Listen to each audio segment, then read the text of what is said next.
miski fipo. Poszewim? Mhm.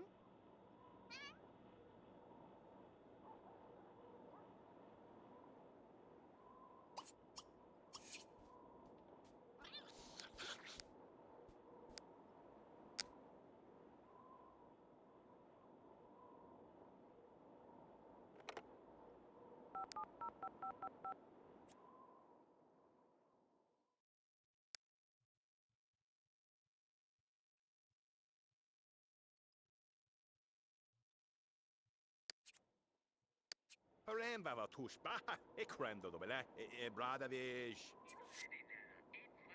Kro vash madobe yaga. Okay, it should have played. I don't know why, but it should work. Hold on. I heard it on my end. Let me see something.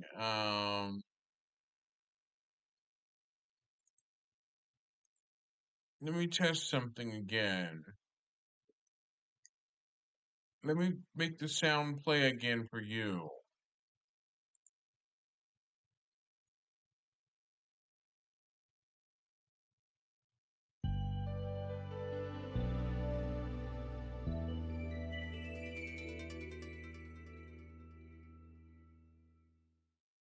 Let me turn the sound up. It's set high as it can go. Let me test one more time. There you go. It's fixed.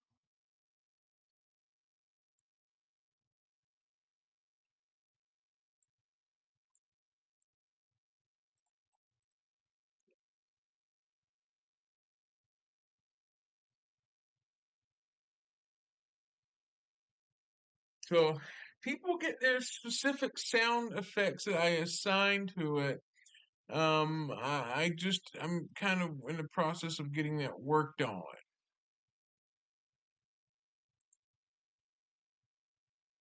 Hang on.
Hang on.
Thank you for that.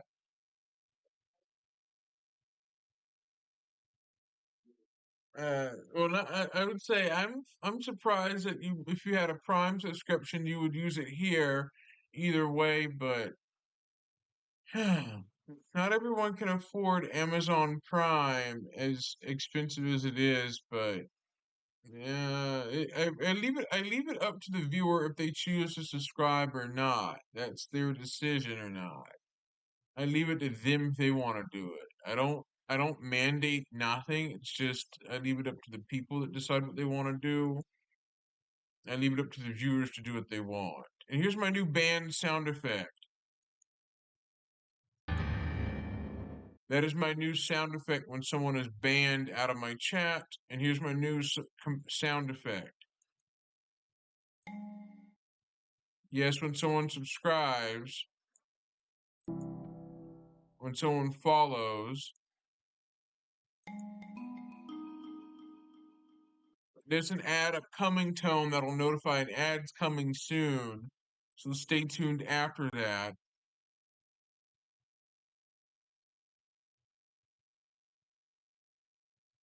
I'm gonna change it followed sound to something a bit different.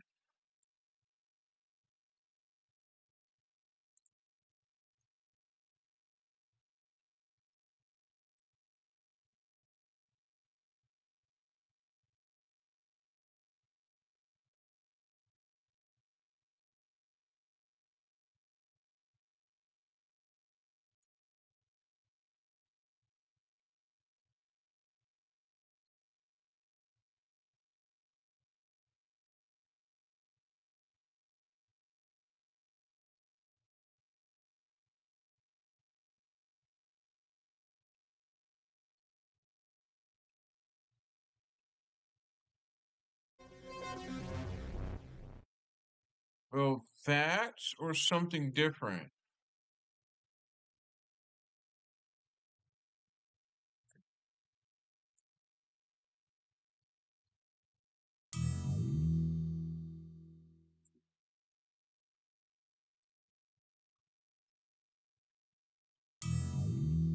There, that's more better. Okay, that's there, but it picks a different sound.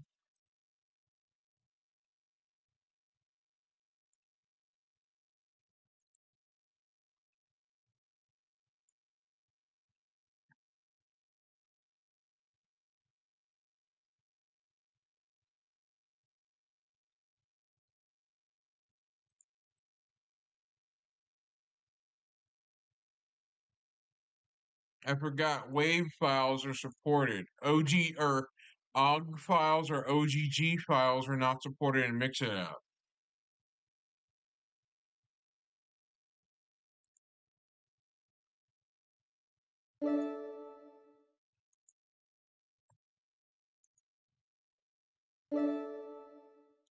There. Okay, let me add in some more.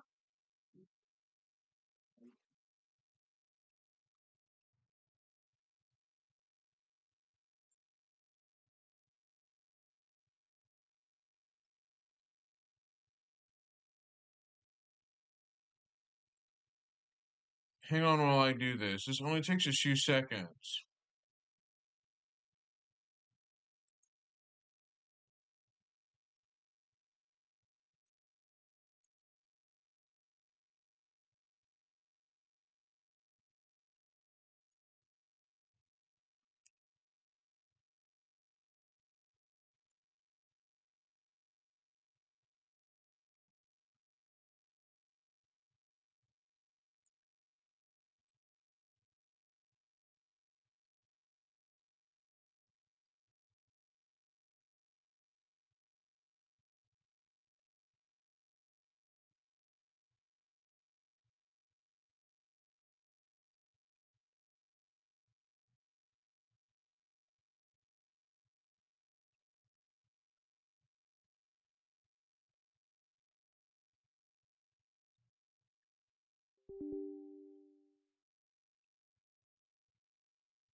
Right back.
Hold on.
back.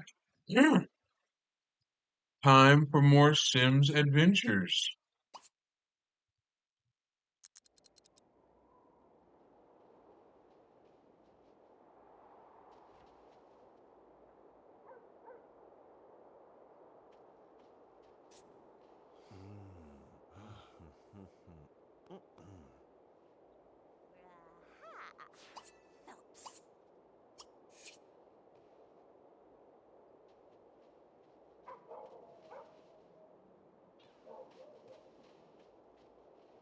Maliko!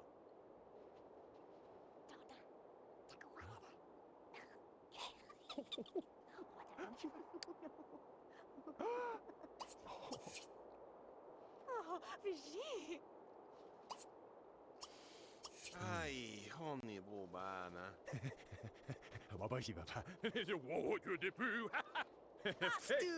Ooh. Watu! Habra habra hai. Amades. Itwana.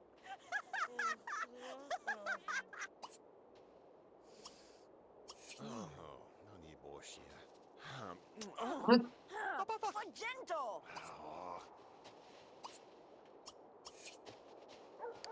Sweka jebon. Shardell! Telma po. Nicoevi! E ceniwa. A capoto su se crabadash. Barako, Eldande, e Koshosho Samba, Mas Qualega nati! Tomba, ye, Quikacha, Sazi. Kene wa. Hello, Lulu! Nina!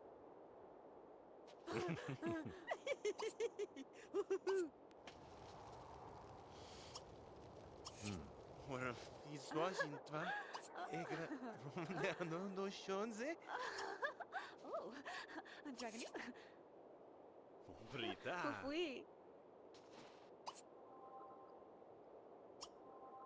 Tiaqua. Ah, schmackanush. In the grand that shit that, hola, wah, wah, wah. Sangla! I budoi. Moi dadusu. Ilambia de jo. Shardell! Gambocha. Itala.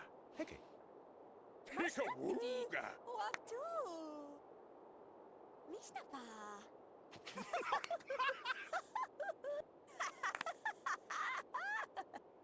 Mm.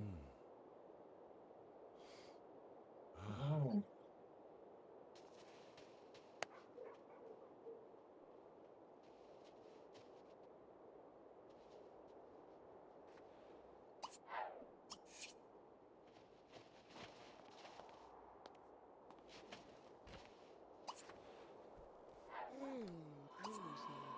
Cruzy e voici nal.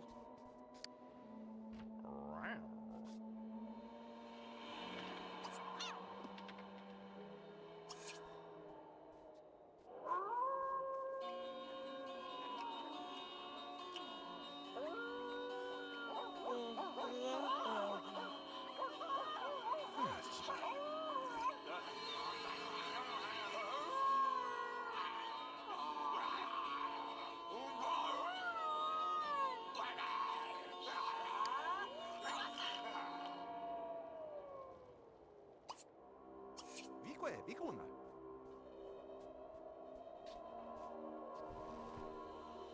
Simarafi, Rabiotosh. Ravelet, very blank. Krums Najnava? Huh.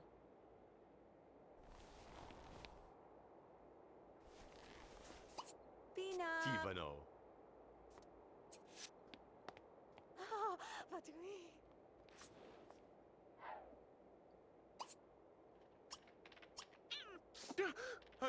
Hugmagva. Oh, oh, oh. Diapolon! Diapolon! Jalisha. Doroso Selikash.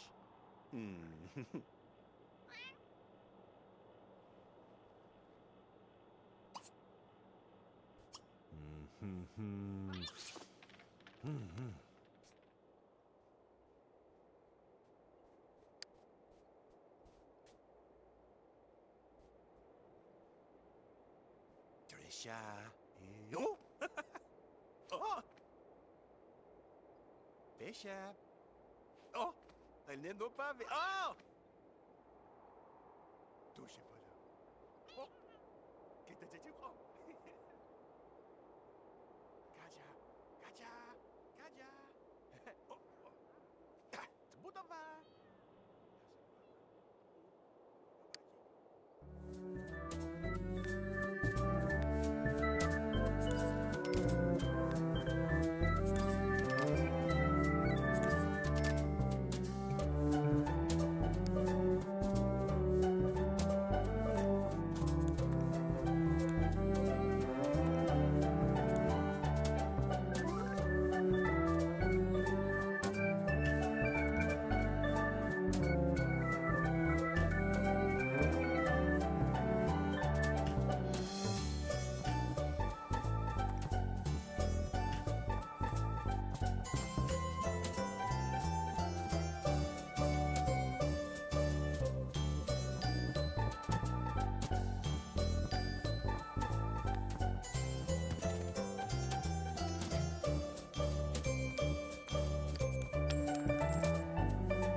Who's Ferobita?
Right. Be right back.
I'm back. I just thought I'd explain a thing or two about a video I've seen by Moist Critical on YouTube, a content creator who makes videos offering criticism similar to Rich of View Tech USA, but this one actually had a good point with me. Moist Critical decided to talk about pickup artists that teach men how to and give men advice to teach men how to get with women. And obviously, I couldn't say it better enough, but I find that pickup artists or PUA artists, they're just miserable because they're giving potentially bad advice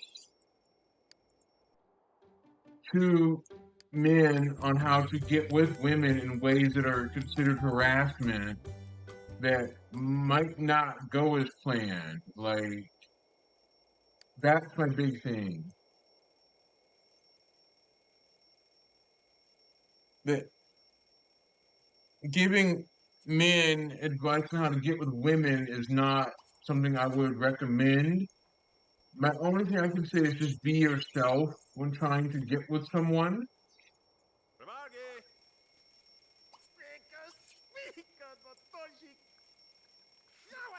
There's no sense of trying to learn advice on how to get with women from a pickup artist very well. A video game of this is called Super Seducer by Richard LaRuina, known as Super Seducer, that obviously the Super Seducer video game was a video game that gained most controversy for being was originally going to be allowed in the PlayStation Store, but Sony banned the game off their PSN store due to because Sony didn't really like that. But the pickup artist video game called Super Seducer was banned from the PlayStation Network store outright. So it's available on Steam only. Sony had objections to that video game being allowed in their PSN store, so it never appears on the PlayStation Store. I've never played the video game Super Seducer, and I never will due to the controversy surrounding it. One YouTuber attempt to stream the game, but faced a bit of controversy from the company behind it.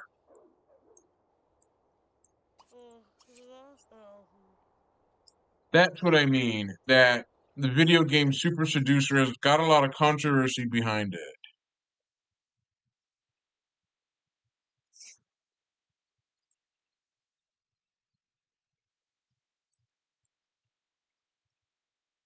Yeah, so that's exactly what it is that I won't exactly play a game like Super Seducer ever. I'm not afraid of Streaming Harvester. It's not a game that it's not banned on Twitch. It's not. I mean, it's an M-rated game, but it's not banned on Twitch. I can stream it if I wanted to, just fine.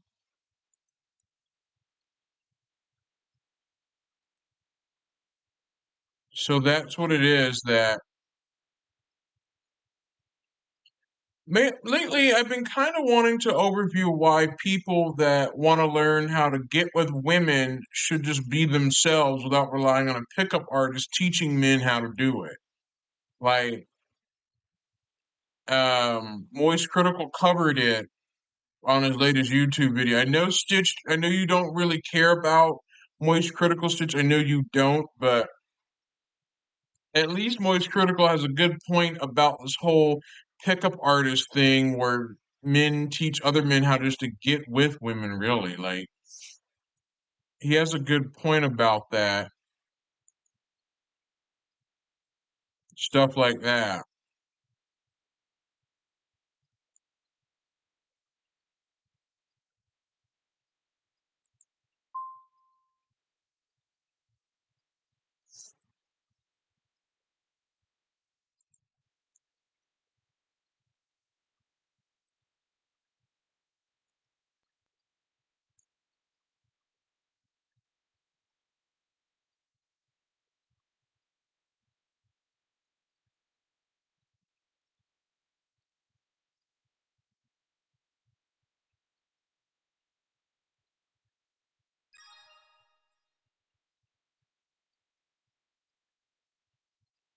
Hang on while I export my other settings from the other Mix It Up on my other computer to my laptop. I thought I'd pointed out that I want to make it clear that I've never been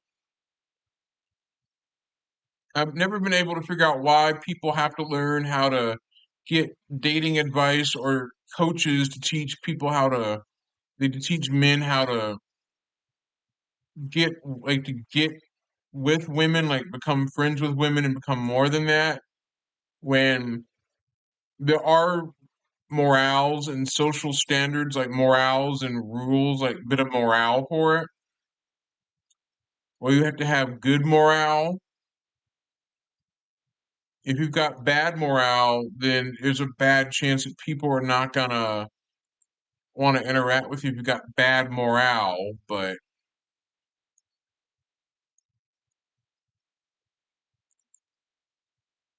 me, I don't really think that people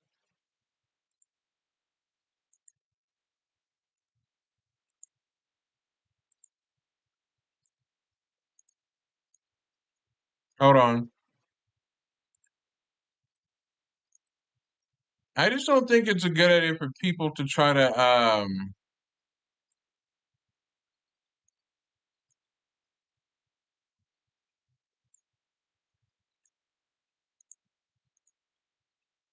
learn how just to get dating advice to be with women, really. I don't think people should learn how to try to get dating advice for it, as that can sometimes be really bad advice.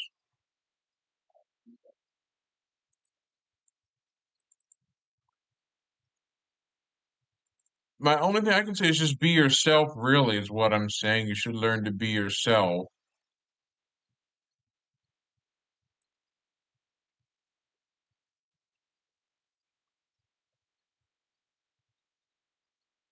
Like, that's what I'm making it clear, that it's just best to be yourself in general.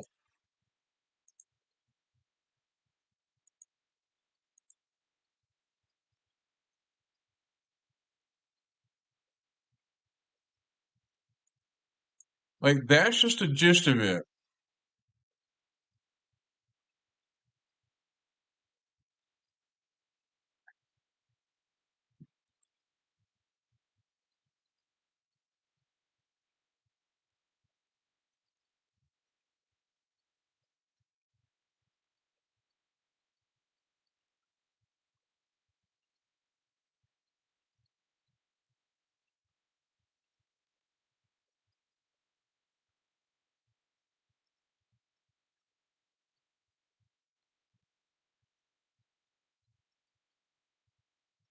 Hang on while I import my Mix It Up commands from my other computer.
Hang on.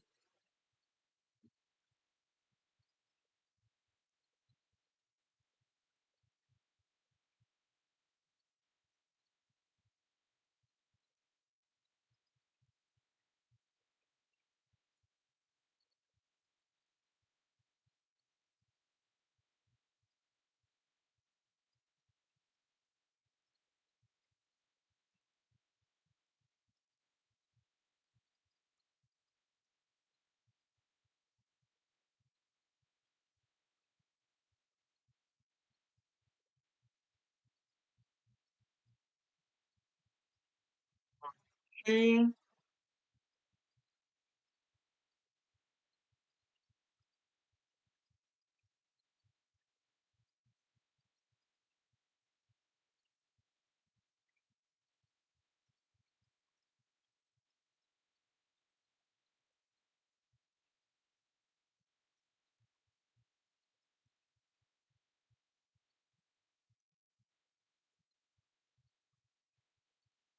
And we're going to continue.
Continuing the adventure.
Yeah, I knew you were gonna do that, Stitched, on Steam. I had a feeling you were gonna go that route.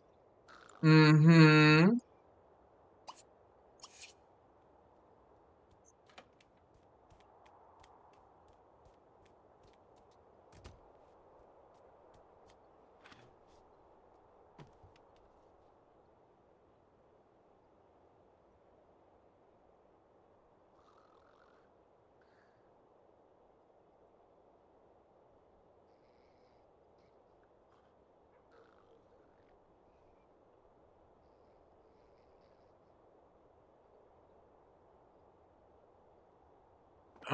Nice try, but I'm only on Steam to play a Steam game if I have to.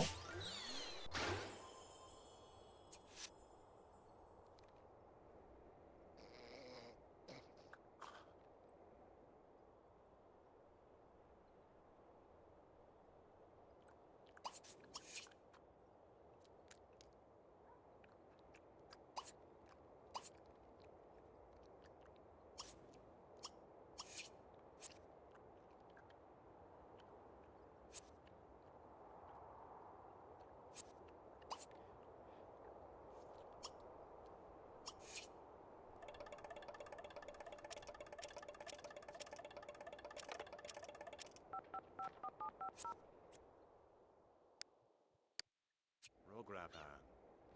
Ragadabash, ekanda mulaka.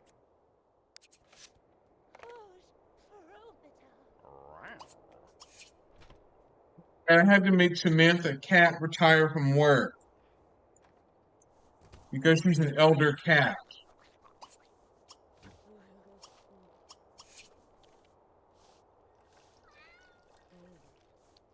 And now she learns how to use a toilet.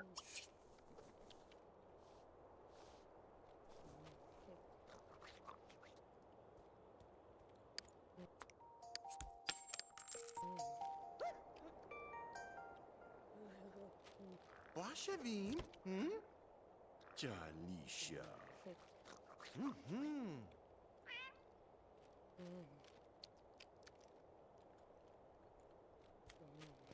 Tewa. F. Nobia. Boing. Stistu. Oh, boom boom bija. Oh, come on, Dobashi.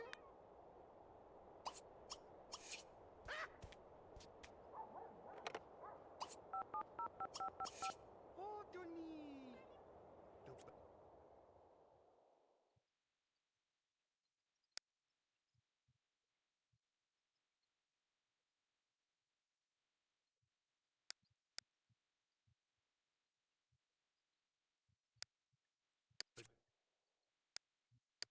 Mm-hmm. Mm-hmm. Framkin? Oi, Salomana! Ivla! Shwevye bro! Ivla dad! Uh-huh. Uh-huh. Huh? Mm.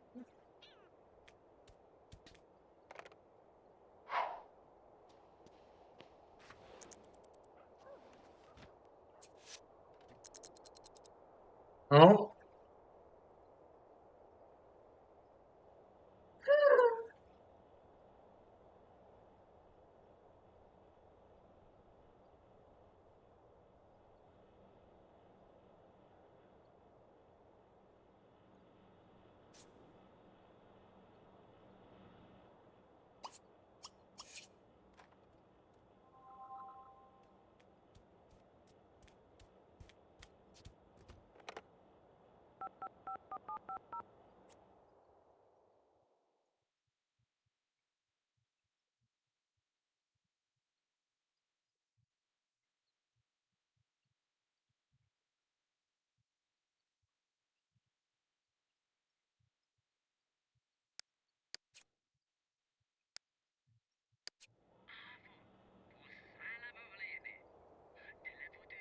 Shaggy. Gurishi. Fita zomze, I am the totoshta de zomze, I do look at the bossy. Bavavosh, I gramba dovaya. Kele koga, totonari. A fine tarde, ti da molto tisci, tanguate, guardati. Sto so. Mi frega. Fue, creno, chegua, da buon. Ti da molto tisci, tanguate, guardati.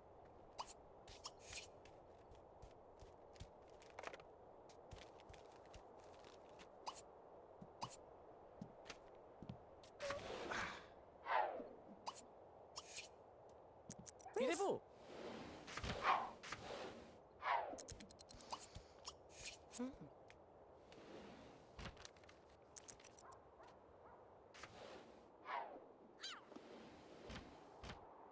Hashoni.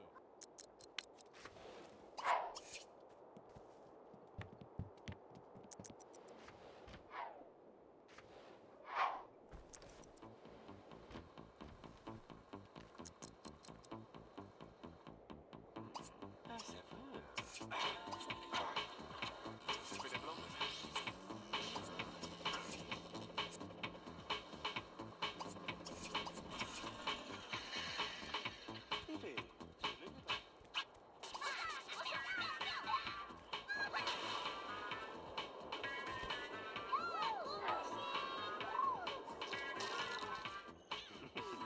Me pasa.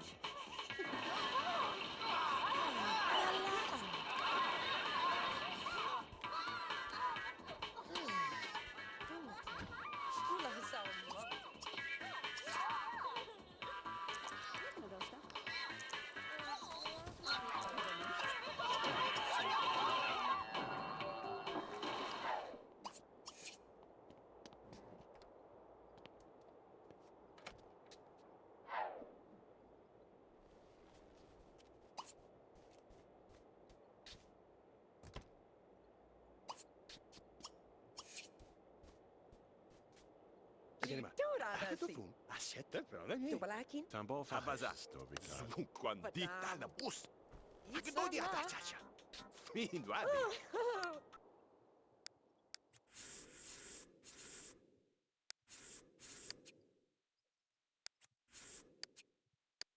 En mi papo. Ra, Saulani. Subu?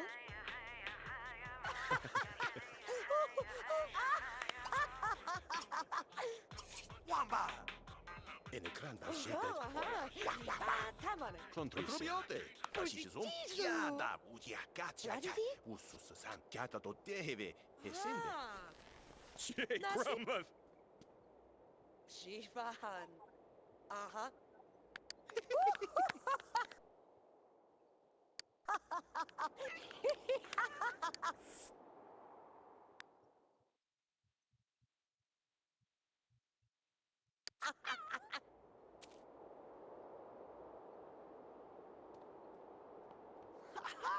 Super good. Patabre. Nice try.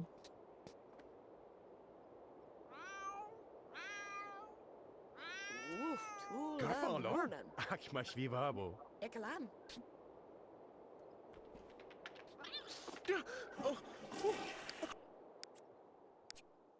In fact, I should enable a cheat that lets me zap Sims with a bolt of lightning.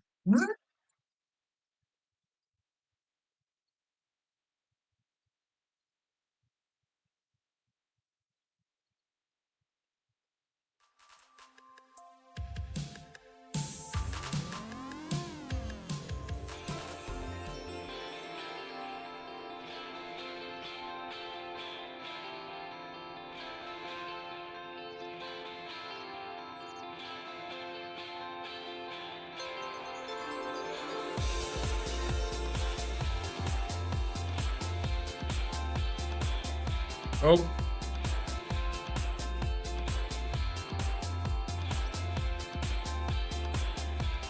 Hold on. Hold on.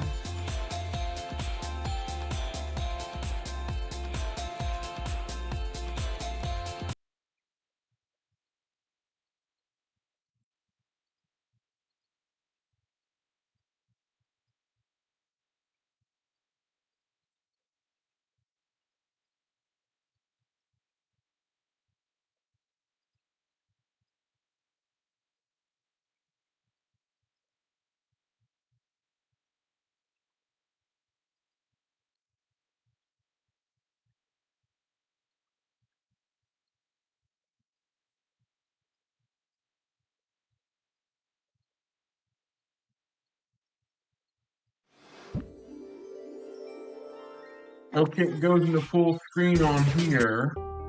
So I figured that would happen.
Hang on.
Hold on.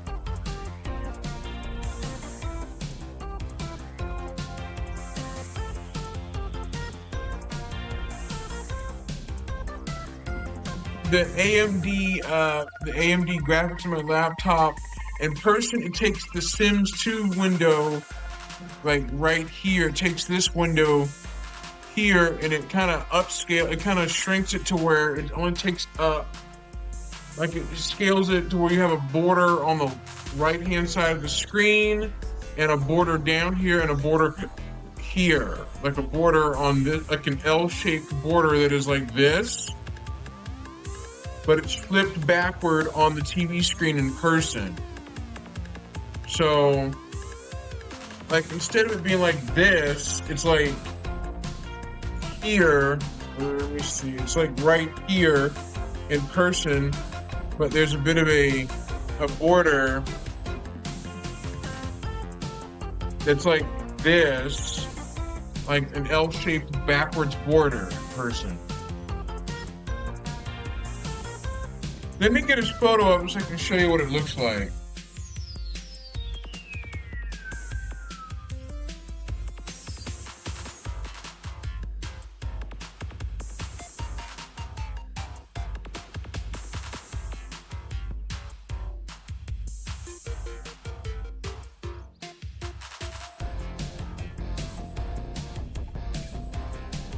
Hang on, let me get a photo of it.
Yes, hold on.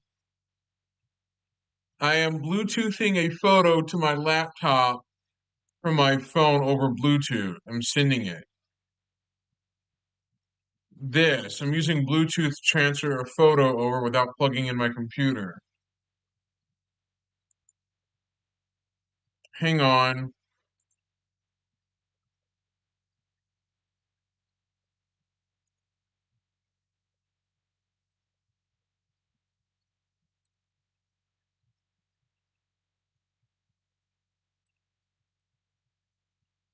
This is what I meant. This is what you're seeing in person. That right here is this what happened when my laptop's built-in integrated graphics system, the AMD Radeon graphics, is what it's doing is it's actually taking my desktop on the HDMI output signal, and it's actually making it to where you see nothing more, a border around here and here, but it's not visible on stream. It's only visible when in person.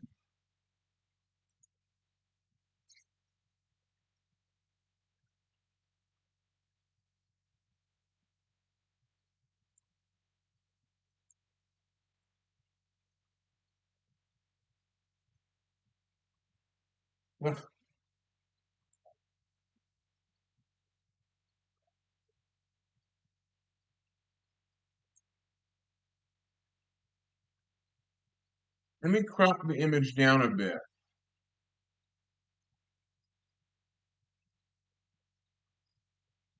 so where you can see it just better.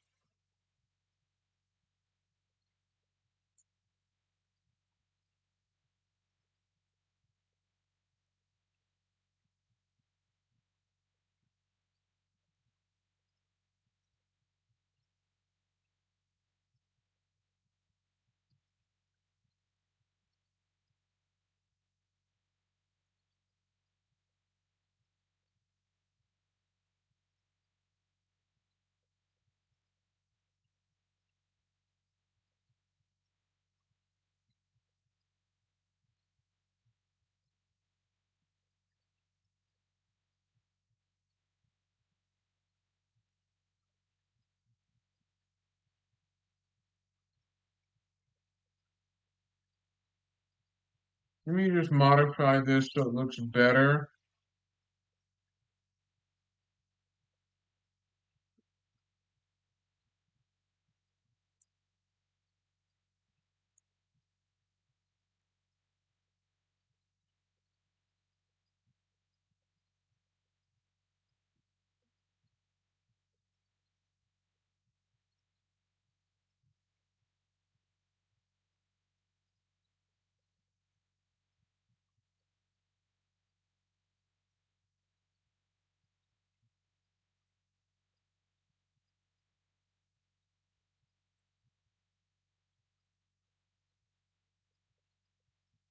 Hang on.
There.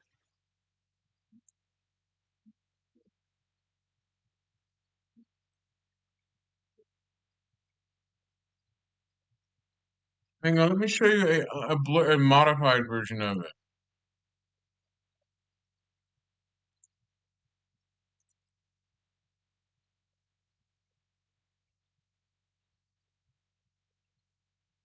or an unmodified version.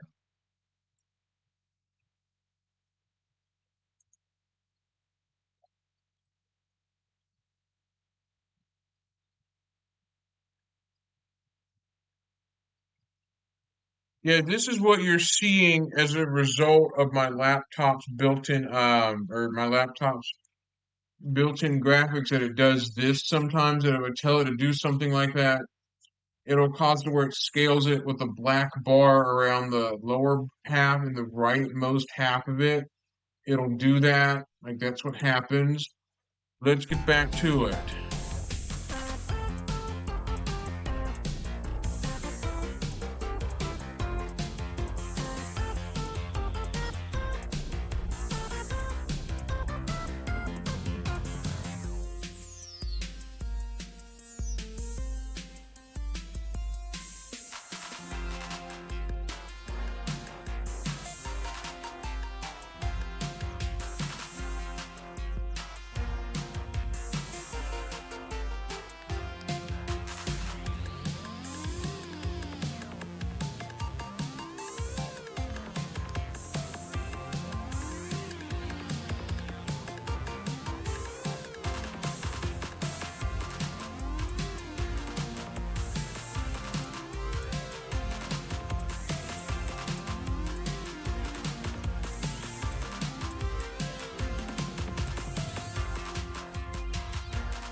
There.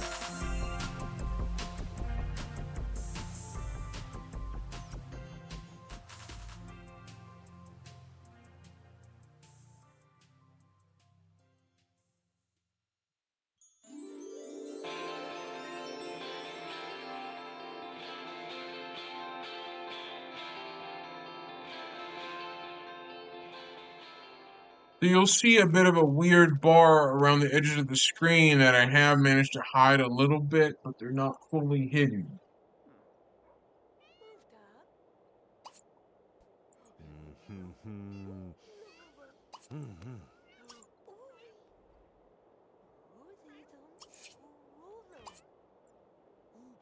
Oh,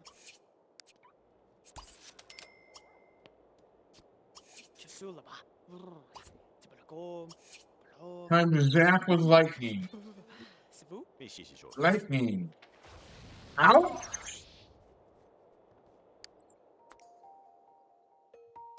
Zap with lightning.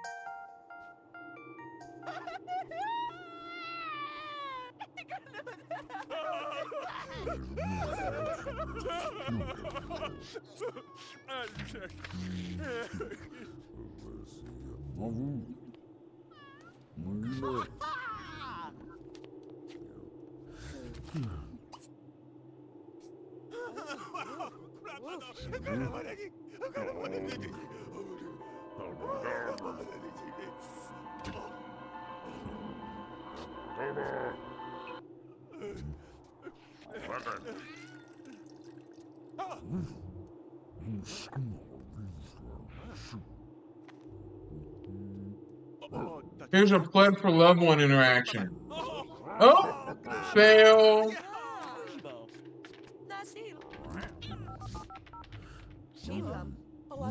I thought I'd show you what happens if you try to Pled for Loved One.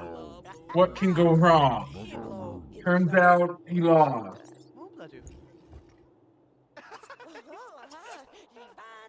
Ouch. She's dead.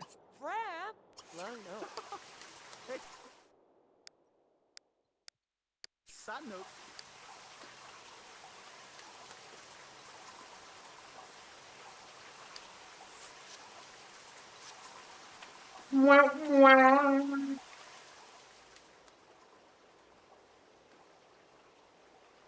Let me rewind that. Let me just show you what happens if a sim was to try to Pled for Loved One, what goes on. Let me rewind. Let me just rewind that.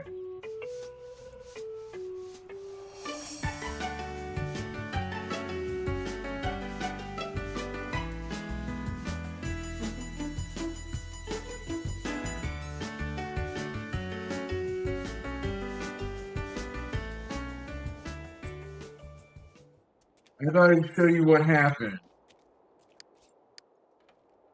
And the memory is not saved. Kalumina, Sekoligo, Muklop. Balukatu, you. Arugadu, Kujaba. Robo boy.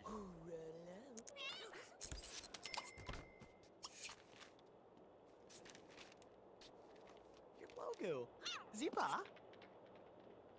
With Salo. Oh, Zaboom. Vibata Sola? Asola. Nas. Wabzabu, Kiplan, Frojibo. Olaga, Bana, Shiwan. Fa, Hisawa. Cruzy at Wasi Nam. oh God. I'll have my mic turned down. Rogue, Rogadogado. Shibahan. Olaga.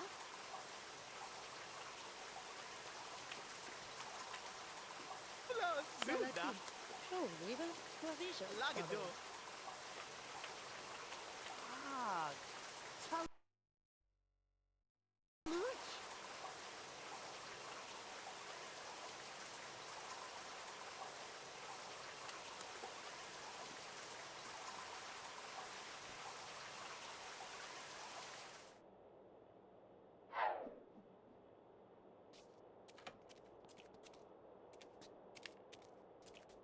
Hep hep, Rowan.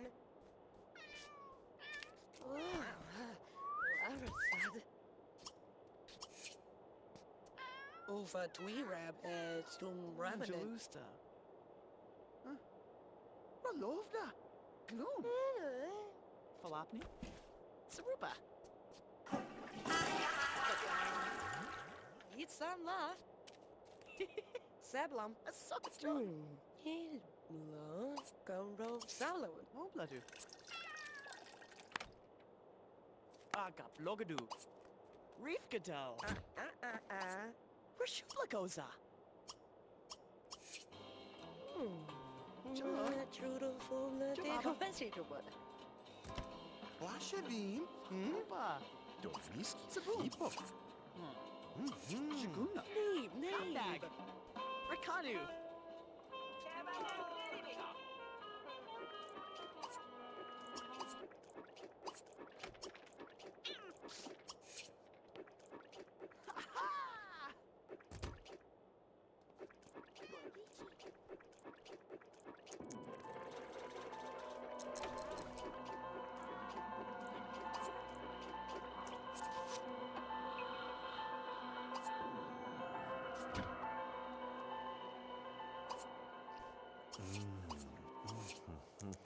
Me paso.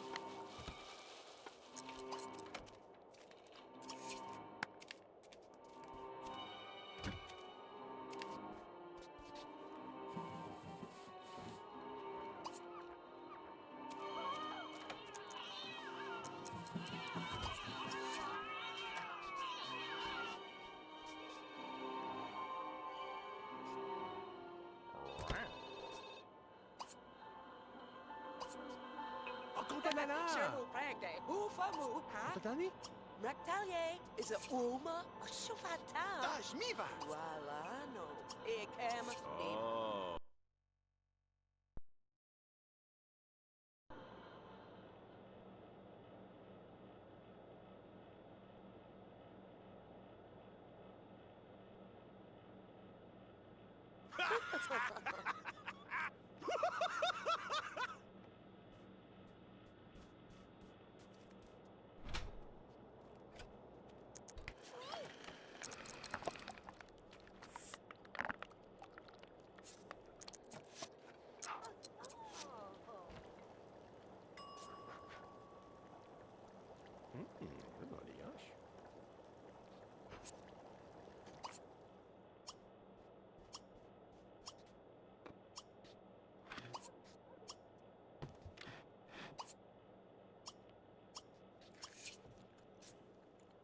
Who's for Robital?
Hugmagba.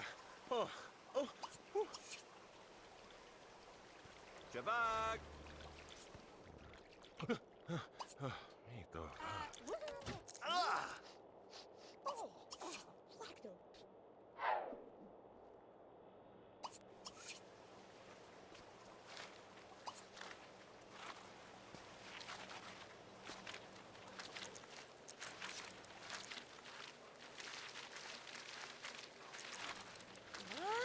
Oh, da blah.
Stacey.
Doggy!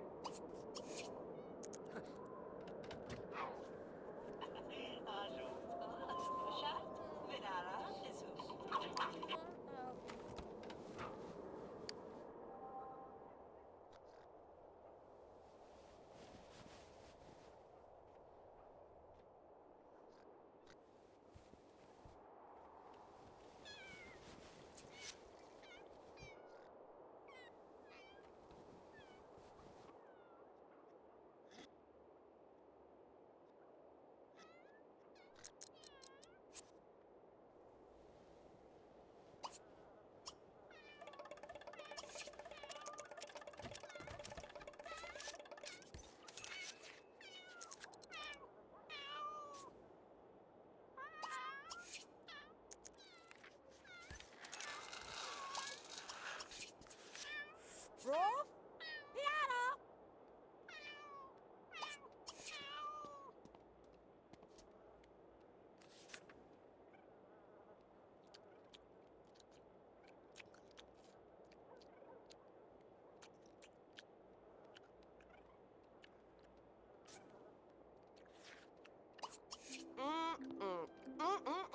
Blava Vamanum.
Manin, Murat, Nobin, Ikwan, Sprant, Fred, Pup, Satno.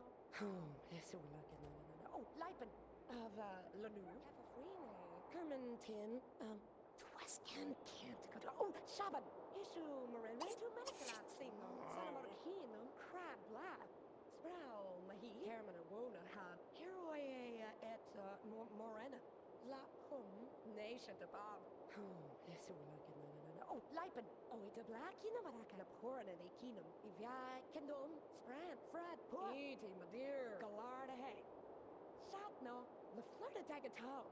Twescan can't go. Oh, Shaban, Hula, Rat, Nobin, Ikwan, Hefafrine, Heroe, et Morena, the pouring in a kingdom, Herman and Wona, Had, La Hum, Isu, Marin, Nation, the Bob, Galarda, hey. Of Lanu, Crab, Black, Sproul, Mahi.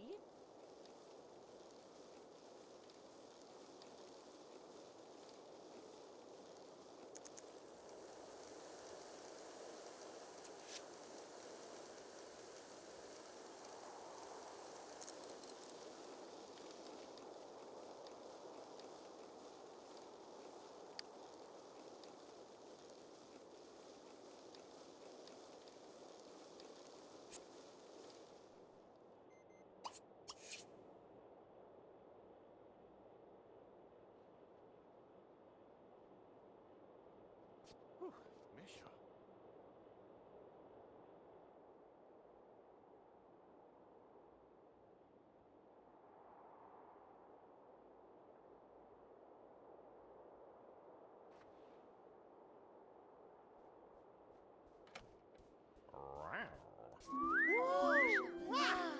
Guarda Vale.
I'm gonna turn my mic back up so you can hear my voice instead.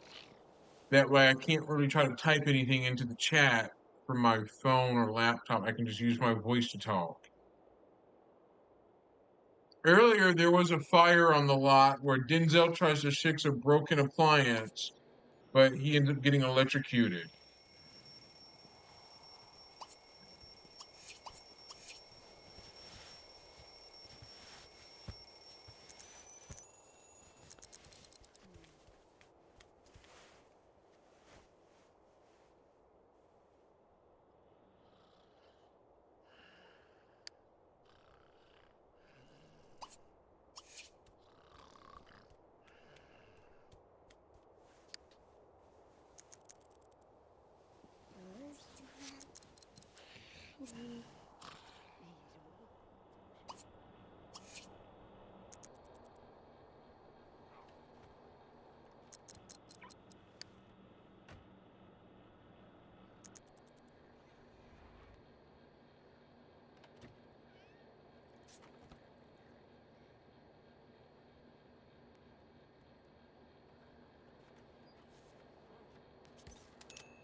Hold on.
And we're still continuing.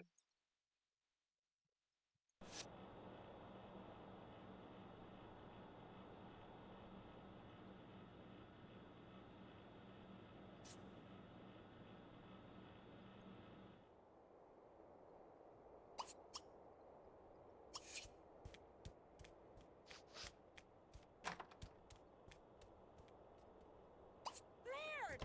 Rapana!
Tizo. Framkin. It's Halomana. Oh, Gucci Valo. Iblano in Travasen. Huh? Guadosh!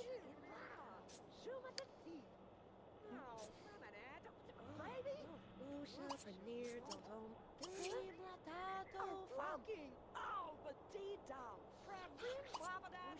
Oh, Fravladisi Ulaman.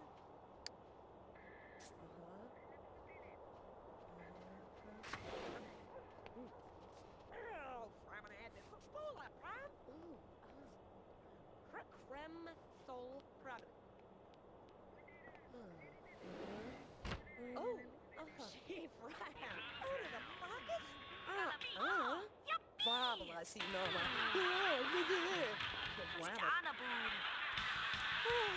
Ferrovital. Mamma Bone, Asiba Juganai, Bone, Urubi, Isa. Blue Potat! Yeah, they're fighting in front of Denzel.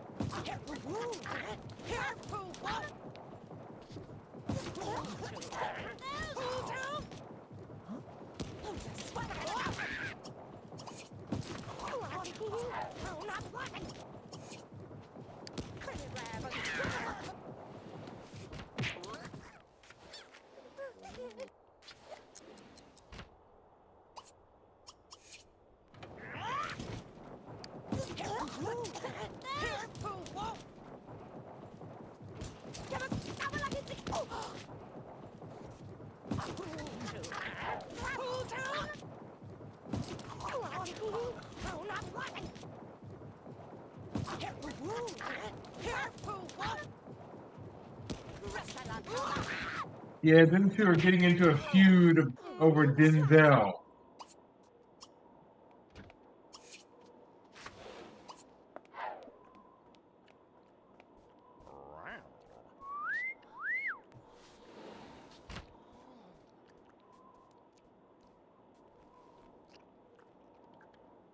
Oh, Javla. Who's Ferrovital?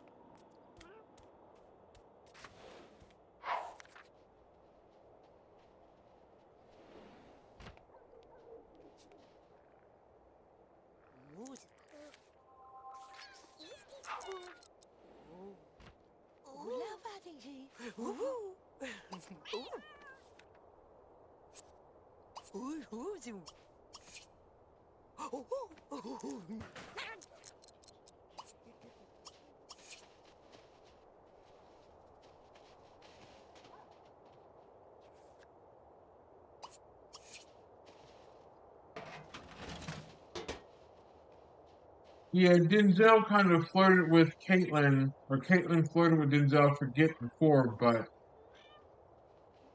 let's just say that Tara and Caitlyn are not talking to each other. They're enemies of one another.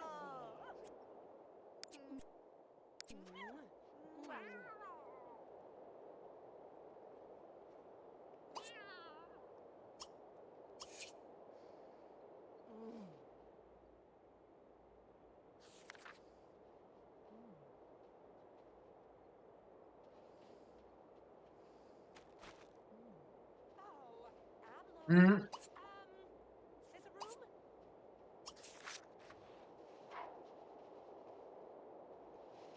Blorb. Blorbphobin.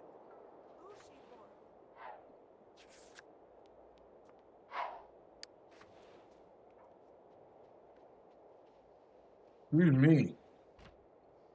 Excuse me.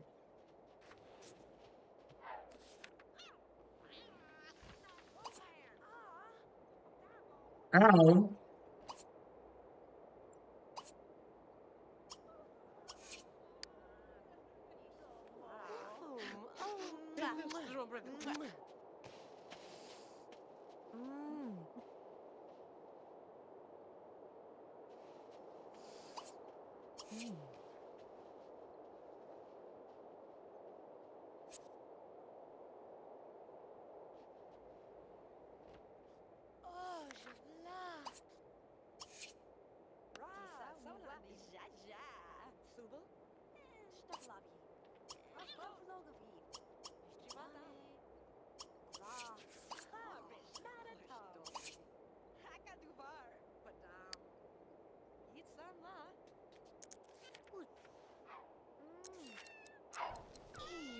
Używa.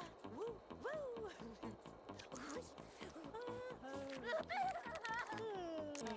And they're still being mean to Caitlin's still being an asswipe.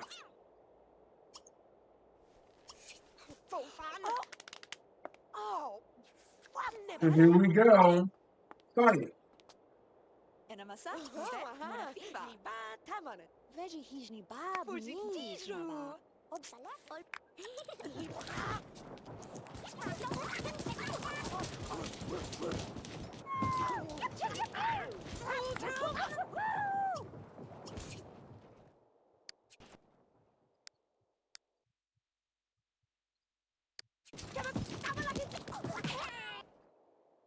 We'll walk to a Hobby Lot instead.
Fighting again.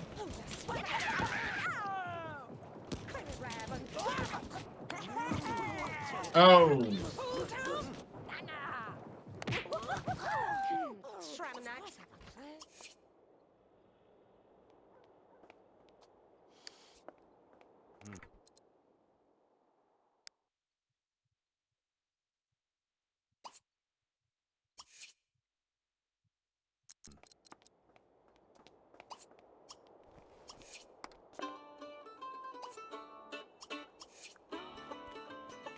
Crestone, baby.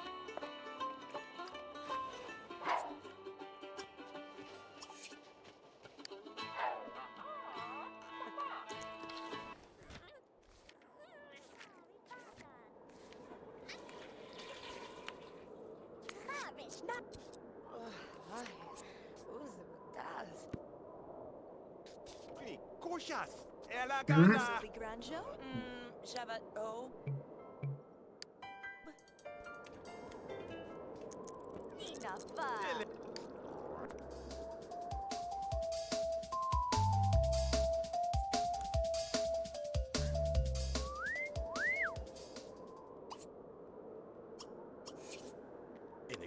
Shitted, voilà, wah, wah, wah. Mas nafiti. Kiskundo ja siis. No to ma jätan siis. Kabo, John Diabio. Yeah, Denzel's gonna flirt with Sandy even though he's married already. Rejected. Oh, failure.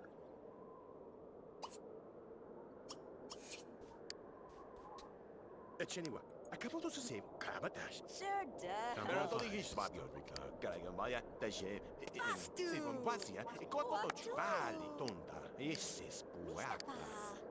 Kene wa. Nida.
Ooh, Riz Raz is never was.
This is part of the Windows 11 background.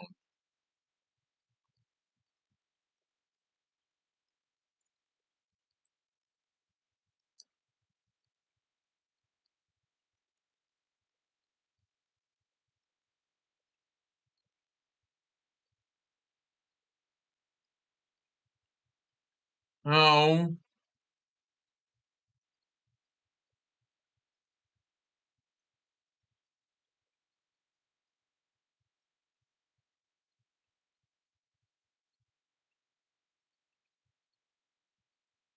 I'm on my other laptop. I'm on my laptop I got with the built-in webcam. That.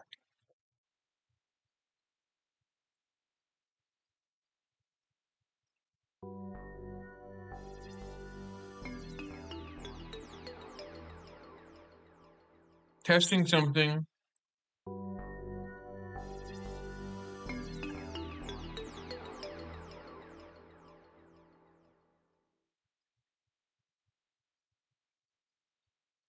That's just a test.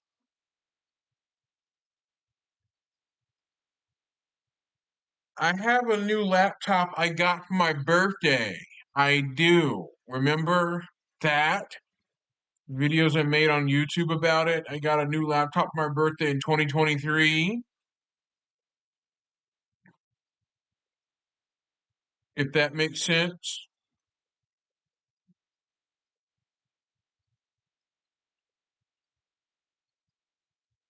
Mm.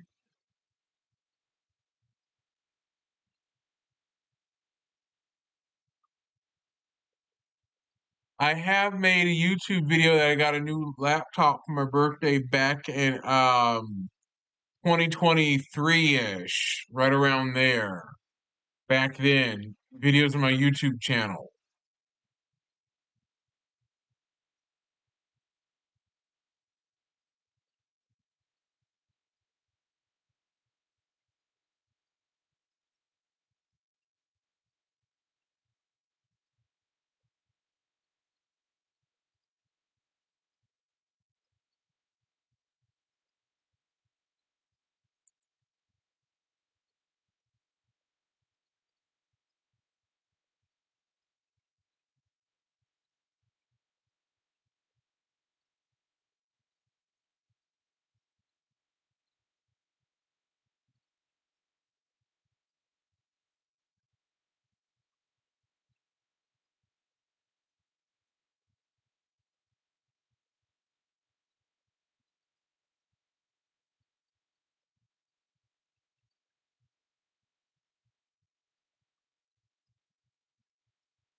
Let me take a picture of what my laptop setup looks like, and I'll Bluetooth it to you. I'll Bluetooth it on my computer so you can see for yourself.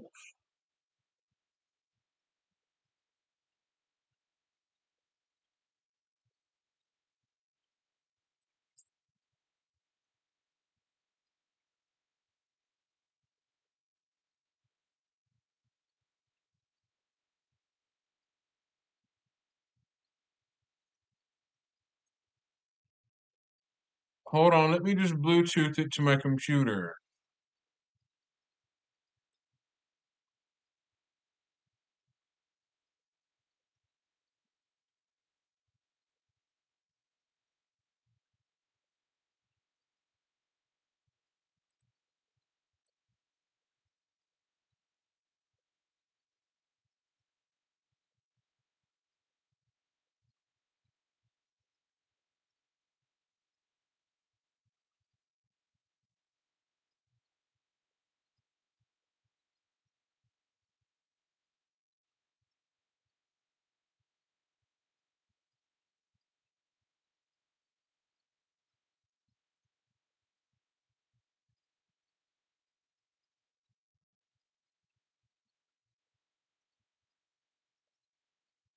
There.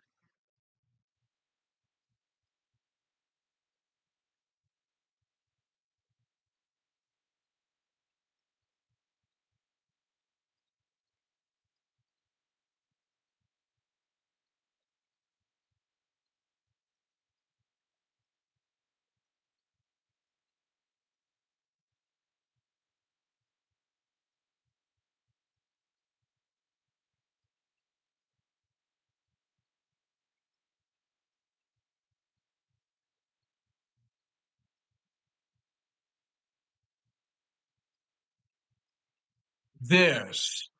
This is my laptop up above it. Down below it is my desktop. See, this is my laptop here. I got for my birthday, and down below it is my other desktop, the one without the microphone to it. This one I've streamed on in 2020 before I got this one right here in 2023. But there's my Scooby-Doo bobblehead that Punisher Knight sent me right there.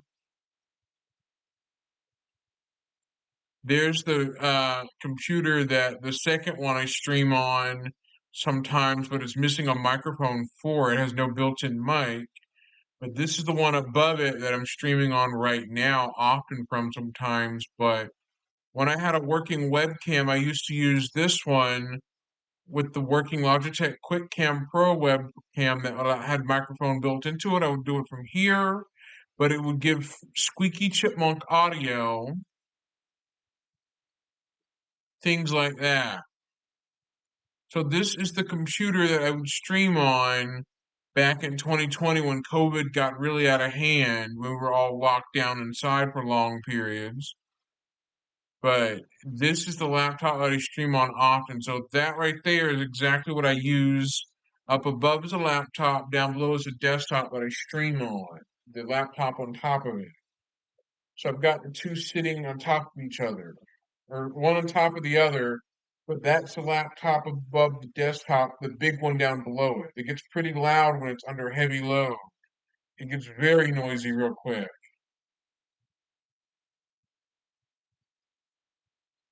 The fan gets loud.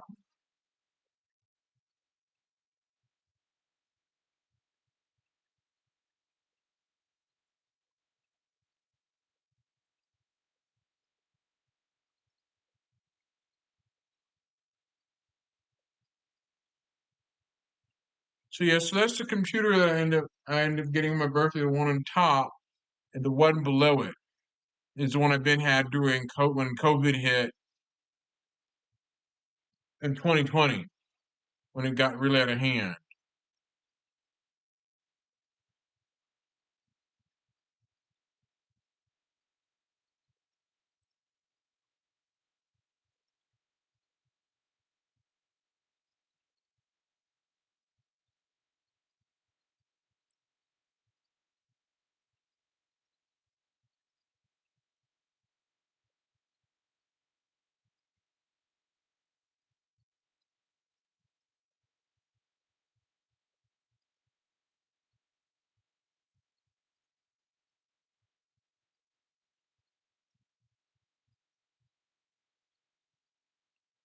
I am, on the most part, yes, but since Windows 10 is already old, Windows 10 will go out of date by October 14th, 2025. It'll go out of date by then.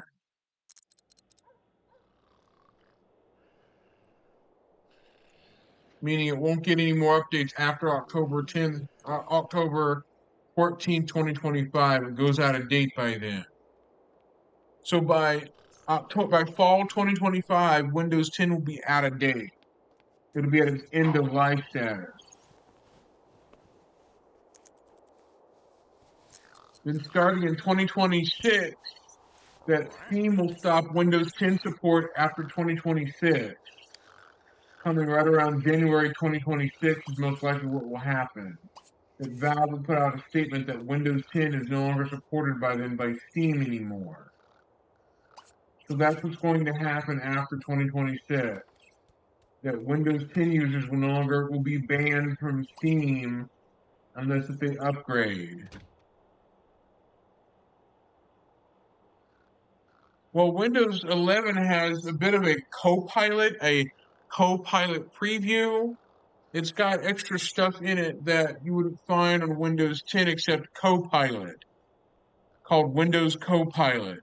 It's an AI, it's like an AI search, or like a search tool called Copilot that allows you to do search and artificial intelligence with Bing chat. Windows 10 has a regular search, but Cortana's been removed from Windows 11. It's been removed. It's been scrubbed, meaning you can't find it anymore in there.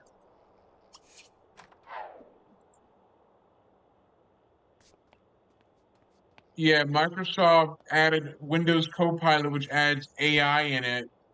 Well, Microsoft's fixing to roll out AI Copilot for Windows, but the Windows search or the Windows 10 search is still in Windows 11, but it's actually AI Copilot going to be enabled or added soon. Microsoft's pushing for AI and things, so you ain't got much of a choice. And not everyone's familiar with how to use Linux, not quite. Linux for the advanced experts.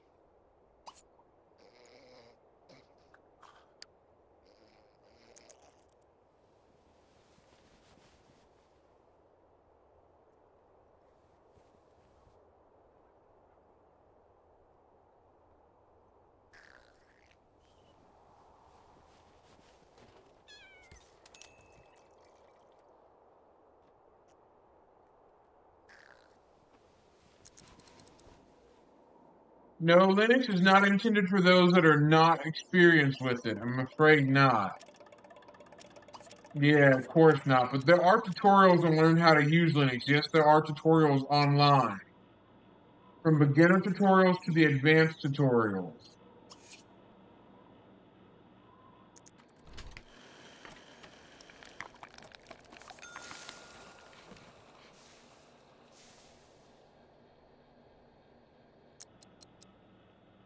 Yeah, Linux is not intended for beginners. It's not intended for that.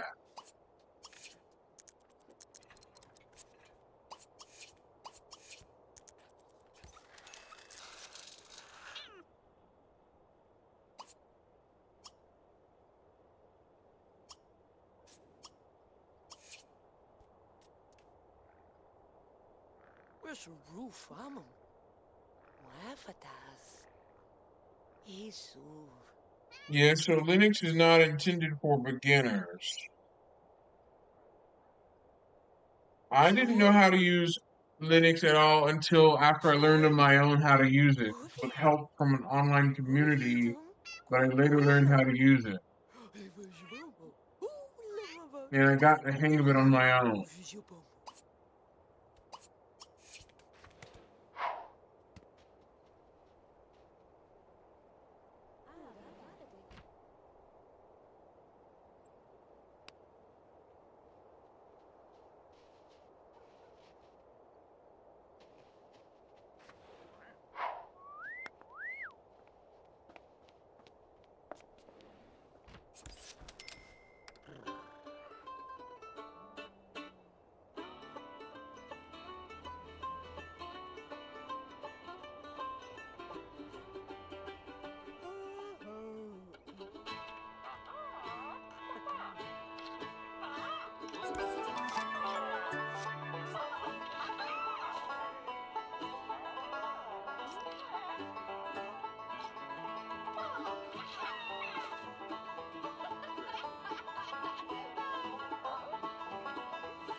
Maybe Caitlin needs to do her Los Deberes, her homework.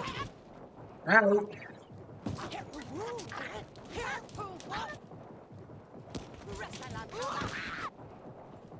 Be right back.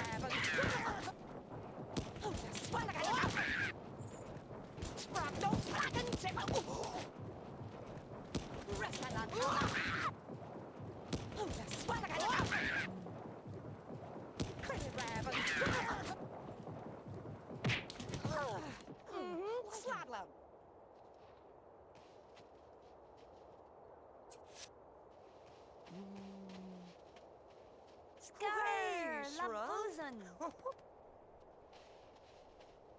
Stu Murdoch? Huh?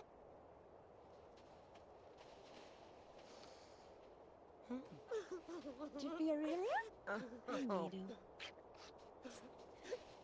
Oh no, she didn't do what I think she just did. Oivi gua. And Zanama say, and a putta nati. Hey, Sheila, what's up?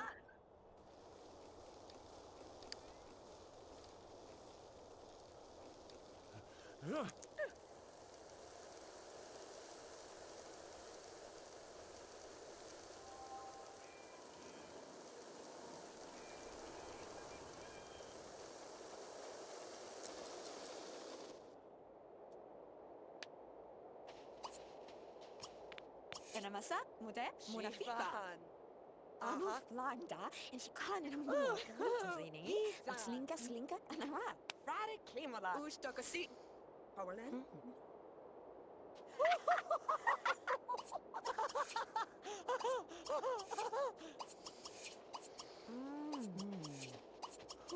Hero plots. Here are flash. He's a Flatid.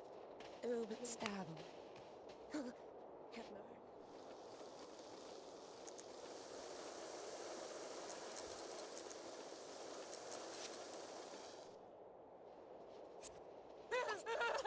Oh, Wampa Whiz. Hero plots. Here are flash. He's a Mother. Hub Zloman. Hypnard. Abso Platin. Homo.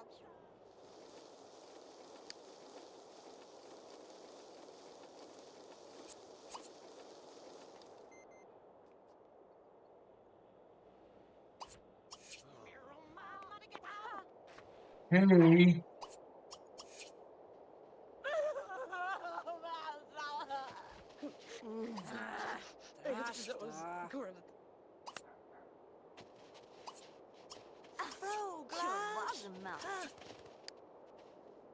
Fripp, not seed. Oh, Hep, Shalima that. Hub Zloman. Champsua. Hero plots. Here are flash. He's a Flatid. Ubit Stabble. Hypnard. Abso Platin. Homo Stalosin. Flub Nabadu. Hepstairs. Hero plots. Here are Hep. He's a Mother. these two are working things out with one another. Hypnard. Fripp, not seed. Oh, Flatid. Flatid. Ubit Stabble. Zalzo. Ango. Uh-huh. Abso Platin. Homo Stalosin. Flub Nabadu. Hepstairs. Obi.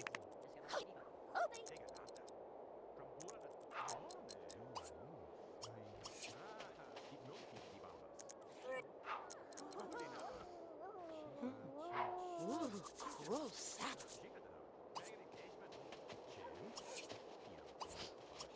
Yay, Ray. Abso. Chincheva. Luffy. Pondit. Dipno kiki babas. Terap gusha bama nit. Chink magazine. Ashti de ton batina ka. Hmm? What never?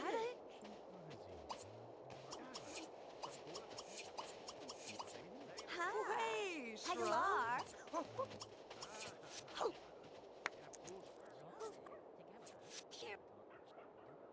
Shop, shop.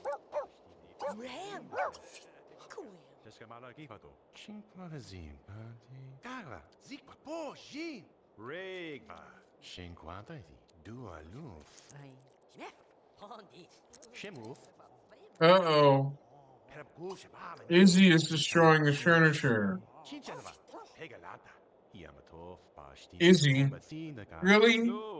Izzy decides to be an is and is the furniture. Regani dashment off. Trambola la tita. Dua luf. Ah. Chem. Chimfa chinchi. Chincheva. Zikwa pojin. Jenga tada. Atui. Ti patamini.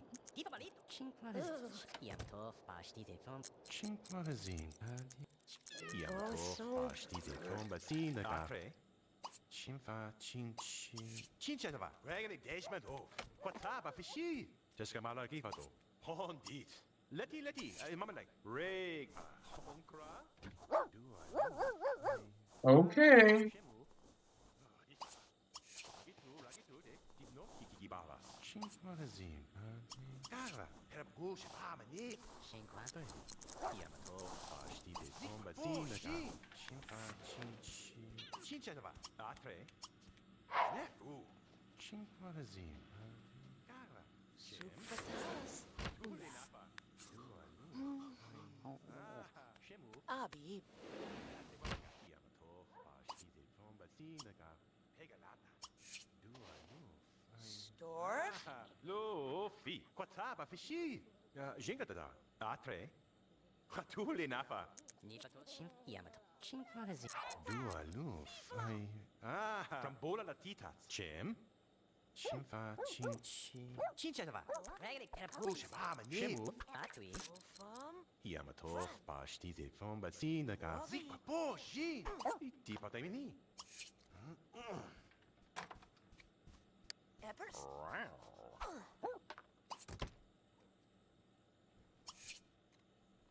Always.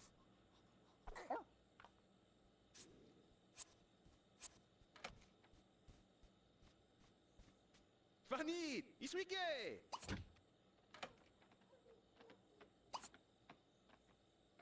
Bondici. Daja. Leverum.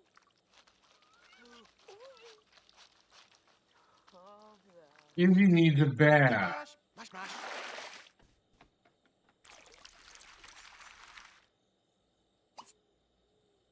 Colo, Chimitechu.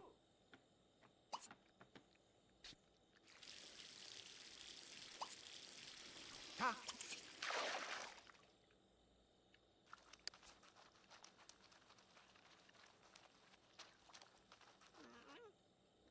Nuku.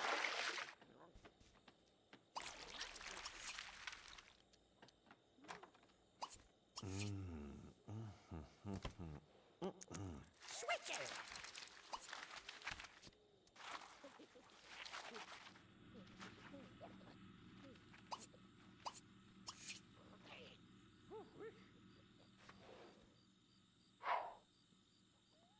Ooh, this about famous.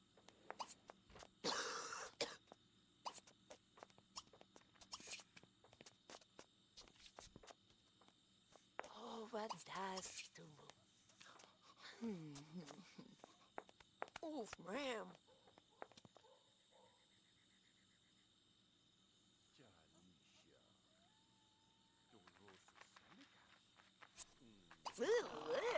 Uh-oh.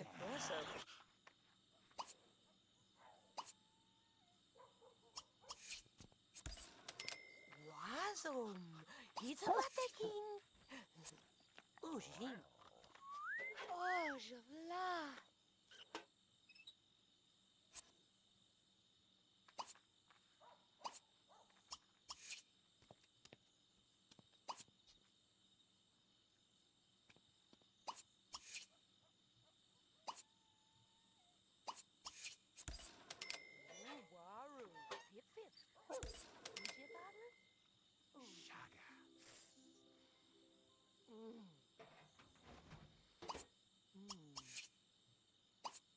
Tanqui.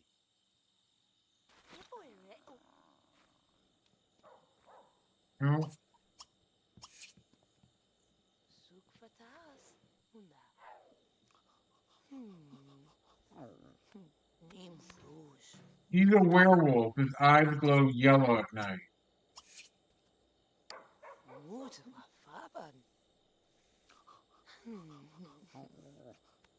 Oosh, Fraz.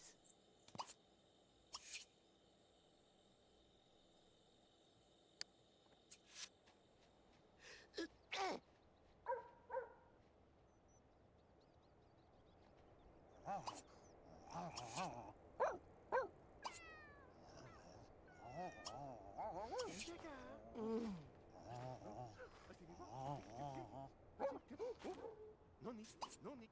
No, ya. Oh.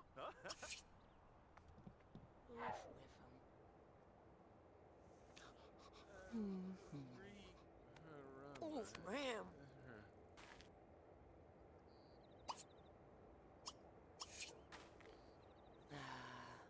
Oof with him. Oh, shushamas. Abi.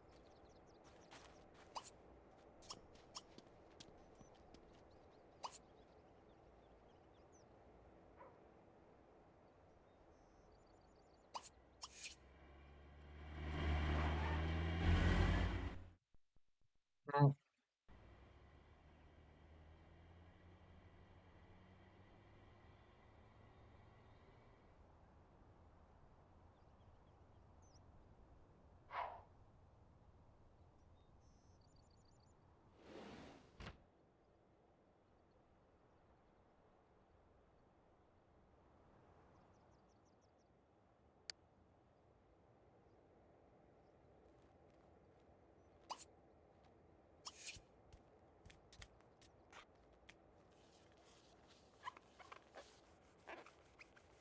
Swore with him.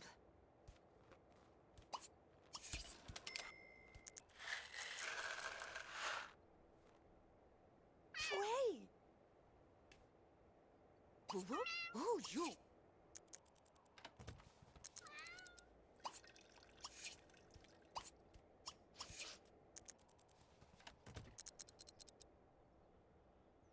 Safas.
Vuole to, macchiata to.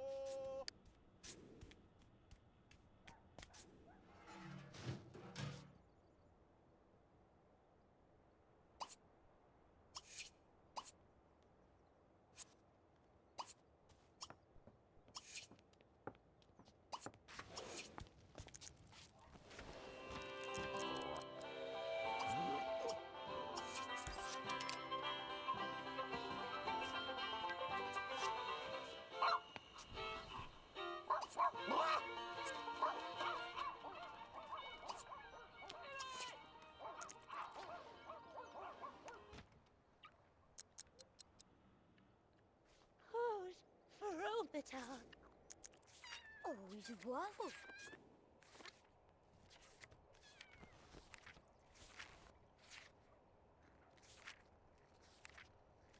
Oh, oh, Dad.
Televo?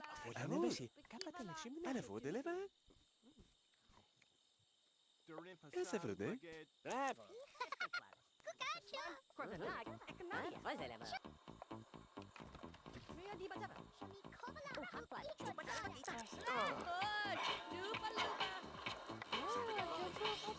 That looks a lot like a town. That.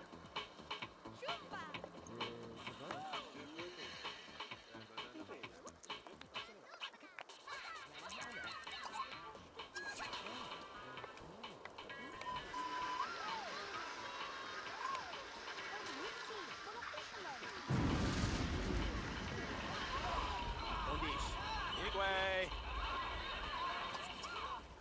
Ah, 21. Boba. Perspectiva. 21. Ah, look at away. She's a... Conscious. Ela gana. Tondish. Igwe. Ah, look at away. She's a... Conscious. Ela gana. My sim gets trapped.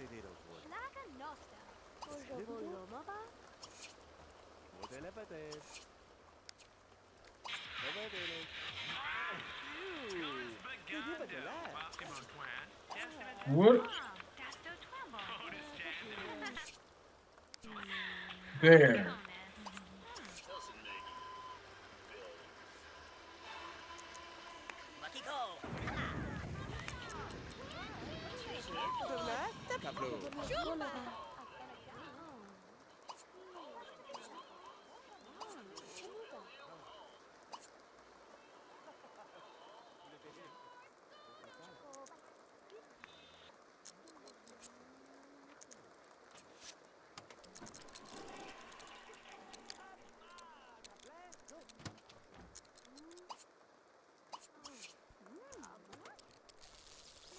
Ow, he's getting shocked. Ouch.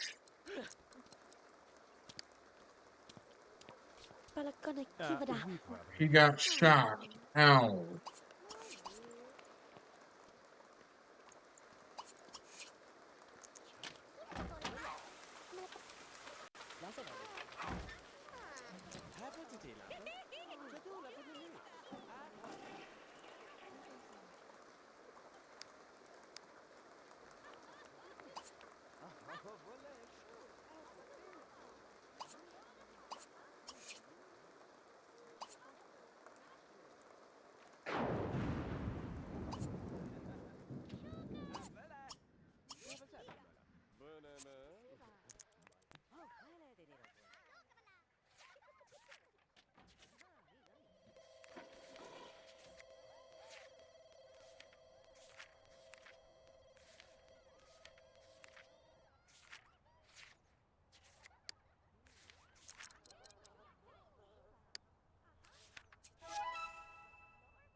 Stormy.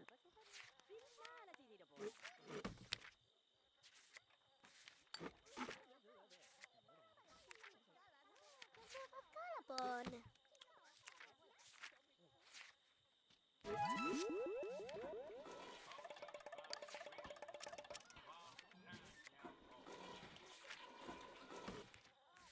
Duga.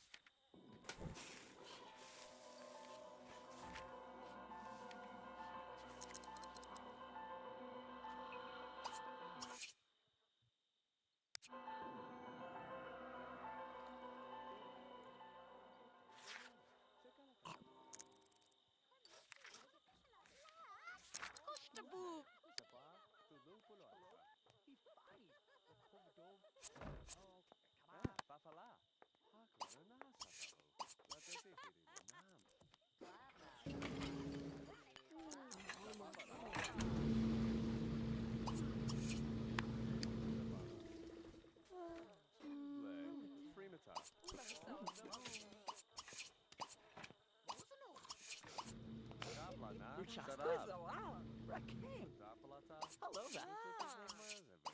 Nasil. Oh. Kefra. Va, zababa laba. Kala bla bla.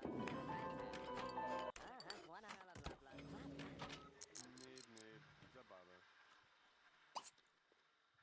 Porsche-lama. Iskodovoga. Kachipovolamo. Zabala na. Va, zababa laba. Navalato. Kla, navla na. Sala, kla na. Sala laba. Ole ba wo sipato. Telefo pola bola nava da gaba. Nala gaba. Kapwa da da san san. Kapwa da da da. Kola bola. Kapwa da da. Papa la. Grand Platara sama. Va, zababu. Kapla na. Sala. Zabala na. Sala laba.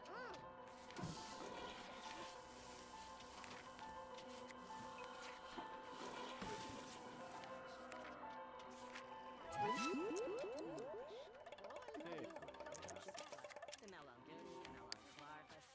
Zoek de feedback flashnik is learning what.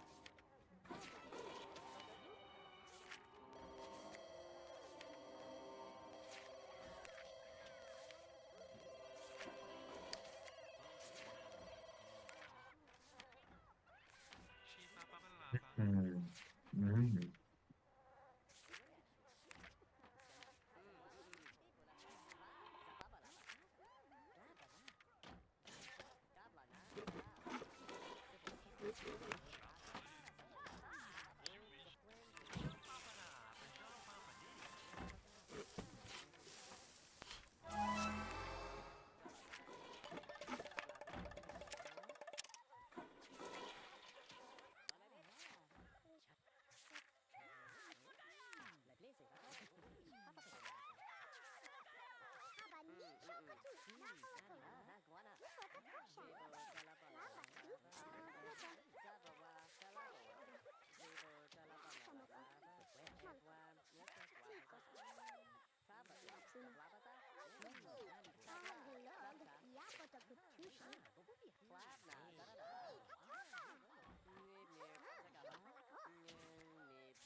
Okay.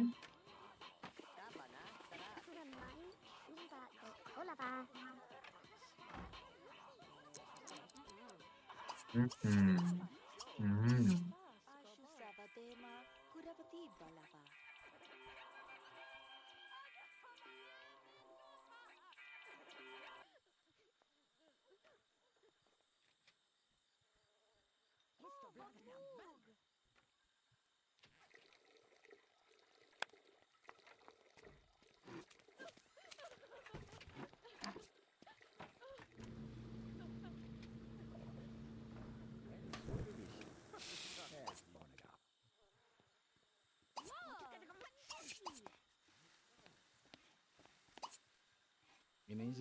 Weak wabbitish.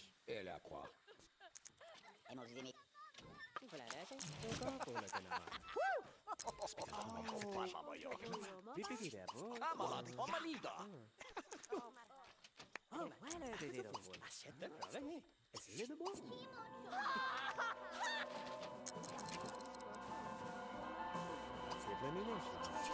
Oh, Photoshop. Come along the way. Comalito, my zeti. Där Komma där. Ja, vad är det? Vad är det?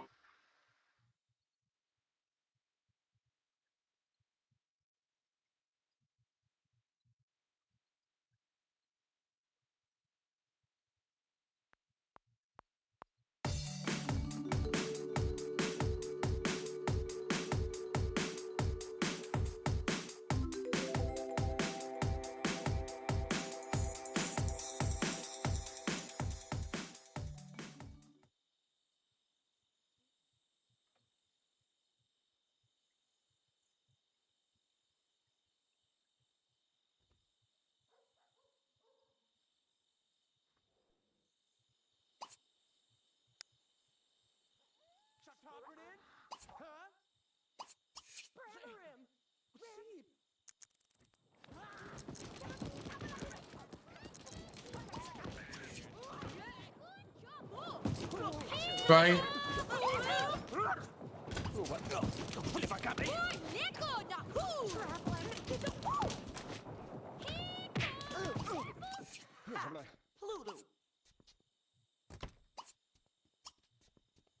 Ai, Wise homni Whoopoo. buana. Step up, is he? Lovely.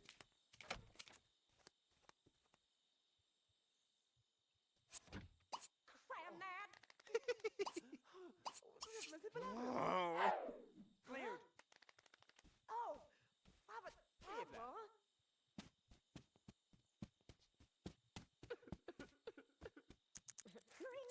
Yes. Tosta! Yay! Woo!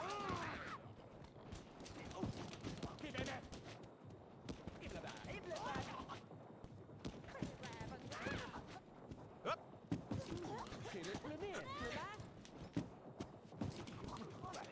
Up.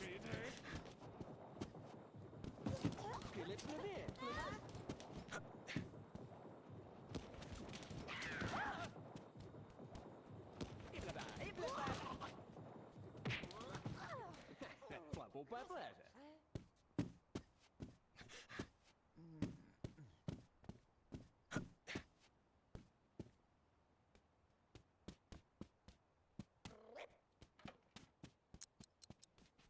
Gra!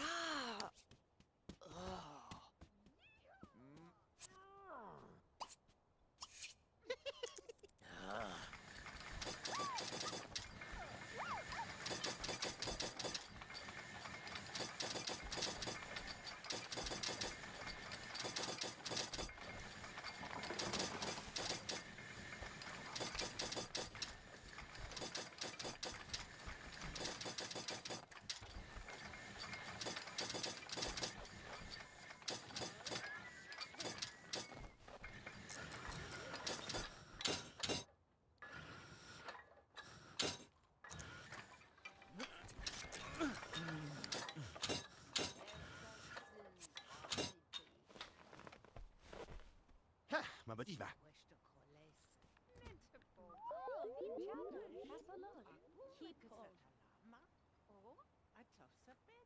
Segon. Ki bofla. Hep hep, winnad. Ejebelen in a fleet. Trap lagadoosh. Kabush. Dibsy vanuja.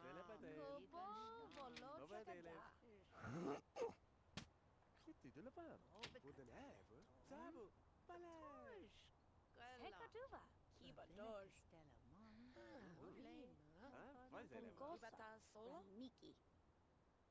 Oh, volet. Who, Benubi?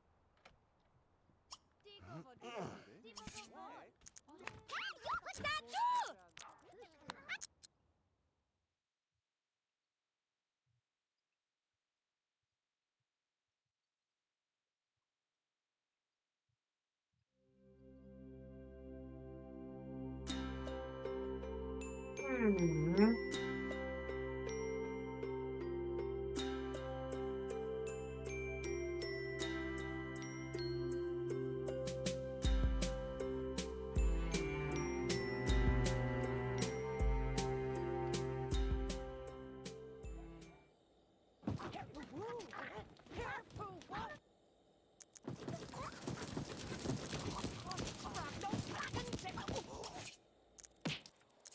Sway. Swim. Doevelen Pas encore. Fagem.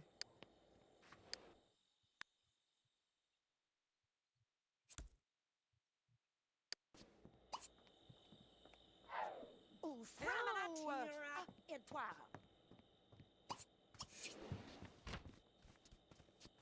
Pika, j'ai fait ton candy. Chili Wadu. For fun. Oh, have a Oh. thing.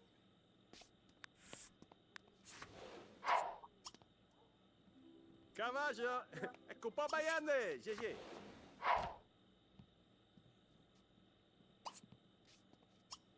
Nib. Framanad. Hallo. Friendling. Qui sont? Double de tout.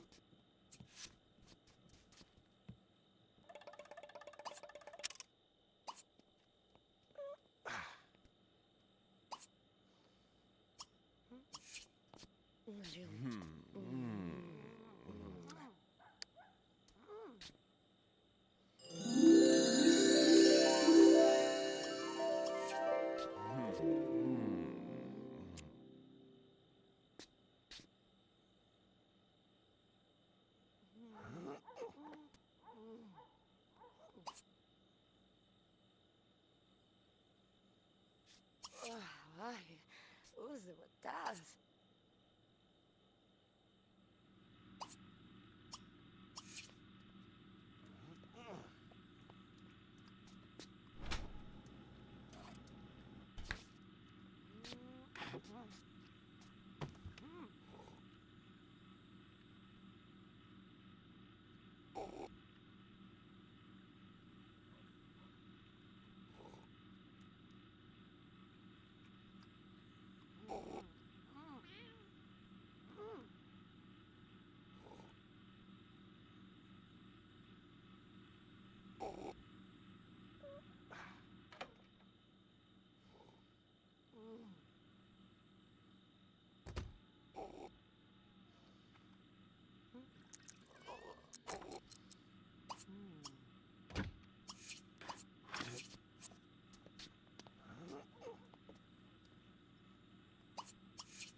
Sure will wag come on it.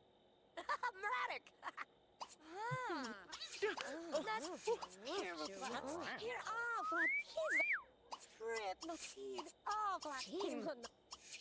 So fun. Carlos. Frip no seed off like him.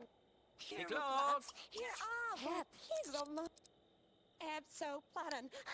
Team, Flavatide. Stava. Wigo! Isto fambada. Igual galedi. Floob Nabadoo. Hepnard. Frip no seed off Hep. like him. Shalimadat. Hoob Zilman.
your Sims are on vacation, the plumb bob here will actually be a dark green color, like a transparent green, meaning that they're on vacation.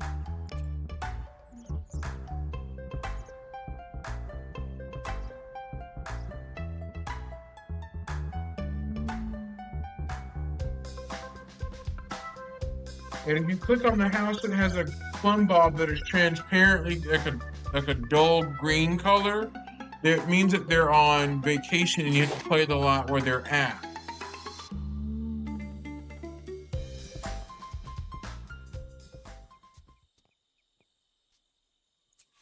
Kuvi, the Kovi jam, Kavumi, Kuviga, the Kovi jam.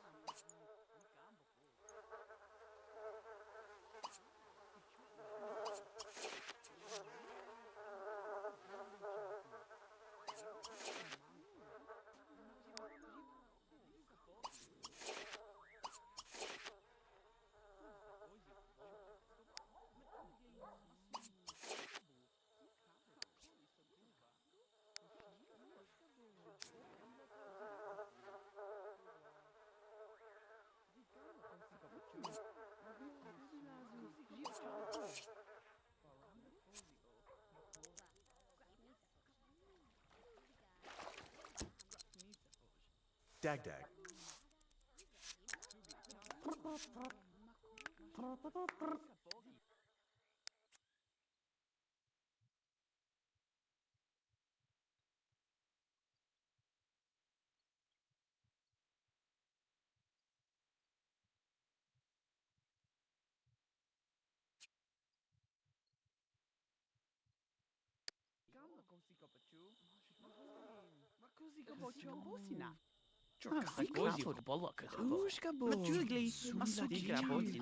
Ma govla vabo.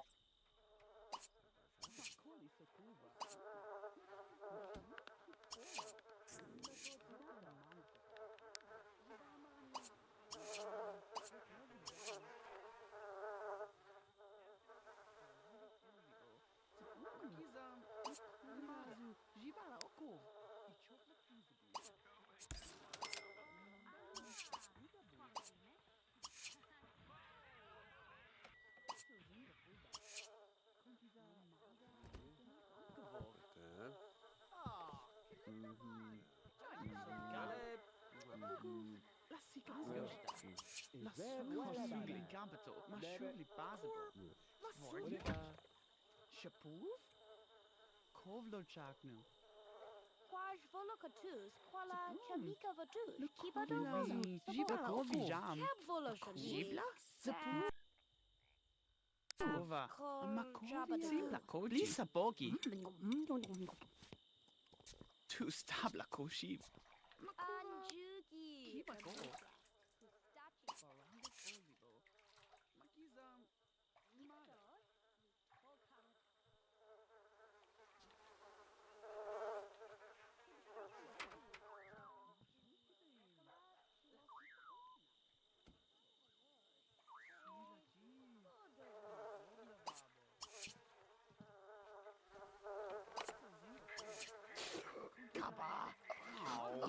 Jadun! Metolo. Melepotele. Volocana. Quaj quib batuki. Rikule? Volet ni nabalada. Waze? Nelopo. Nase pare?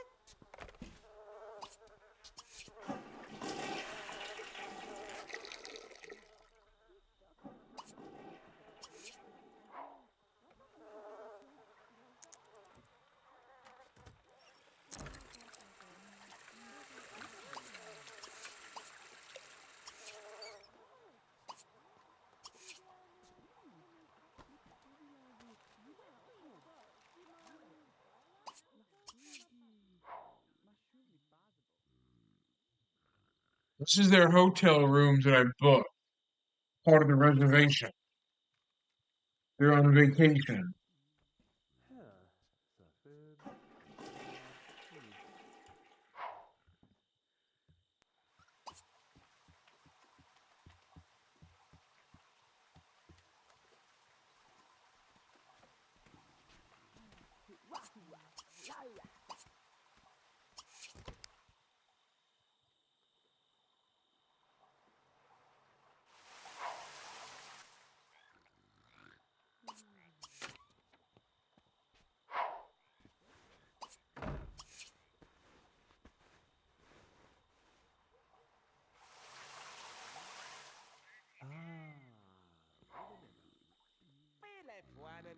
What's it again?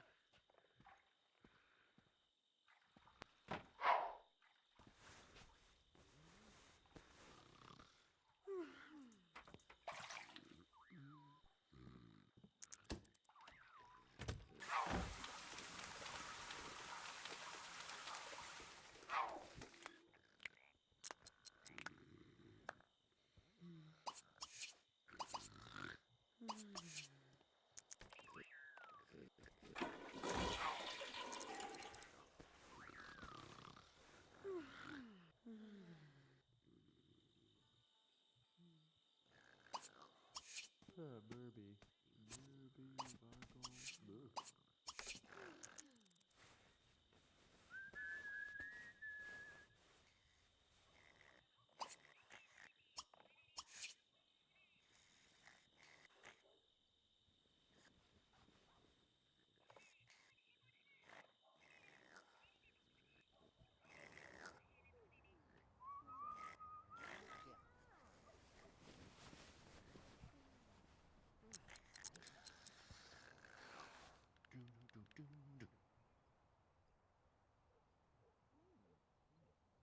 Dice. Siesta, dice.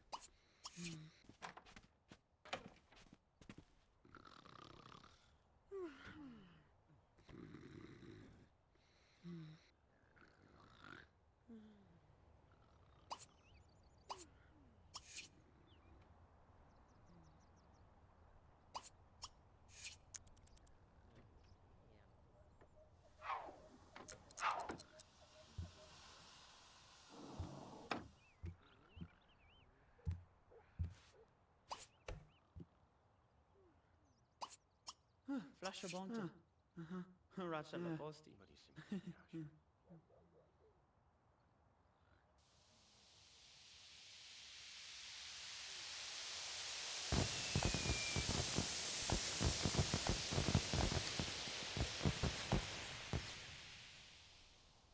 Nope.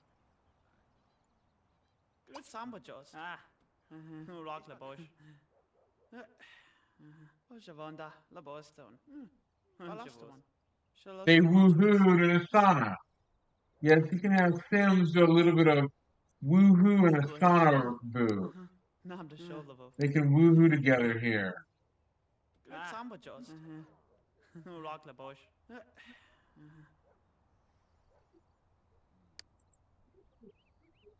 Flascia bonta. Balaston. They can do some woohooing in the sauna area.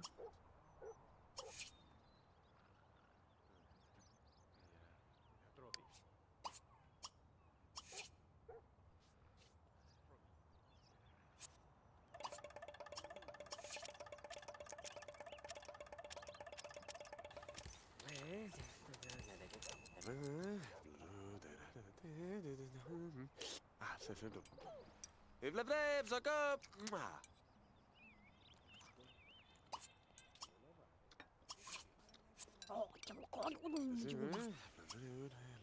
Twin Shagavala. Quaj Volocatus, Quala Chamika Vataf, Kiba Roskivla. And Judy. Sam. Kiba Dod. Nikoka. The Govi Jam. The Gozi for Bolo. Maturity. Masuki. Virgo Mango. Soka. Dushani. La Sika Bosina. Cacola Shani.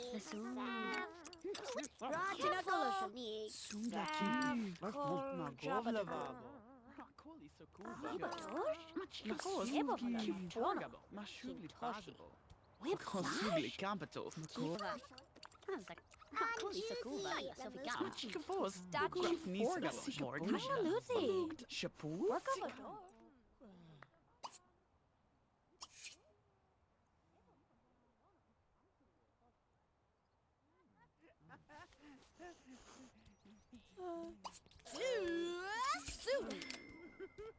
Maloshta.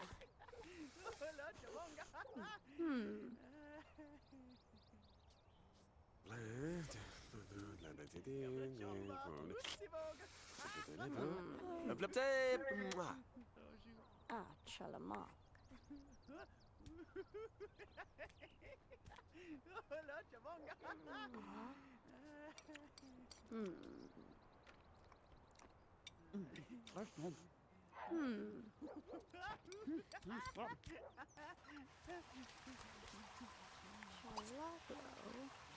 Die gamla così come tu.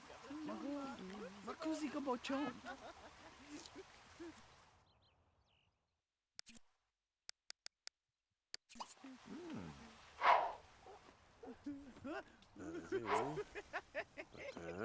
Ma tricky though.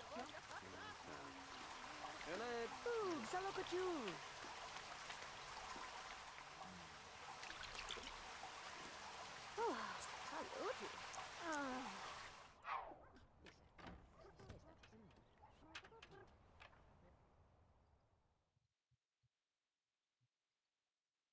We're gonna go have some fun. Yeah, it's actually clear American water from Walmart. Good old Big W, Big Walmart.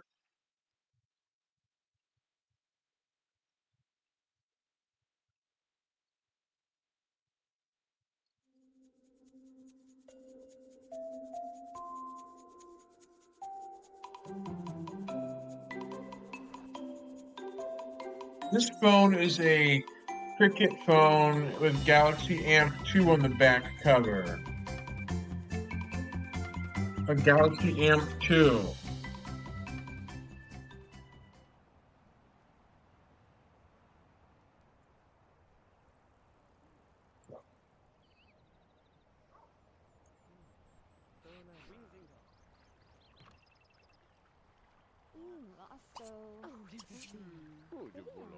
Sure, Aisha.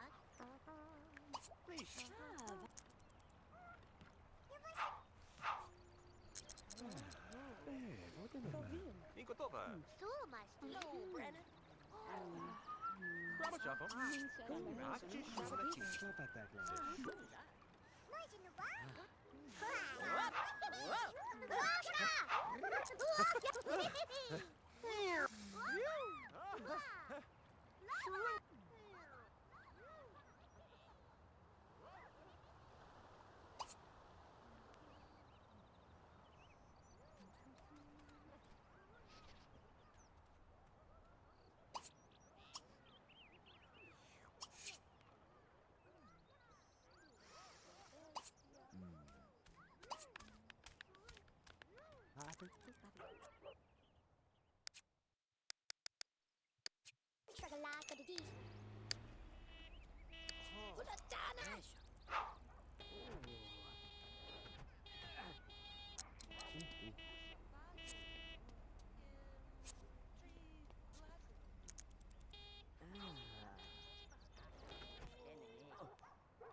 Halin.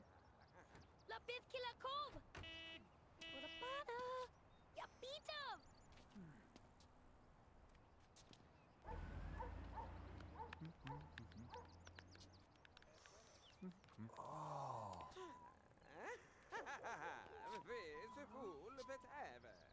Oh, the unsavory Charterland. Him. Oh.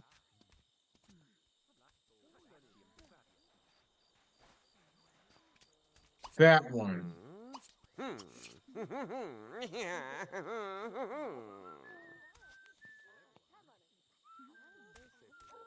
Wabble.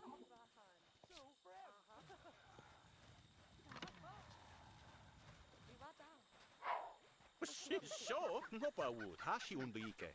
Sti krang pa huis. Fouet. C'est vous pour voilà. Unsavory Charterland. Him. That's a sim that pickpockets from other sims. Ouch.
Chora.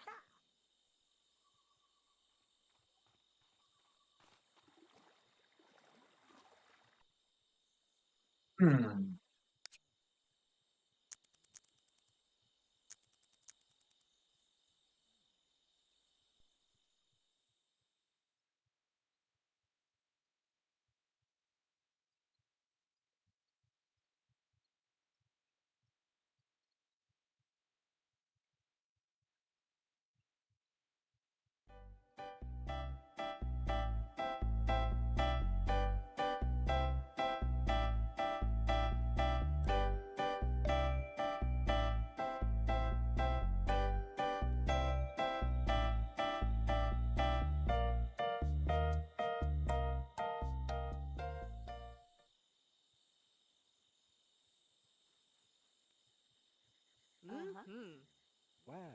Sono grana.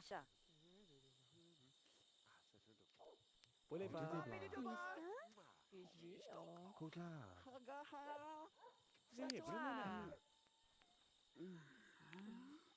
Quoi je parle? Eh, faut pas la chance. Qu'on fout, Boleh ba? Ridochi kana! What's a Kai Yoga? Oh, weh, ba?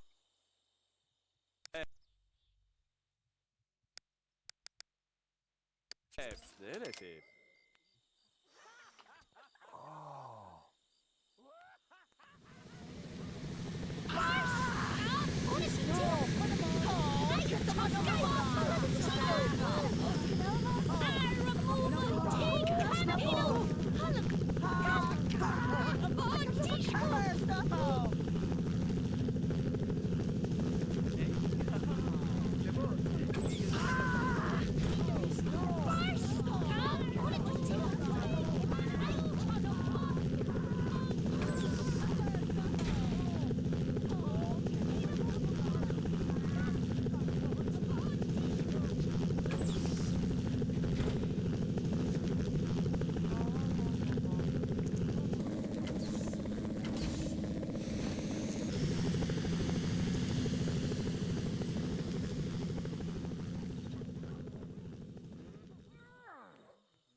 Ouch.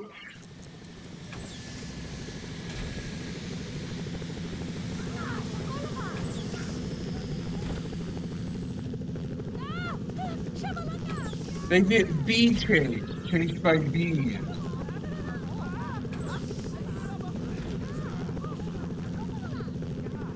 They got bee swarmed. Ow.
Burby.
Hello there.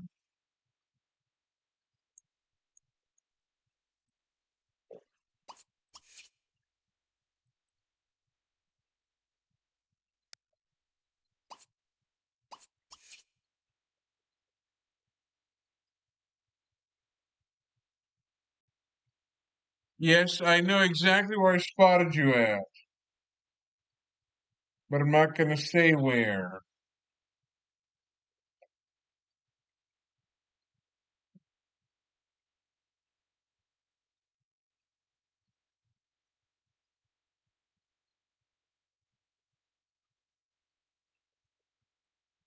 fine.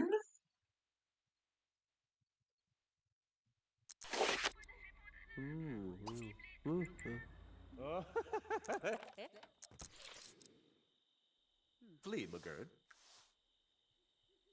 Jabba McGurn.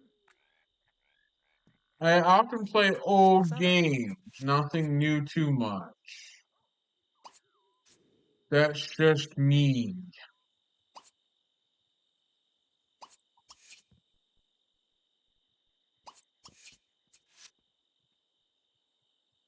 Mm,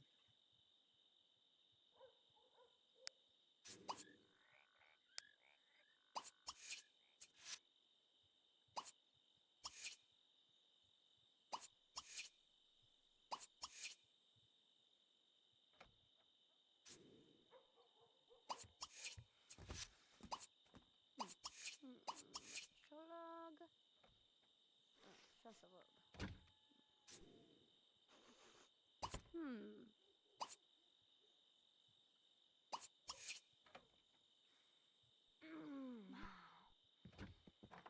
yes, I play The Sims often as I have a classic version called Sims 1 for archival purposes, an archive version of it.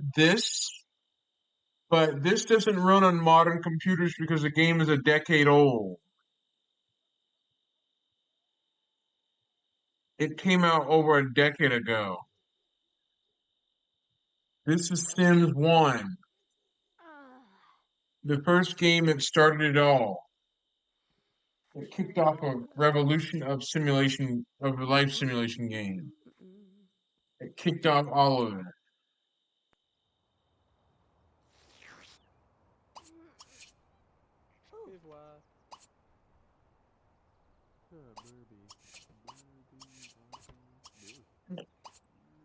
Excuse me. Ooh.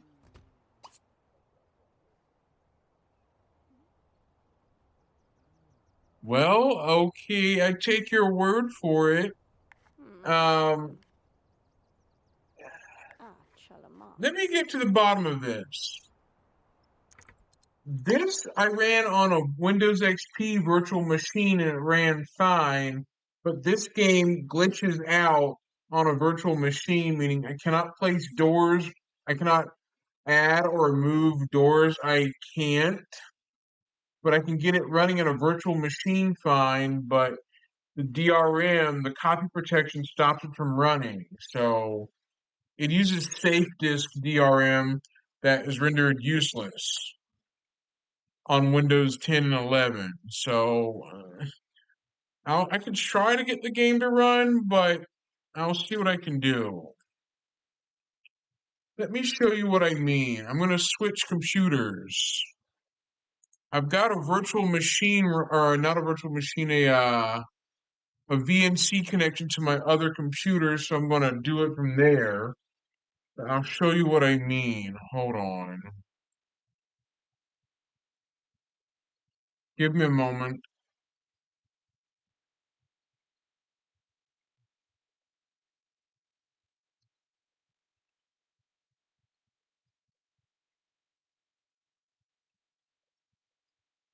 Yeah, I ran virtual machines a lot, stuff like that. I've used virtual machines in the past over a decade ago just to learn how they work. I've used them to run, I'll show you what I'm talking about. This screen right here is a virtual network connection or virtual network computing, a VNC connection into the computer I've got below me, my desktop, but this is what I use often. So I'm going to show you what I'm talking about. But I use this to run Linux in here. But let me show you the Sims installation, try to see if I can show you that, the problem with this. Let me have you look at this for a moment.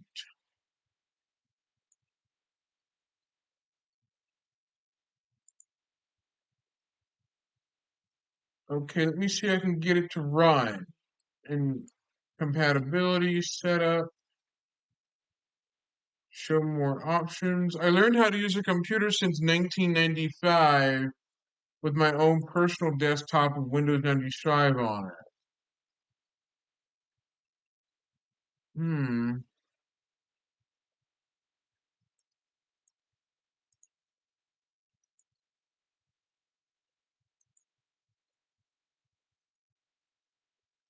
Okay, I gotta use and I got Windows 11 Professional on here. So I've got to at least change to Drive D. So I've got to do a bit of a terminal admin. Okay, let me just change to Drive D.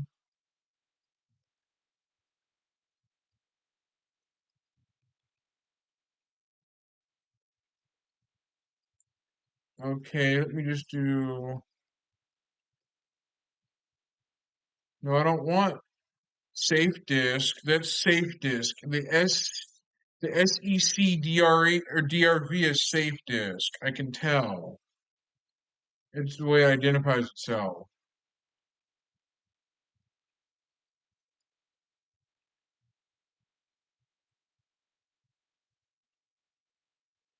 Okay, I did it. I got the installer to run.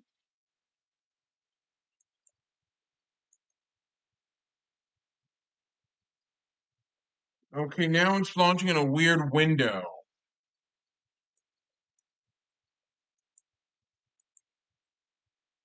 Okay, I gotta blank the screen because it wants the serial. I've got to turn the screen off while I type in the serial code directly.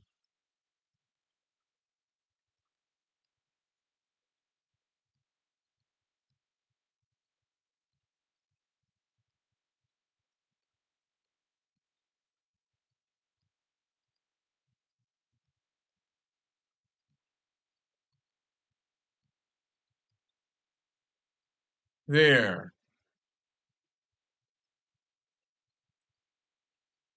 I have a physical optical drive, but I'm using the optical drive, the physical method.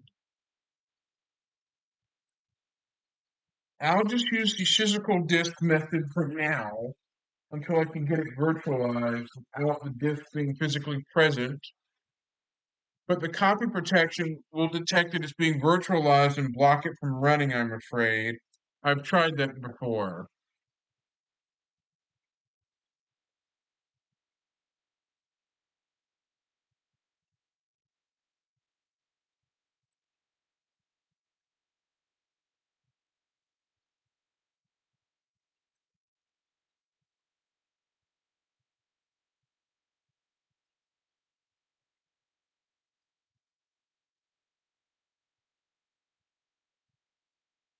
Thank you for detailing that in the process of how that works.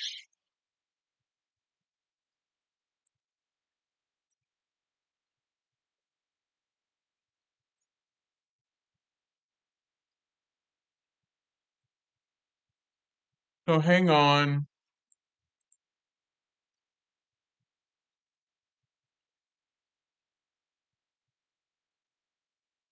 I never could understand how safe disks work.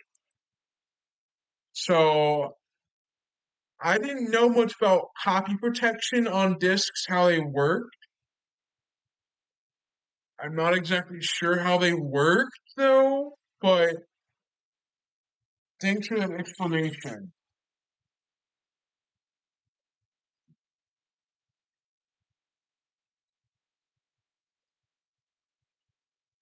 Okay, the game's installing in the background. I'm going to try this method before I try the virtual CD method. I'm going to try that.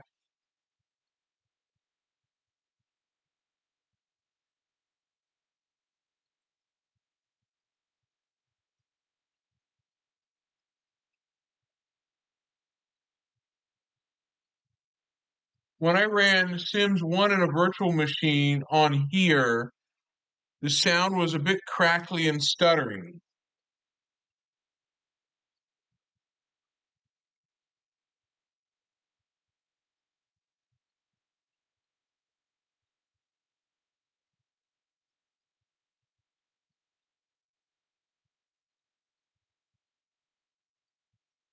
So let's see how this will work.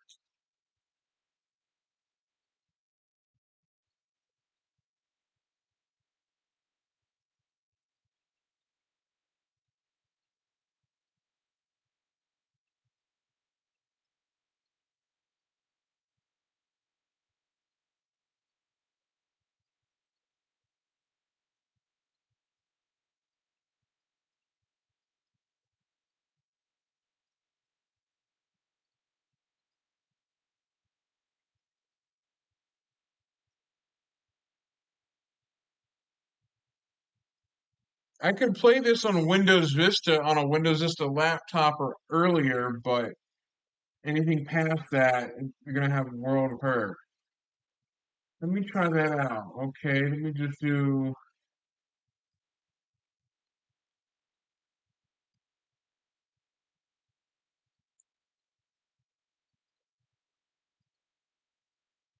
Okay.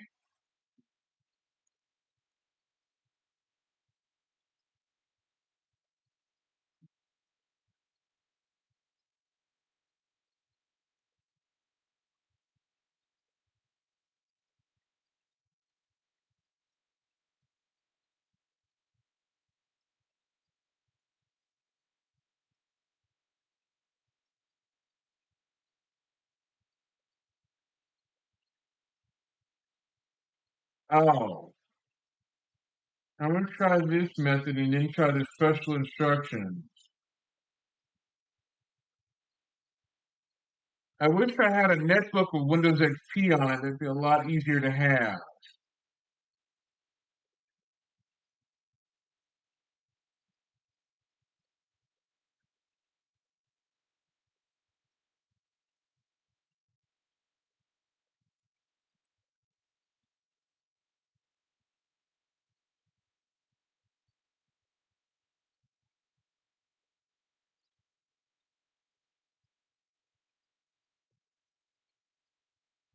Let me just see what I can do here.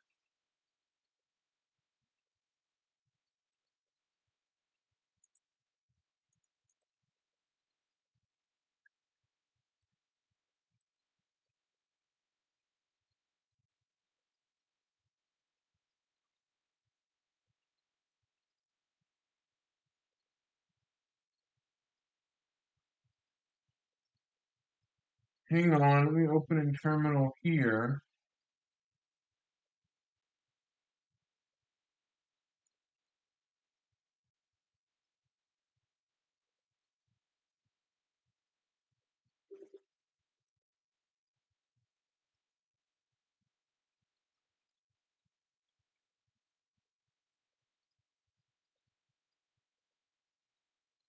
Yeah, that should be expected.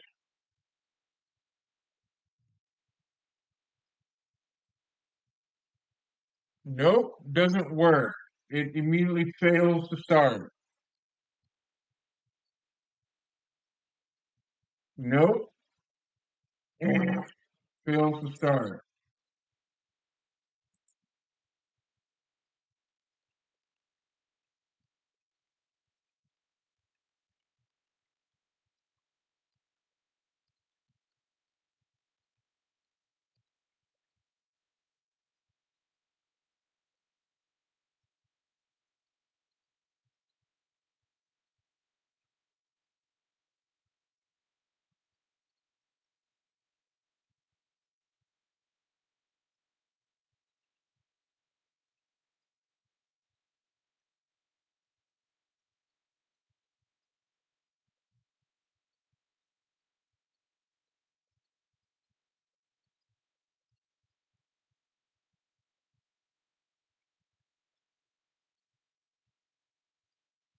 I have to get the patch version of the game. Okay.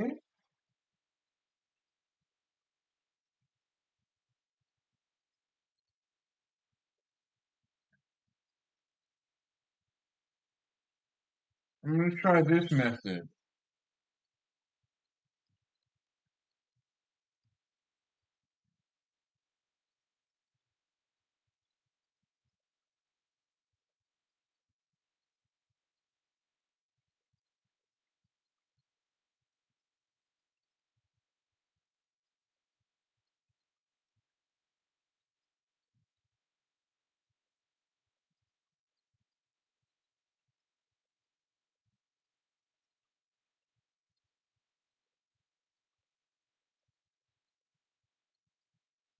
Okay, now when I've done that, okay, right click, okay. I'm going to follow the directions here.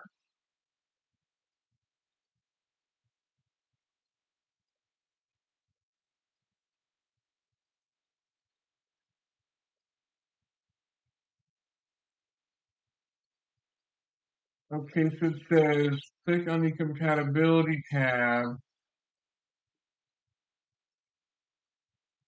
and tick the box. Okay, I did that I need to do that for Windows 7. Okay, run as administrator. Okay, check. It should do that. Okay.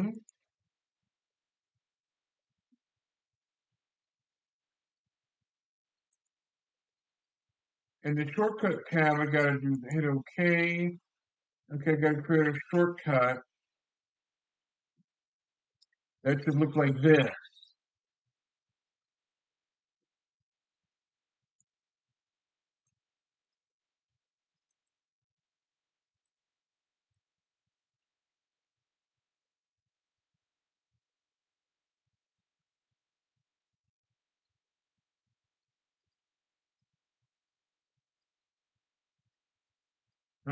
Let's see. Desktop create shortcut.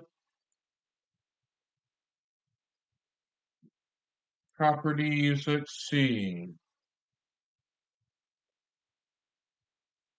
I'm getting ready to follow the instructions and to put it to the test. Okay. Apply, okay, and go. Okay, got to do it that method. Oops.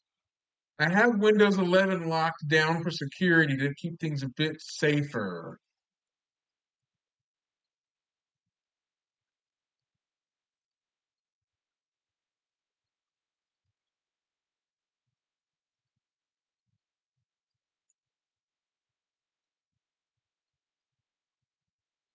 Hang on, please wait. I'll try that method again.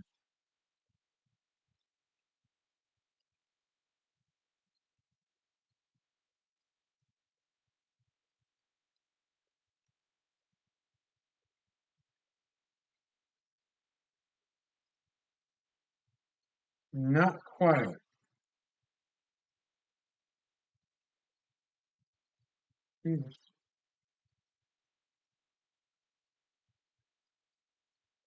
It's not starting, but I have a disk in the optical drive. I've downloaded a patched version of it, but it still doesn't want to play correctly.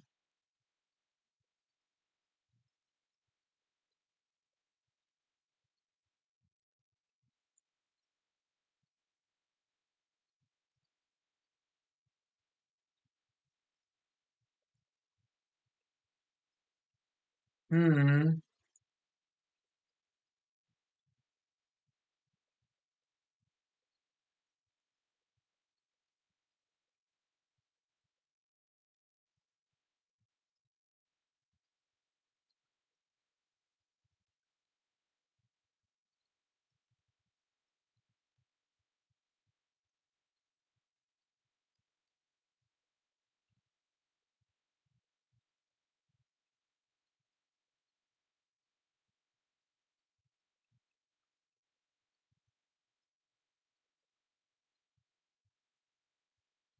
I gotta do the DG Voodoo 2 fix.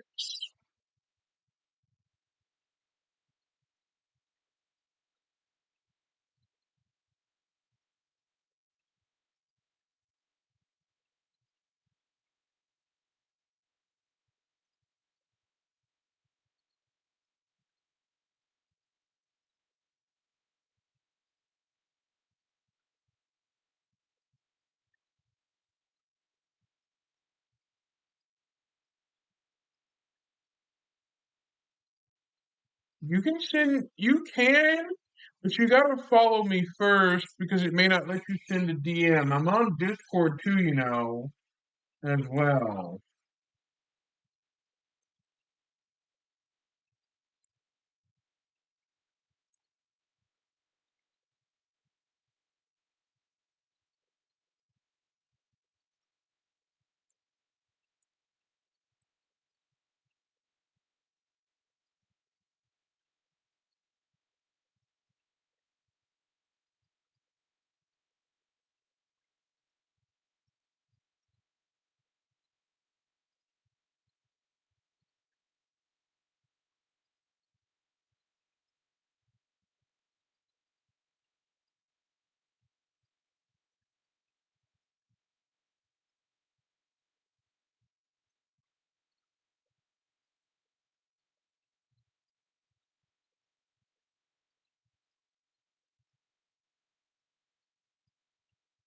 I'm in the Discord of Sims Recording.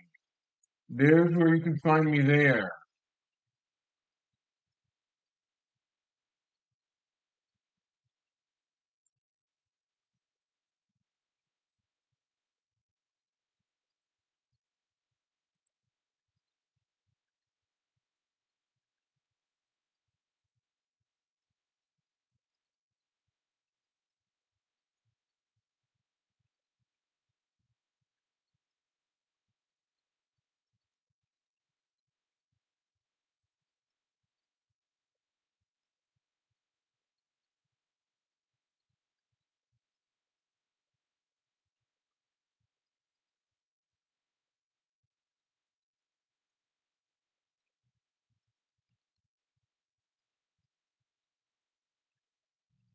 Still doesn't work. Aw.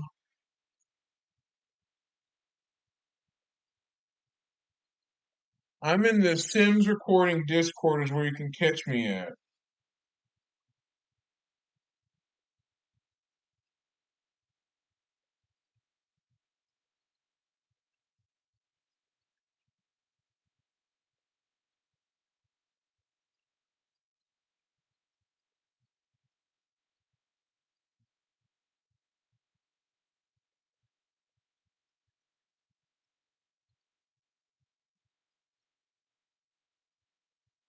Okay, I'll check.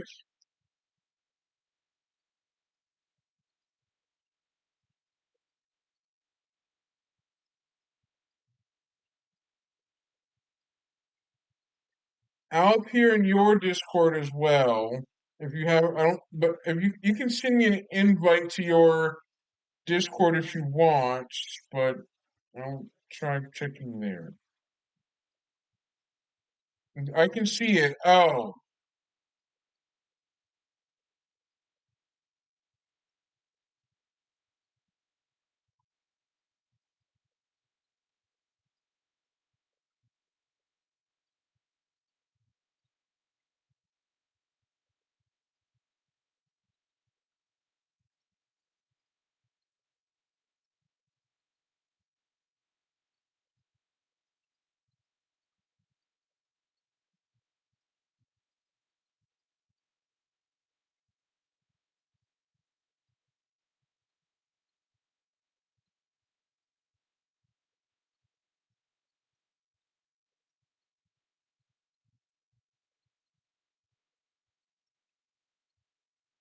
I got it on my phone for it. So hang on while I get this to try to work correctly.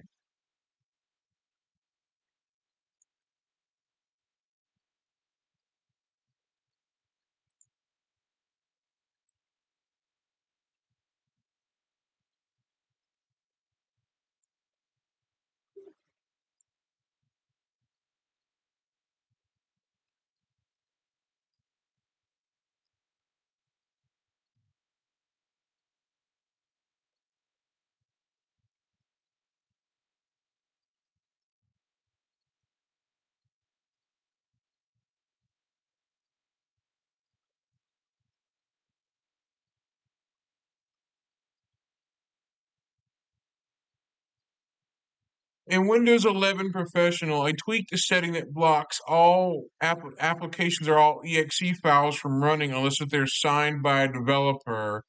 This only affects some exe files, some.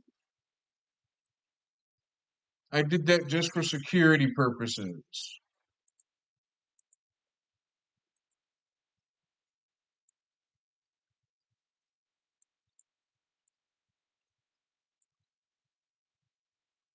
I did that to harden or lock down the Windows 11 system pretty heavily on the computer.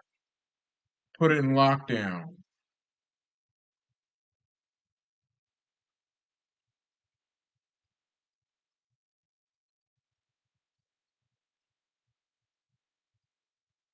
Sorry, I didn't know.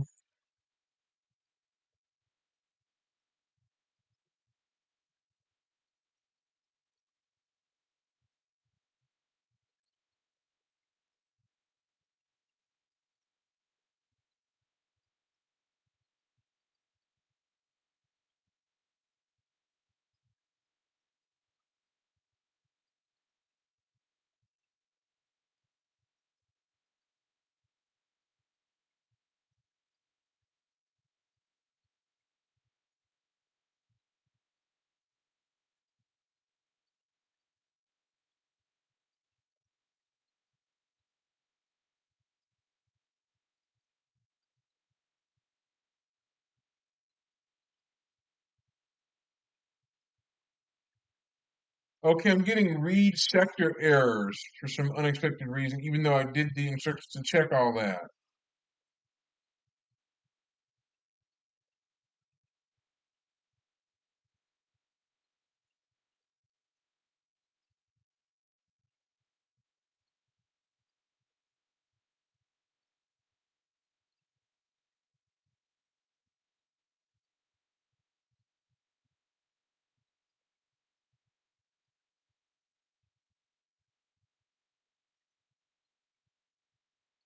It just says on average, Sims 1 games have between 500 to 700 read errors.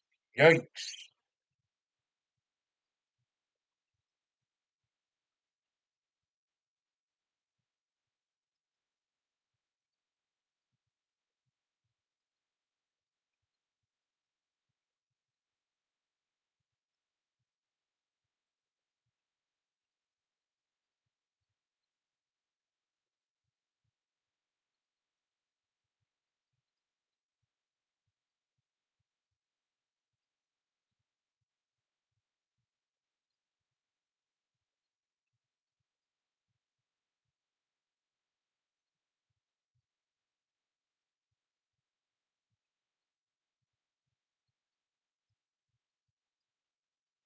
The one last step it tells me is how to play the game. You need to download a no CD patch to bypass the verification step of the Safe Disk driver.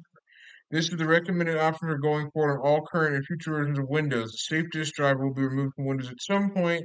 There's no other way around this besides warning. This is not recommended. Disabling driver signature enforcement for your entire PC. Typing SC start sec DRV and CMD. This will put your entire PC at risk. Only do this if you know what you're doing. Warning, this is not recommended. Oh,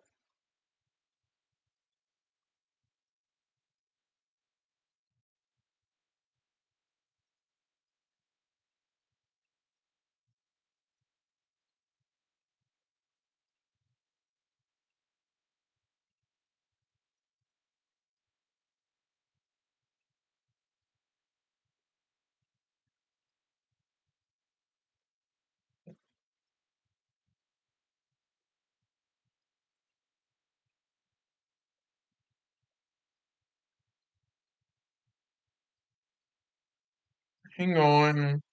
Please wait.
I'll let that run, but I'm going to show you something else. I'm going to minimize that. This is me using a virtual machine right in here. It's already open. I forgot. Or not quite. I already have it open. But here's Windows 98.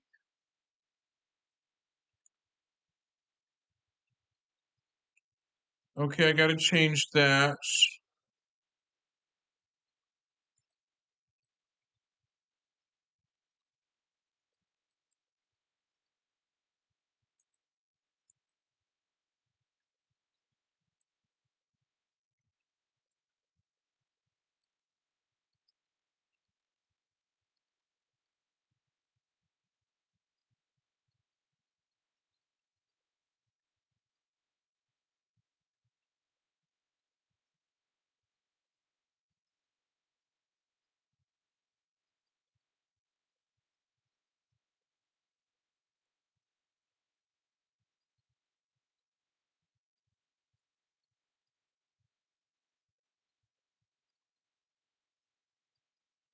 Let me go back to Sims 2 for a moment and quit that game out.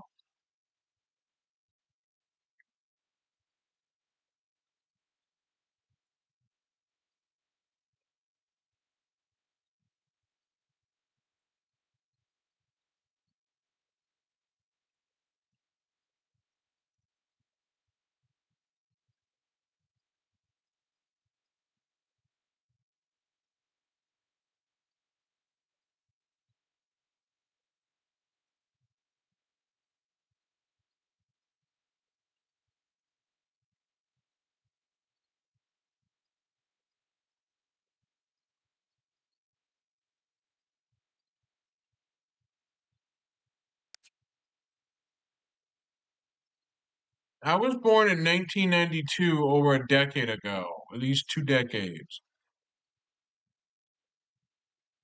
Well, at least 2 decades, I should say.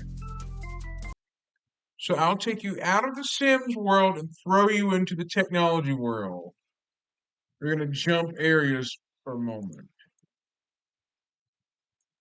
You won't hear sound, dude, because the sound is pitifully bad. Great. That's okay. You won't hear any sound hardly.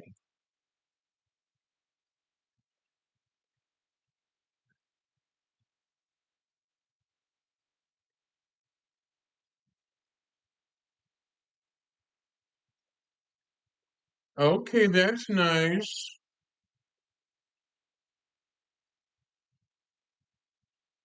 I won't let you hear the virtual machine sound because it's terrible, crackly, and popping. It sounds like garbage. This is it running in the VM, but I can't really let you hear the sound. Like, it's awful. It's like pitifully bad.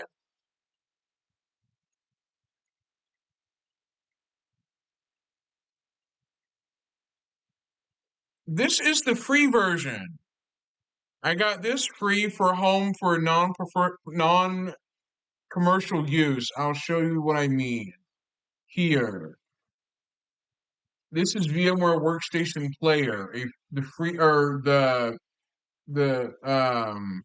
or VMware Player.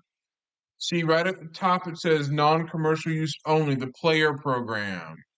I don't have the pro version. I don't. I never did. I never really liked the pro version because I'm a home user. I'm not a professional user to use the pro version, however. I had a program called Parallels Workstation paid for in 2012, but the problem is Parallels, they stopped providing the Windows version. I'll show you. The sound in the virtual machine is awful, so I'm not going to let you hear it on my other computer. It sounds terribly bad through it. Okay, I'll show you what I mean. Here.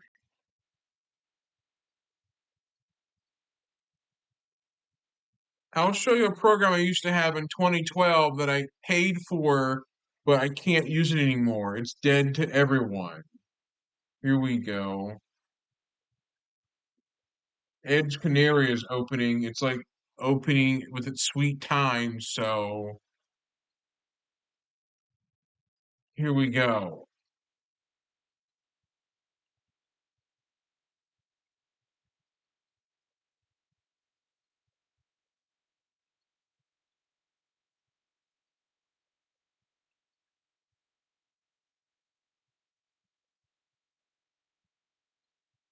Please wait.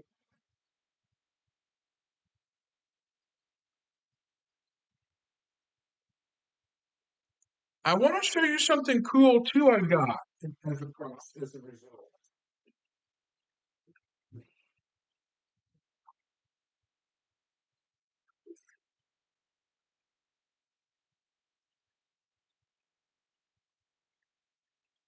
I've got a thin client.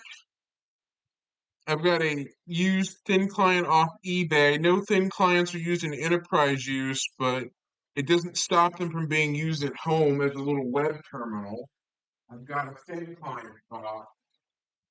I've got something else I want to show you.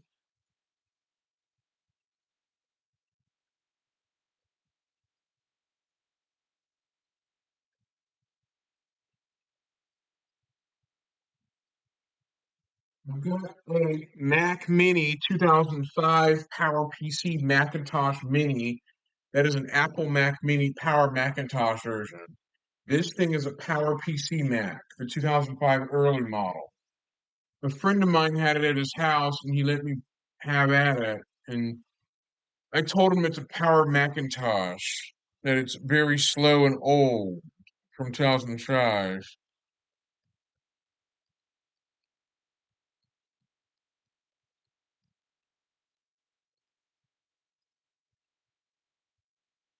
This is Parallel's workstation I used to have back in 2012.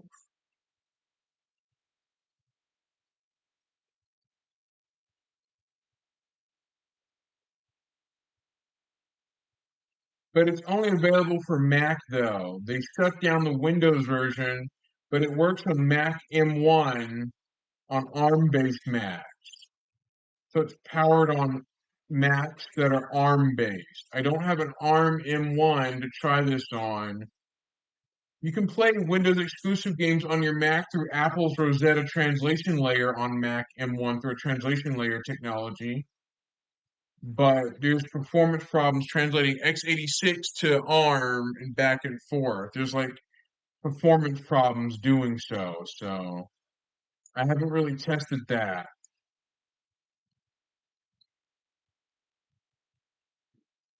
Here we go. This is what I used to have in 2012, but the Windows version is discontinued for Linux and Windows. I'll read it.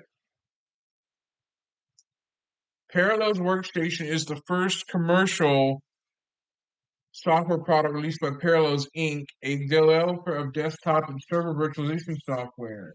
The workstation software comprises a virtual machine suite for Intel x86 compatible computers running Microsoft Windows or Linux. For Mac versions, see Parallels Desktop for Mac, which allows the simultaneous creation and execution of multiple x86 virtual computers. They distributed the product as a download package. Parallels Workstation has been discontinued for Windows and Linux as of 2013. So the Windows and Linux version of Parallels Workstation was discontinued. They used to have a Windows version and a Linux version, but those Windows and Linux versions they were discontinued afterwards. So I paid for a license for this program back in 2012, but they discontinued that license. They discontinued the entire product for Windows and Linux only, leaving Mac support behind. Stuff like that. I used to use VirtualBox altogether. The ones I've used that are virtualization based are VirtualBox, VMware Workstation Player. I've used DOSBox. I've used DOS EMU. I've tried out Hyper-V. on Windows 11 and Windows 10 Pro. The Hyper-V version, I played with it a little bit and got the hang of it. Parallels Workstation is discontinued for Windows and Linux. It's no longer available for Windows and Linux anymore. It's gone. But there's Power VM that runs Power processors, microprocessors by IBM. There's QEMU that I've ran. I've messed around with some of these that are free and some of them that are not free, unless they're like free for home use. That example, but I used to use VirtualBox a decade ago. Back in 09, I used to use VirtualBox, stuff like that. I used to use Virtual PC 2007 by Connectix. Connectix was a company that used to own Virtual PC, Connectix Virtual PC, but they sold it to Microsoft and discontinued other products. They sold QuickCam to Logitech, sold Virtual Game Station to Sony, sold Virtual PC to Microsoft. Connectix Virtual Game Station was a program for Windows and Mac, but Connectix got sued into oblivion that caused Sony to sue them, which caused the shutdown of Connectix Corporation, which Connectix imploded after that nightmare back then. There's VMware Workstation Pro for professional users, but VMware Player is actually formerly known as a player, but now it's a virtual machine creator. I'll read it. VMware Player came out version 1.0 a decade ago with x86 support its first release, but it only allowed playing of virtual machines, but later versions starting around VMware, let's see,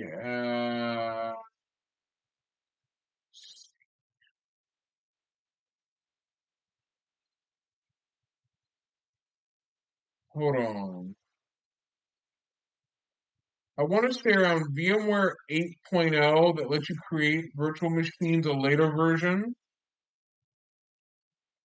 or the version earlier than 3.0. So version 4.0 lets you create virtual machines. Version 3.0 only allowed you to play them. It says here that versions earlier than 3 of VMware Player were unable to create virtual machines VMs, which had to be created by an application with the capability or created manually by statements stored in a text with the extension .vmx.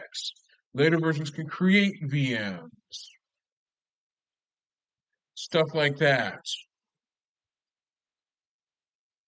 Another computer I've got, it's also an Intel Atom, dual core Atom,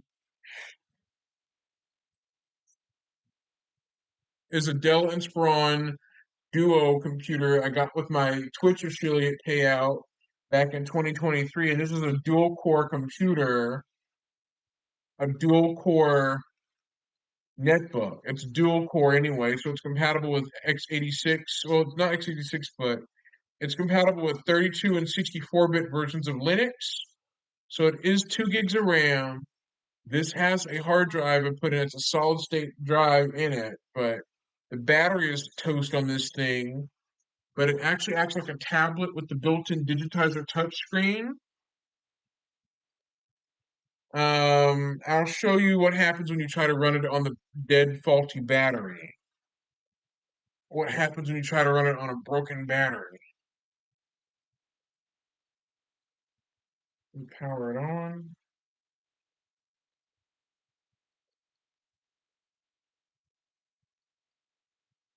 You hit Alt Control Delete.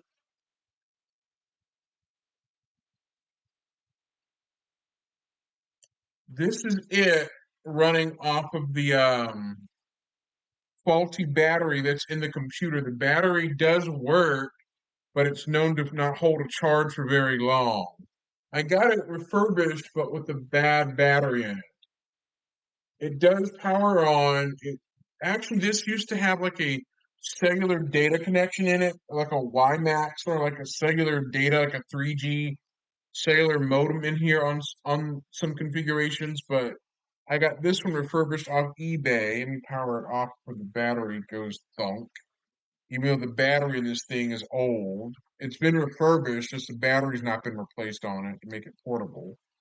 The touchpad worked on it, but I accidentally took it apart. Well, I took it apart to see if there's anything wrong inside of it, and the touchpad no longer works after the ribbon cable underneath here broke, so the touchpad is permanently out. So that's about it. This had Windows 7 on it, unactivated from the eBay seller just for testing purposes. So I decided to replace it with Linux instead to make it work. I made a Bluetooth speaker out of this thing that is an x86 Bluetooth speaker. I made a YouTube video on it. I'll show you.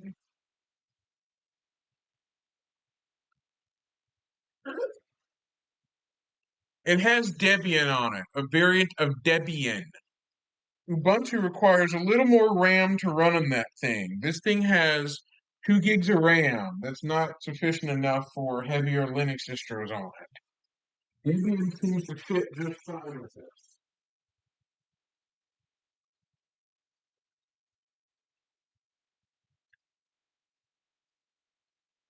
This thin client's got a 16 gigabyte SSD in it. It's 16 gigs. A 16 gigabyte SSD, which is a SATA one. It's not the newer SSD, it's an older variant that is 16 gigs, and it's not big enough to hold a full Windows 10 install or full Windows 8 or 7 install.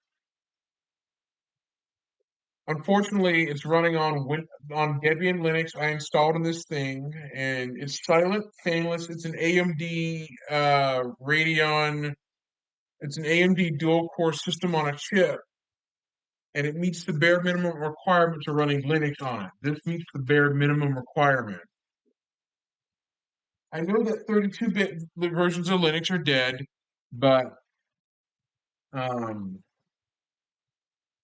stuff like that. I used to use Ubuntu in '09, but I quit using Ubuntu back after '09, though. Stuff like that. Ubuntu does support PowerPC or the initial supported platforms, but they don't have PowerPC support anymore. They don't. They got rid of the PowerPC support, so I can't use this on a Power Macintosh from '05. It doesn't work like that.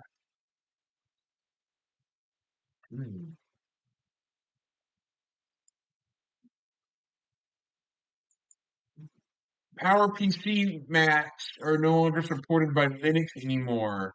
A decade ago, you could use PowerPCs with Linux a decade ago, but a lot of distributions dropped support for the old PowerPC iMacs. They killed that off a decade afterward. This is Canonical that was created by Mark Shuttleworth directly by Mark Shuttleworth in 2004. The Canonical was founded in '04 by Mark Shuttleworth, that he launched it in '04 back when I was still in middle school, elementary. I've used Puppy Linux on here. I can on the netbook, but the problem is that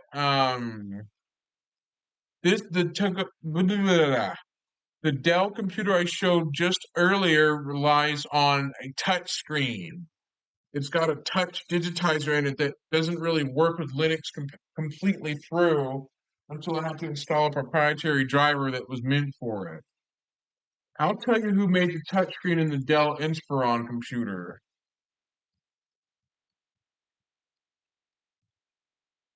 The company behind this is called eGalax, or EETI eGalax. This is the company behind that touch driver called eGalax Touch. This is EETI. eGalax Touch is a touch digitizer or touch hardware that is designed to be in computers, like embedded computers or like touchscreen devices. So Egalax Touch supports, they're a Taiwanese company that supports Windows CE, Linux, Android, Mac, iOS, QNX, or not iOS, it's Mac, QNX, DOS, Linux, WinCE, all of that. So they provide touch drivers for WinCE altogether. They provide touch drivers for Linux. This is Egalax. They support Windows CE.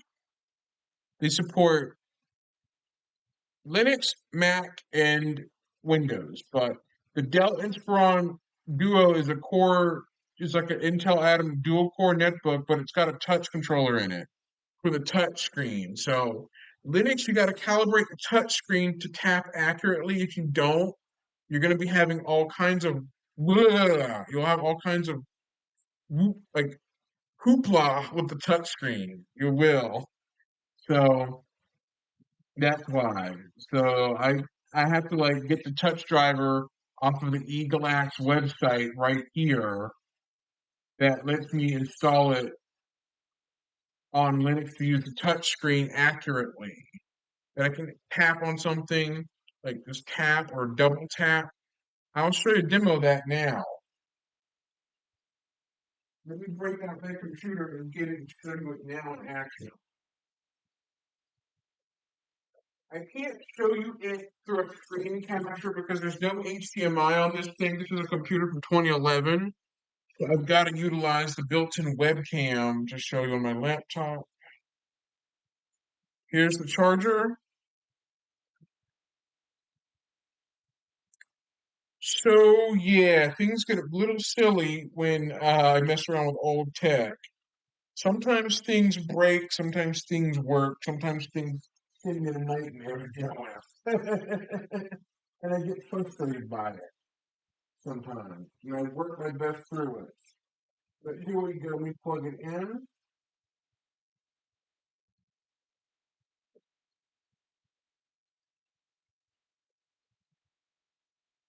Let me get ready to plug it up now and show you it fully working in action.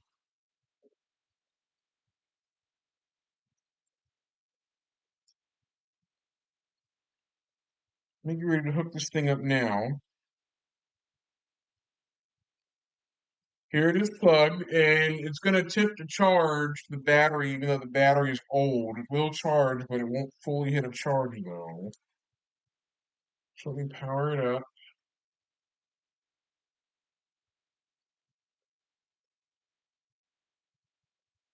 Here's the computer I'm going to show after I fully boot it and everything. But that's how I got the controller driver to work on this little Dell Inspiron laptop. Let me show you the specs of it. Okay, autosave. It says autosave. Try it.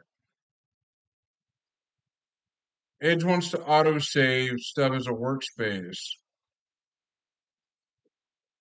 There, I want to use Edge workspaces to remember what I'm doing.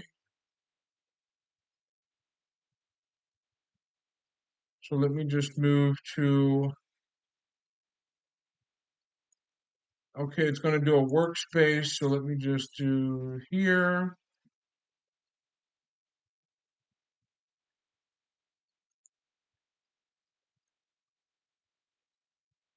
I have the workspace on, so I've got that turned on.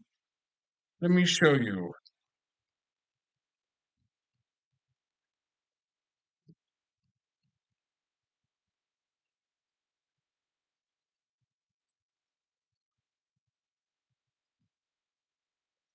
This is the Dell Inspiron Duo computer from late 2011 by Dan Ackerman. This is the computer I've got right here, but let me let him talk. Or no.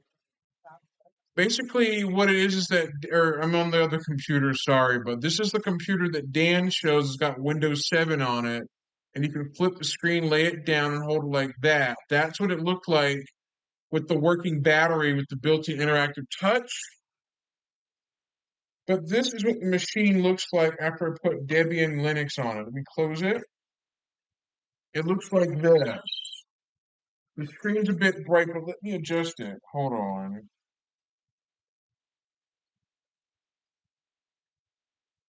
The screen's a little bright, but that should be expected.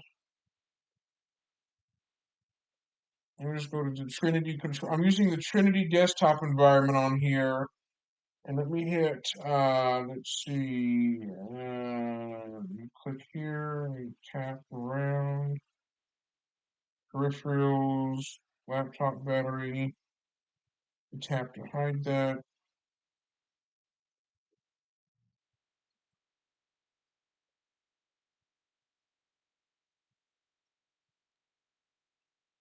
Hang on, let me see, display.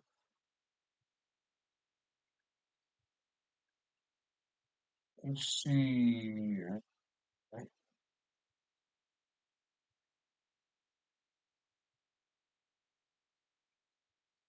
Give me a moment. Let me tilt the screen around. Let me tilt it.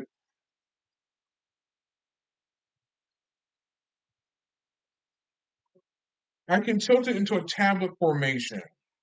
So I've got it in a tablet-like window, an iPad format. So I've got me formatted to an iPad format. Redo left, accept. So I've got it formatted into the iPad format, where I can have it like a rectangular window view.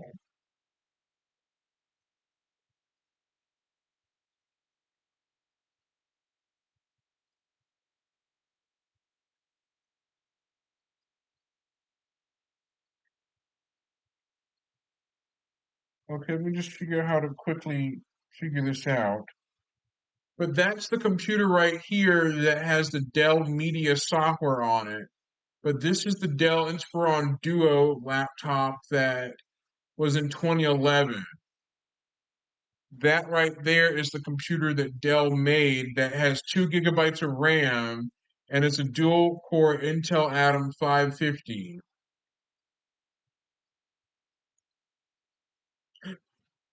Here we go. I'll read it. The Intel Atom 550 The Intel Atom N550 is a dual-core Atom CPU for small netbooks and offers relatively slow performance, but also features a low power consumption. Because of the in-order execution, the Atom series CPUs are slower than its core Celeron CPUs at the same clock rate. The N550 is produced in 45 nanometer and supports DDR3 main memory. It contains the GMA 3150 graphics card on the same chip. Stuff like that.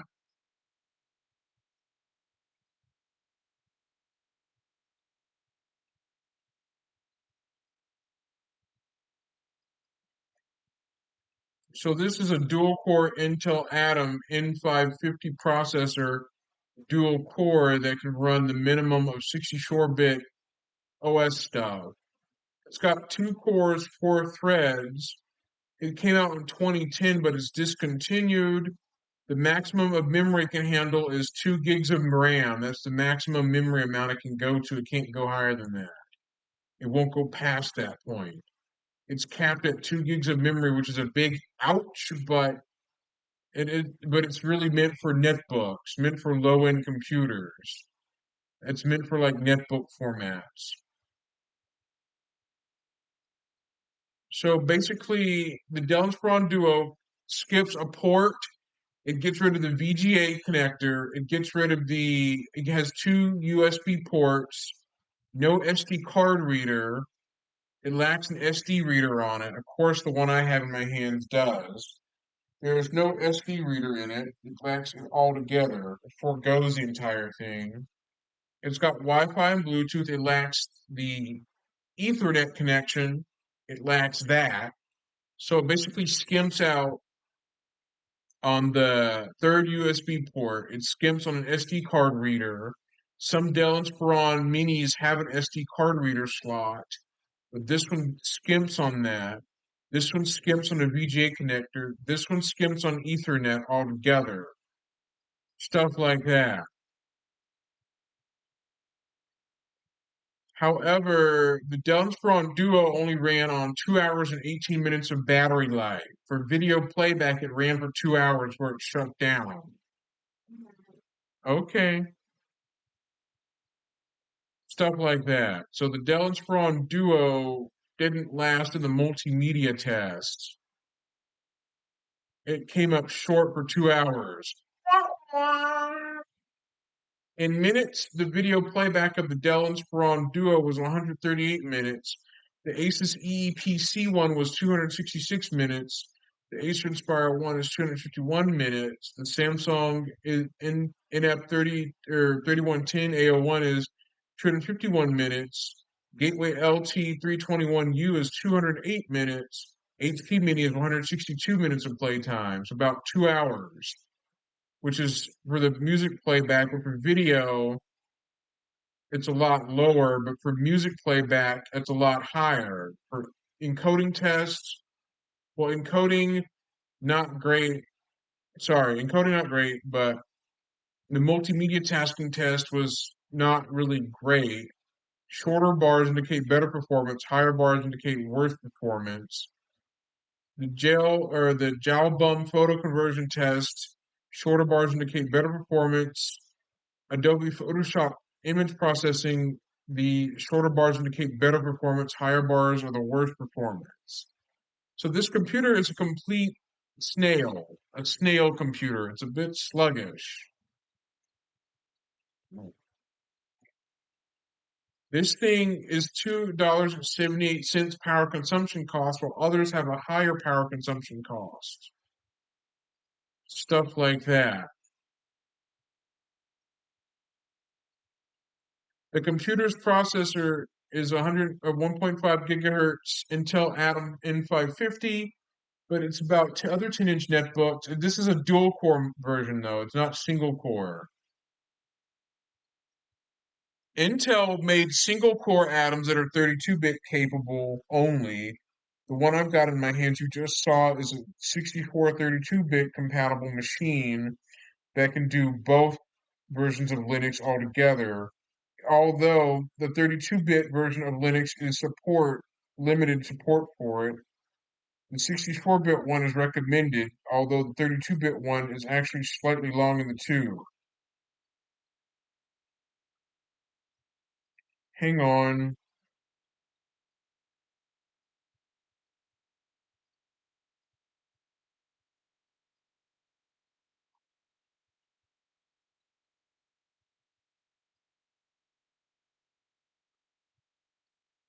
So basically, you could use a netbook for basic computer tasks, like basic computer tasks, though, but it's not meant for anything other than web browsing, emailing, media playback. It's not meant for high-end, heavy-duty tasks that'll bring the computer to its knees.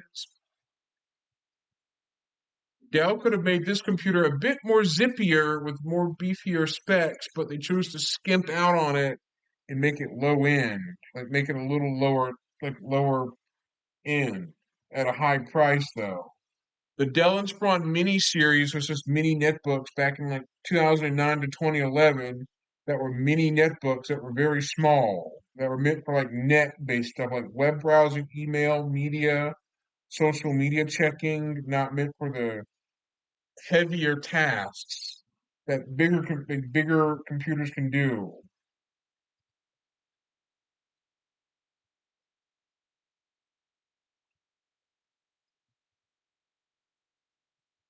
Stuff like that.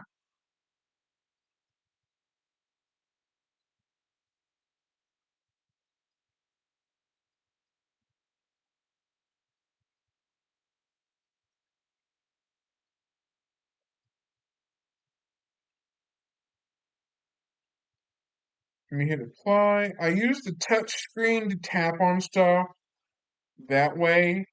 I use it like a tablet just to tap on it to interact with stuff just for the fun of it. I have installed an emulator called Kega Fusion on here. I've got the Sega Genesis Kega Fusion emulator. Let me turn down the screen brightness of it. I've got it open like a book configuration. Let me lower down the brightness to 0% and close it.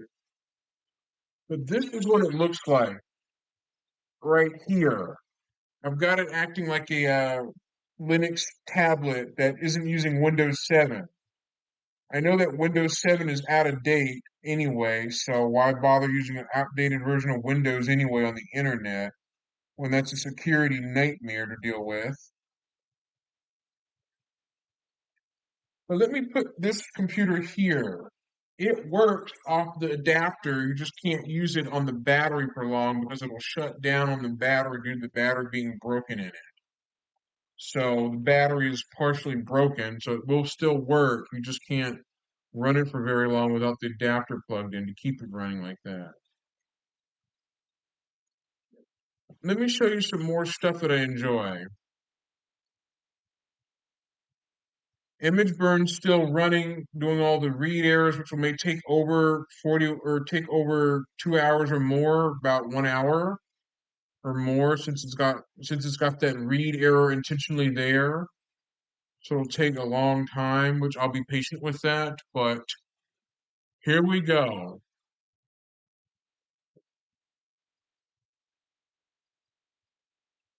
Give me just a sec and I'll be right back. Let me fire up the Linux virtual machine and I'll still continue.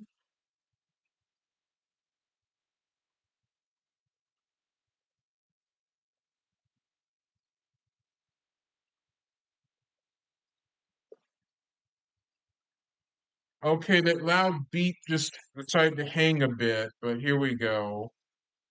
But this is Arch Linux right here. I'm going to boot up now. We're going to get to that now.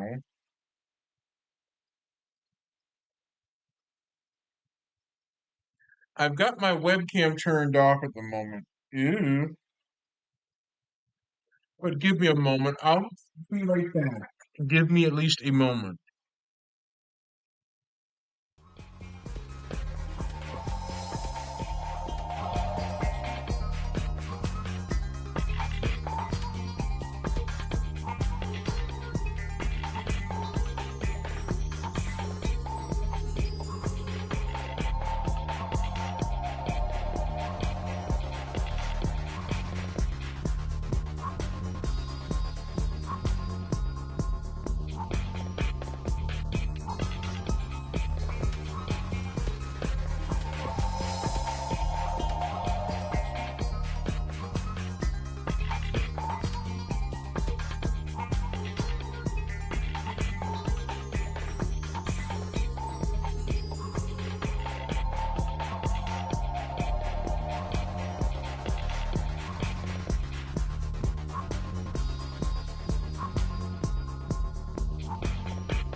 I'm back. I know people got ads, so they're missing.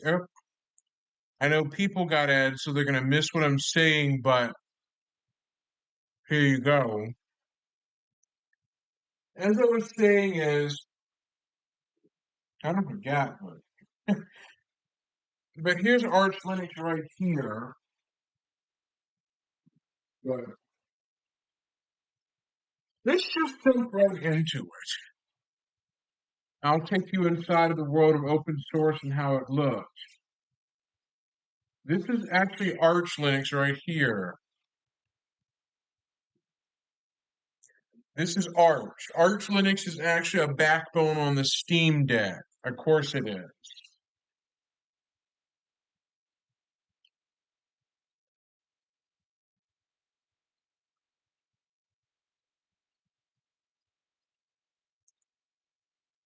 Obviously, Windows 10 goes out of date in October 2025, right around fall of 2025. So it goes out of date by then.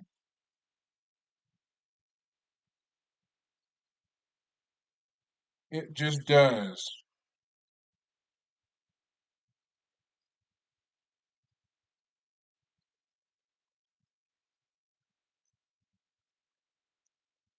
So hang on while I configure this.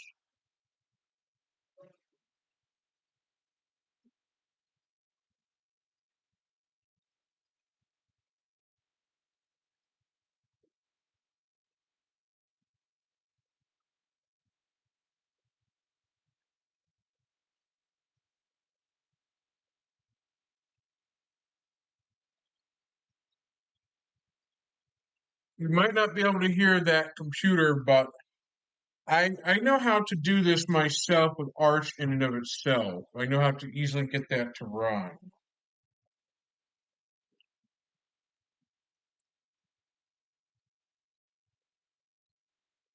Let's see.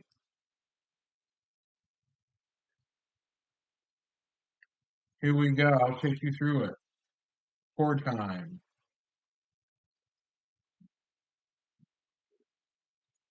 This I learned about back in 2011 that Arch is a rolling distro that's designed to be used easily for experts, but for those who don't know how to deal with it, I wouldn't recommend it. But if you are familiar with Linux and how Arch and Linux work, then you're easily able to handle this just fine.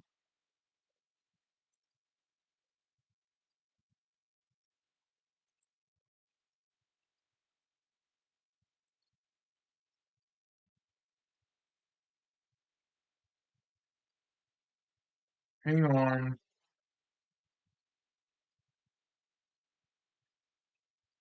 Okay, there are upgrades waiting to be performed. Run in terminal.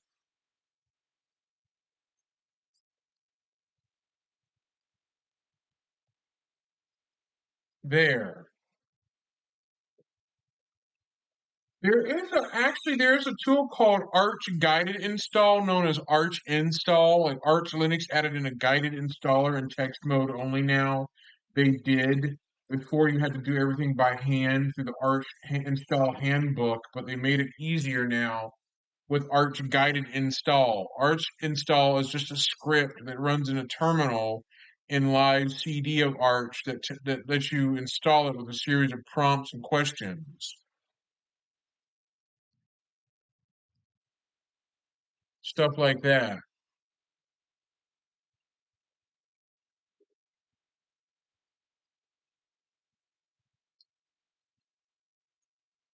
This is what I wanted to show that I often tend to mess around with this in my free time when I'm not streaming on Twitch, but here we are.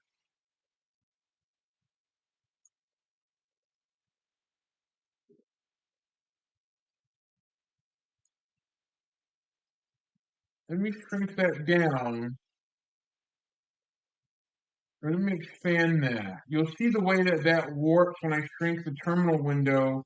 It'll warp that text to the left side and the right. It'll do that. This is called Octopi or Octopi. Octopi is an Arch Linux package manager, a third-party one that is designed to help the user install and remove software very easily.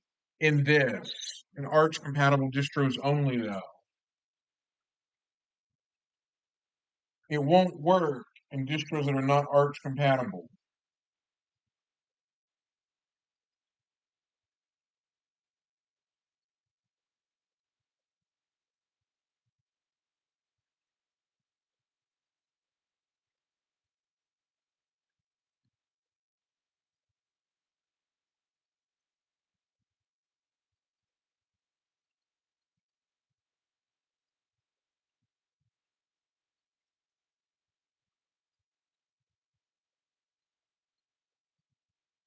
So that'll take a little bit to do that.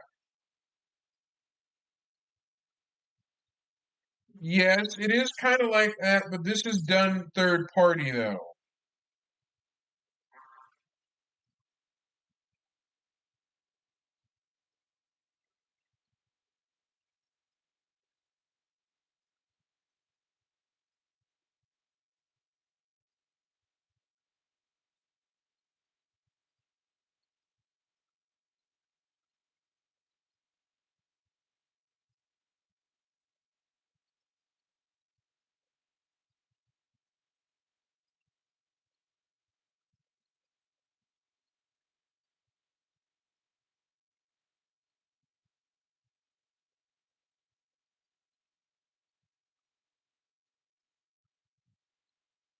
So this is Octopi, but the package manager is known as Pac-Man.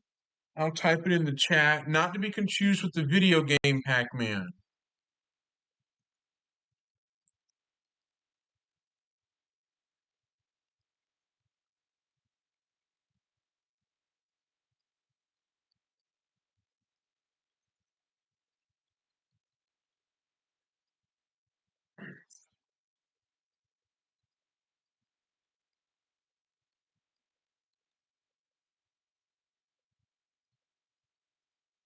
There you go, that. That's what I'm referring to there, that it's an Arch stuff only that makes an appearance there.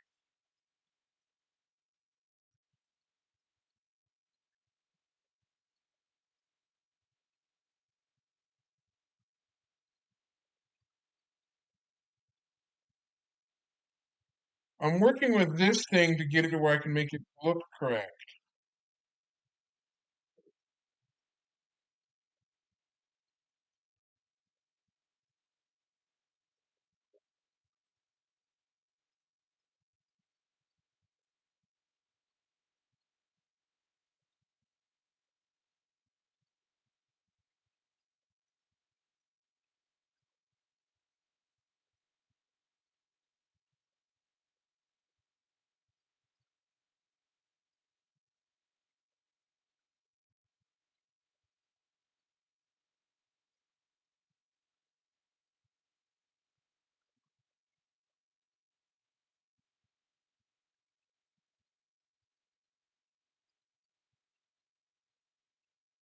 Hang on.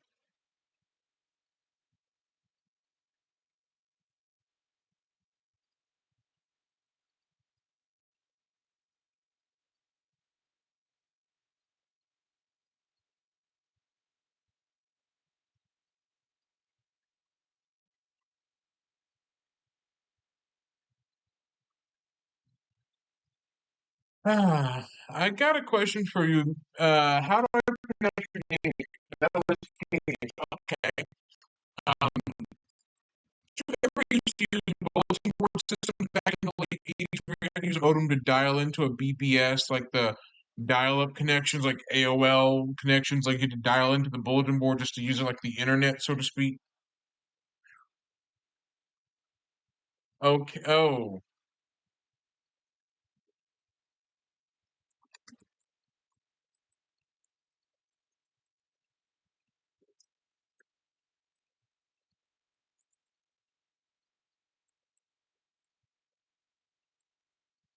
did you ever use BBS, like the bulletin board systems back in the 80s?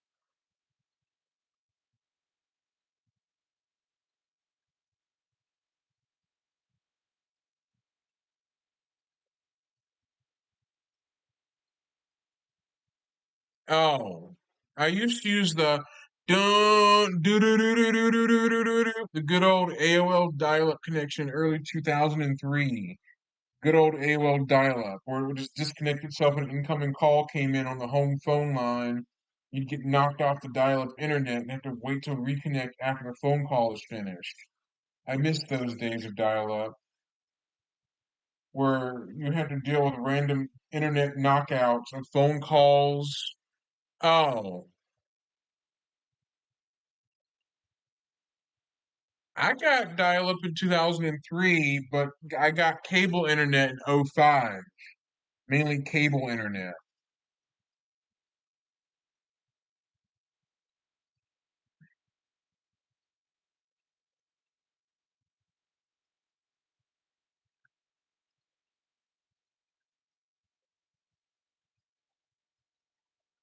Yeah, that. If it isn't Mr. Sims recording himself.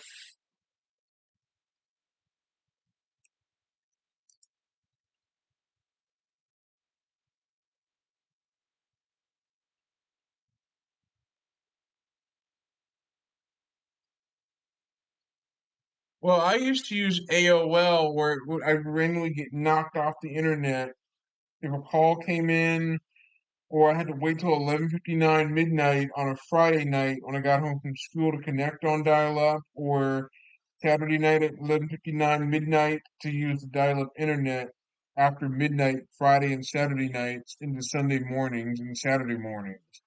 Like from midnight to like 4 a.m. Saturday, midnight Saturday to 4 a.m. Sunday almost. Like I had to do those times because I was in school then and I couldn't really do uh it dial up while I was in school because I go to school the next day. So I had to wait to come home to do that. And wait to come home after like on a Friday, Saturday night.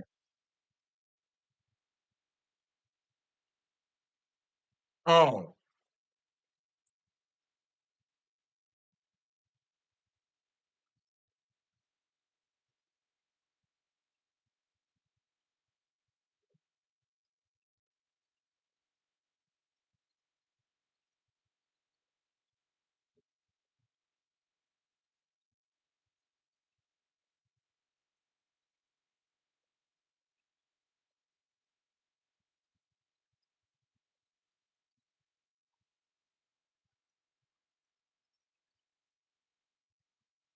yeah, I'm surprised that no one can even hear the other computer through my laptop speakers.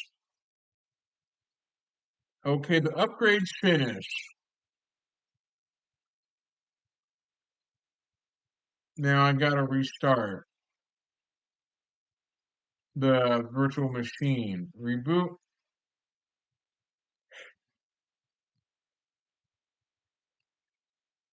Gotta restart it.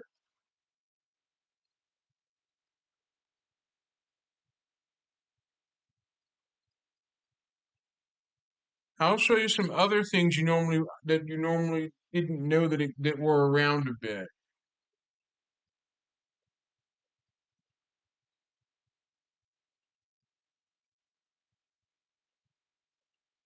Let me check on image burn to see where we are.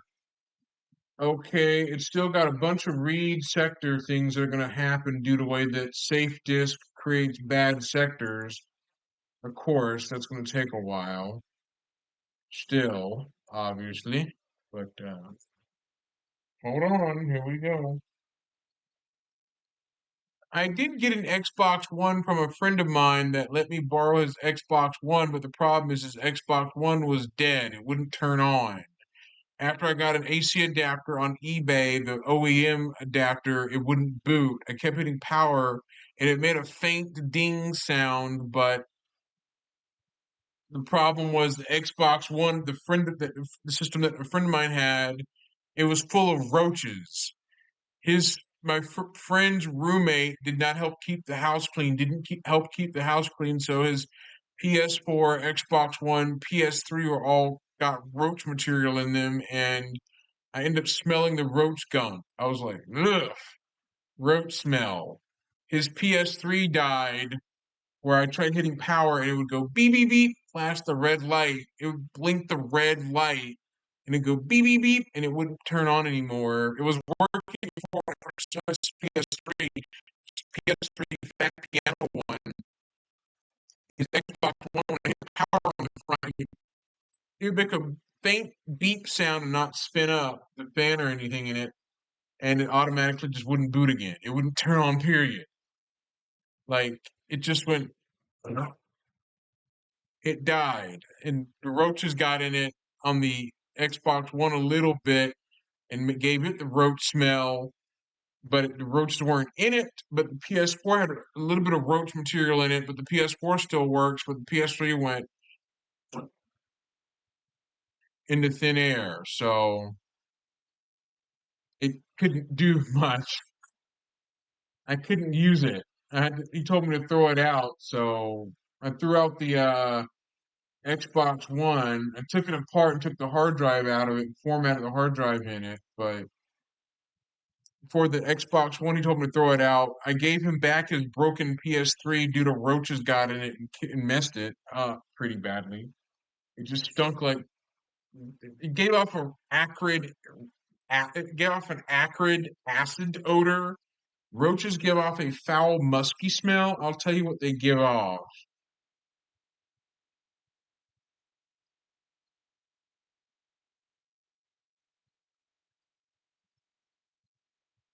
The stinky roach odor smell, it consists of a natural compound. It's musty smelling, but it's got an odor that that it's produced.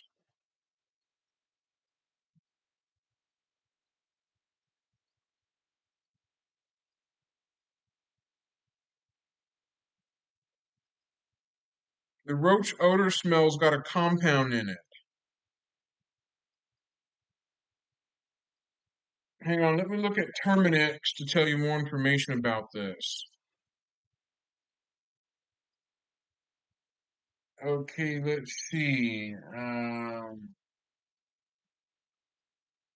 Cockroaches do smell badly. It offers a foul smell when they're crushed. It's called oleic acid. Oleic acid. I'll read it. This is going to sound gross, but hold on to your seats. Oleic acid is a monounsaturated omega-9 fatty acid found in various animal and vegetable sources. Triglyceride esters of oleic acid comprise of the majority of olive oil. Oleic acid is used as an excipient in pharmaceuticals and as an emulsifying or solubilizing agent in aerosol products. It's called oleic acid. It gives off a nasty smell when roaches are crushed or dead. They'll give off that musky smell, that very stench odor. Roaches have this as an odor for dead roaches. So I got the dead roach smell, man. I got my PS4. So roaches communicate a smell called oleic acid. It says it's called oleic acid, and it's a stinky chemical that they use to communicate with each other, leaving behind a musty odor that attracts more roaches. It also says this oleic acid triggers a response in cockroaches and other insects to consume their fallen comrade if there isn't any available. So oleic acid does cause roaches to be attracted to different areas where they leave that smell behind, or they just use it as a communication, like a heads-up warning to other roaches that have been killed.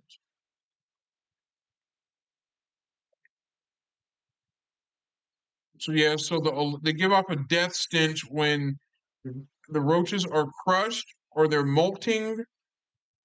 That they'll release off that foul smell. Ugh. My friend's PS4, when it gets very hot, the smell comes out of it. That roach smell is emitted out of the PS4 when it gets very, very hot. A rat. Yuck. Oh. Oh. Rat. Oh. Yuck. Oh. Yes. Ugh. Yuck.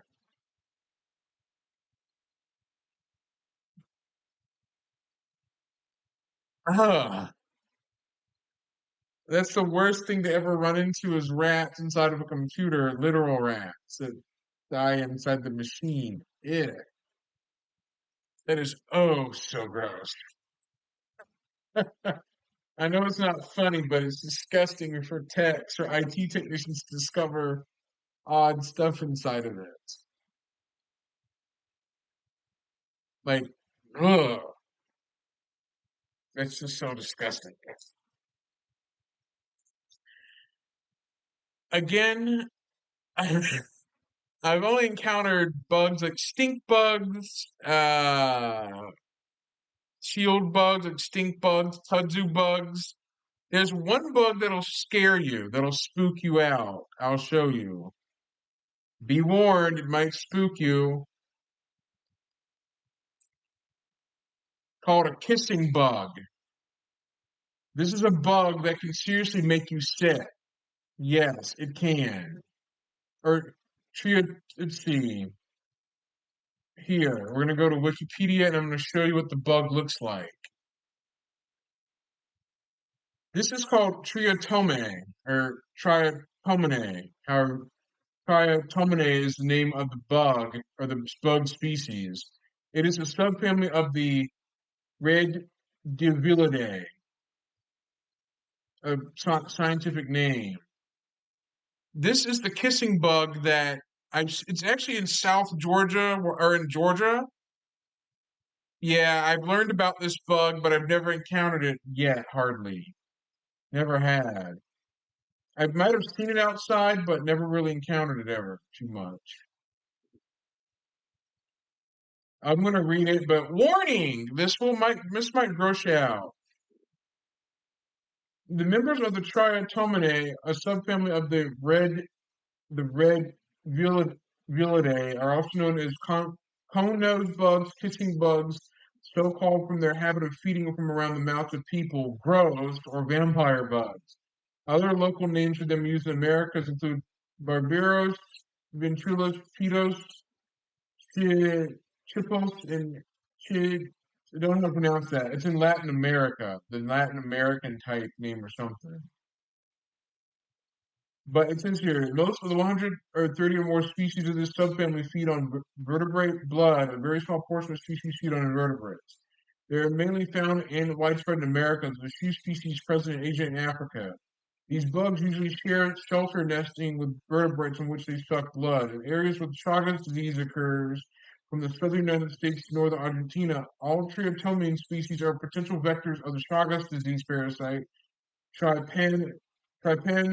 Trypanosoma cruzi, but only those species that are well adapted to living with humans, such as the Triatoma infestans and Rhyodenius prolixus, I'm butchering those scientific names badly, are considered important vectors. Also, proteins released from their bites have been known to induce anaphylaxis in sensitive and sensitized individuals. Those are the bugs that will make you sick if you get them. Yeah, I know. I've got the ads manager to run ads. Moderators can snooze ads from their side too, but it's not mandated to subscribe. It's not mandated. I don't mandate no one ever to subscribe to my channel to get rid of the ads. I don't mandate it. It's not mandatory. It's optional. Just saying. But this is a bug that I've seen on the news about this bug, but I've never encountered it ever. That the bug is not very pleasant. That's fine if that's fine, but other than that, this type of bug isn't really something you would want to run into ever in your life. The chances of getting bit by this bug are very low, as long as you keep your doors sealed and windows sealed at night. you'll be fine. Stuff like that. But let me show you one thing I never liked. The stink bug. The good old brown marmorated stink bug. That's the one bug I can't stand the smell of. These things. This one right here. I freaked out once this bug was flying around inside where I'm at, making a brief buzzing sound. I was like, oh, it's just a stupid stink bug. That right there. That bug is foul smelling when disturbed. This is a green version of the stink bug. There's a brown marmorated one known as the brown marmorated variant that is quite common, known as BMSB. Right here, this is the brown version. This bug right here that you would not want to encounter in your home or ever touch it because it's just gonna end up make your hands smell foul. Don't get one of those things in your mouth either because they'll also taste bad. I actually had a dog accidentally sniffed at a stink bug and it got a blast of its stench in its face. My dog stuck its nose to the stink bug, and when he went, just blew his air on it through the nose, the stink bug blasted him with the stench at his nose, which was unpleasant. So, stink bugs are relatively harmless. These things are harmless. They just produce a foul odor when you touch them, which they're not pleasant. There is a green stink bug, a green one. Here's the green one that I've seen recently. There's kudzu bugs that also are weird. These things. These are kudzu bugs, these small little odd-looking bugs you might see. Known as a bean platyspid or a kudzu bug or a globular stink bug or a lab bug. A field bug. It just says here, as a defense mechanism, they emit a foul-smelling pheromone that also acts as a congregation pheromone. Aside from smelling foul, the liquid also creates a burning sensation sometimes leaves a red welt on bare skin. So these bugs can leave red welts on you. If you get the liquid on your skin, it leaves a bare red welt on it. These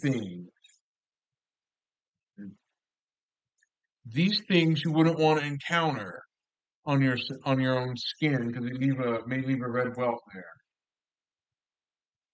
It says here, the bean platyspid gives off an offensive odor when touched, squashed, or poked. Hosted by Listeria, green beans, and other legumes, the insect sucks juice from the stems of the soybean plants and reduces the crop yield.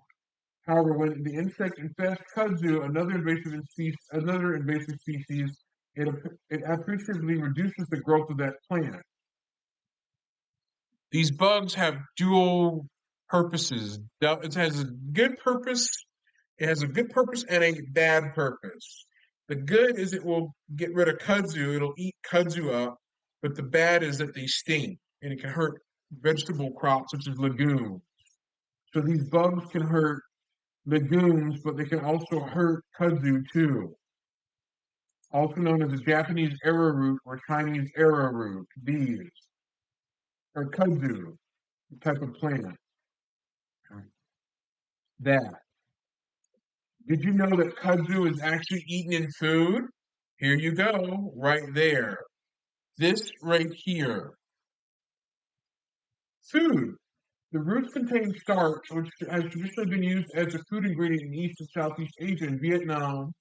The starch called, that name in Vietnamese I can't pronounce, bok sande, I'm not pronouncing it right. It's flavored with pomelo oil and then used as a drink in the summer. Or the pomelo. Oh, a citrus fruit. They use as drinkers in the summer. In Korea, the plant root is made into arrowroot tea or kudzu tea, used in traditional medicine and processed starch used for culinary purposes. So kudzu vines or kudzu fruit Or not kudzu fruit. The kudzu vines can be eaten as starch. It's like a food. So kudzu itself can be consumed in food form. You never knew that. It's used as the roots contain the starch. Let me go back.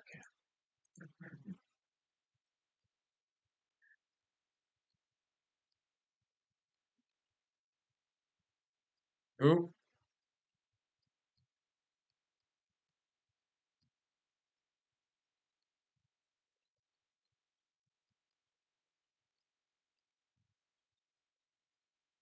it's called kudzu root. That's what it is. Kudzu root is actually used in food.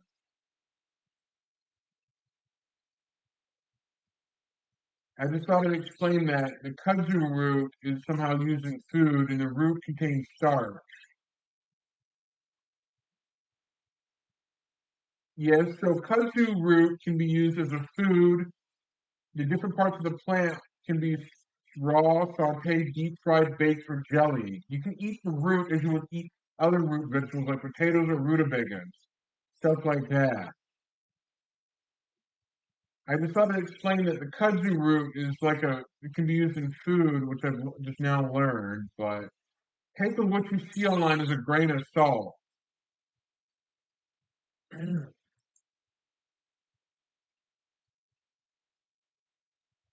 Turns out kudzu is edible, though. It's edible. When I'm reading off the AJC, though, the Atlanta Journal-Constitution, that it just says it's like edible, but it's unlikely to find it on your plate. As long as you know what you're doing. It says here that kudzu seeds and seed pods aren't edible, but the leaves, roots, and flowers and vine tips are edible.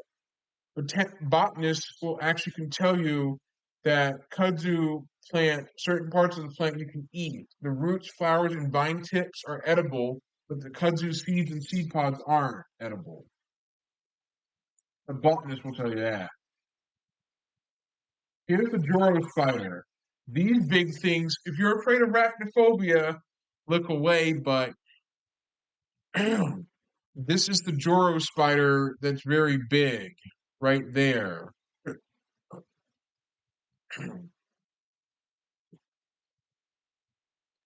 This black and yellow looking spider looks like a hornet, but they're an invasive species. They're a giant spider. This is behind a paywall, of course it is.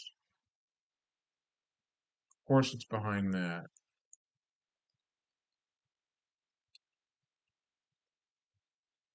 These are called Joro spiders.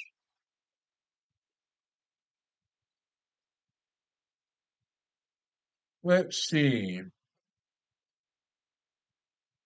The adult female Joro spiders has individual stripes of yellow and dark blue with red toward the rear of the abdomen. In autumn, smaller males may be seen in the webs or the females for copulating. After mating, the female spins an egg sac on the tree.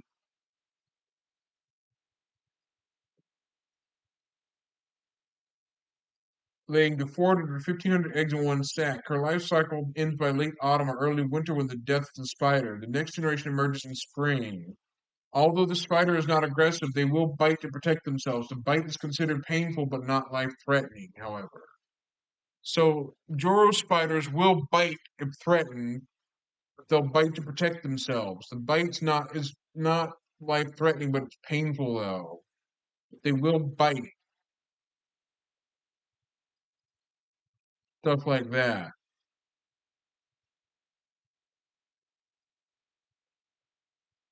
Here's CNN on it.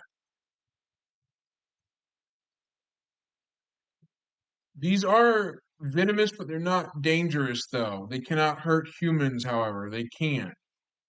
It says here, however, the spider's fangs are virtually incapable of breaking human skin. The only time they'll bite a human or a household pet is when they act of being constrained, he added. These spiders can be considered more of a nuisance as they build three-dimensional webs in open spaces such as some hiking or biking paths.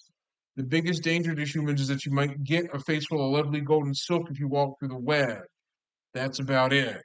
So if you encounter a Juro spider web, you'll get a face full of gold and silk if you walk through the web, but it's unlikely you'll ever get bit by the spider, because the spider's fangs are you'll get bit by it but not harmed, because the fangs of the spider are virtually incapable of breaking the human skin. So if you see the spider, admire it from a distance, but trying to constrain the spider will result in being bit by it with a painful bite. But it's not life-threatening, however. Stuff like that. We'll go to WebMD.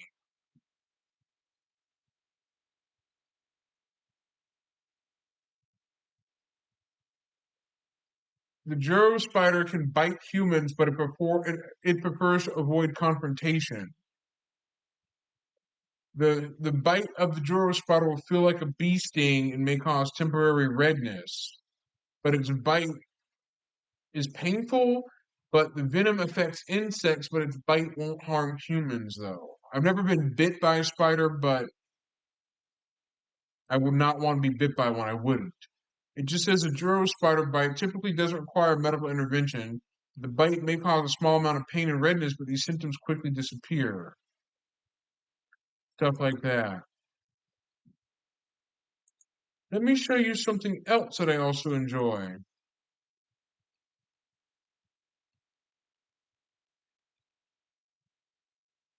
This.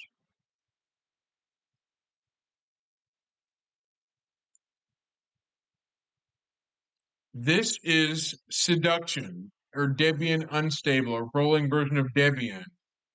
Debian Rolling, a rolling SID version. Here we go. Seduction is an operating system based on the Linux kernel in the GNU project. In addition, there are applications and libraries from Debian. This name Seduction is a play on two words. The word SID, which is the codename of Debian Unstable, and seduction in the sense of seduce. So that's what it means, the name of it. It's a rolling distro, though. This is a rolling distro, that it's rolling. It says, note, since the seduction uses the so-called unstable branch of Debian, users should familiarize themselves with the basic use of a terminal. So here we go.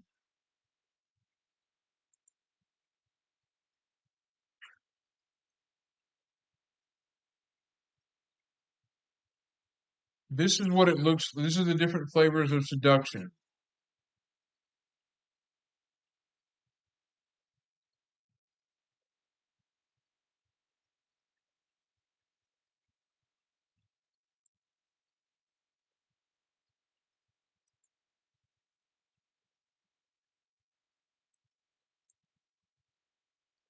So I'm going to download an ISO image and show you all about it.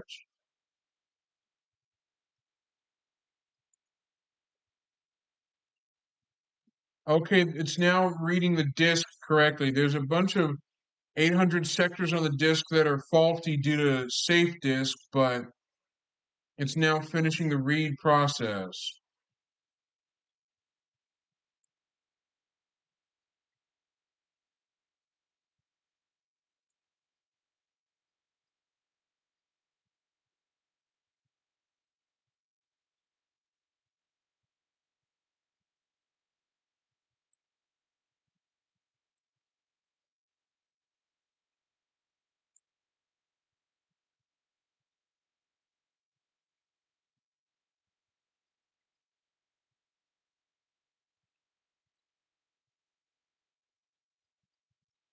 I'll show you a site called DistroWatch. This is DistroWatch, or known as DW for short. Here's the DistroWatch website. Let me just control zoom in so you can see it up close. This is it.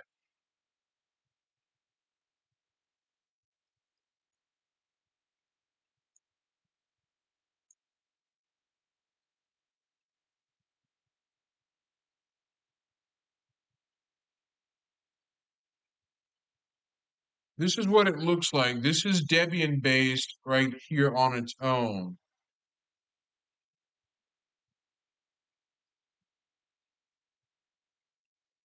but this is actually the desktop or the Linux distro itself that can be used on a computer. It is a rolling distro that is based on Debian SID. It was originally known as AptoSID in late 2011. I'll show you the origin story of Seduction. The ISO of this is complete.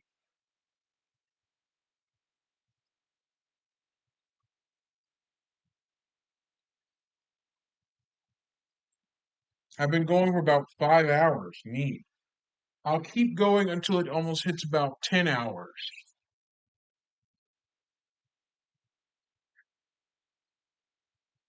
But I'll show you what AptoSID used to look like back in 2011. This is what AptoSID used to look like back in late 2011.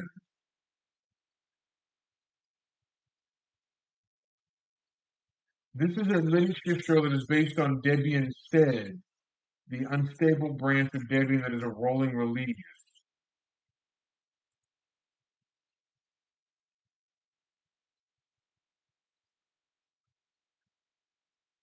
This was AptoSID back in 2011 that was a rolling Debian distro that you had to keep it updated with terminal. That was a rolling release.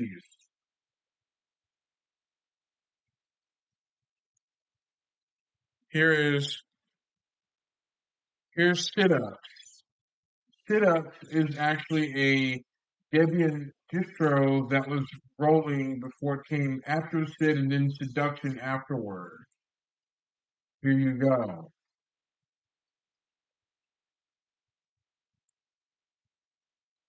This is what it looked like. I'll take you to a Dido Media article here. This is what it looks like. I'll read it. This is Sidux 2008-04 Pontos, not for the faint-hearted. Not for the faint-hearted. Okay, I'm going to talk about this. Some time ago, a fellow user of one of the forums suggested I try Sidux. Why I asked? Well, he said Sidux is Debian-based, it's light, stable, and fast. After reading it online a bit, I found overall positive impressions and decided to follow and test Sidux. If we click this, it'll redirect to something else. Okay, a weird site. Okay, that's a weird site. We can get rid of that.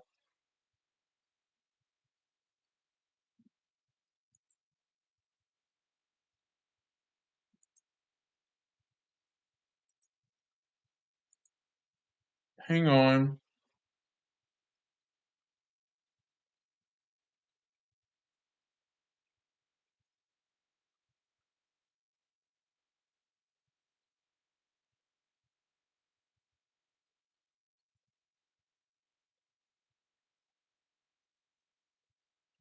Okay, here it is. I'll read this. This is, as always, I approach the distro with an average Joe attitude. The average Joe attitude is a rather strict user. His distro is supposed to be fun, intuitive, hardware friendly, and easy to configure while retaining a relatively large, high level of performance and good looks. Not an easy test. After all this review, you'll see how well Sidux fares against the daily challenges of casual computer usage, live CD experience with all its ups and downs, including wireless support, browsing, multimedia support, Windows support, and more, and the installation of other configurations. Can Sidux satisfy these demands?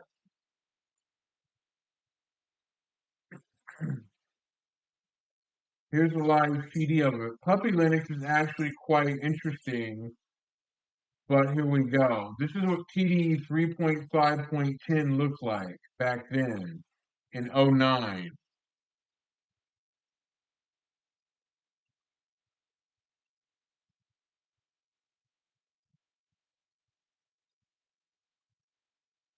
Well, this person that wrote the article had crashing of the KDE environment.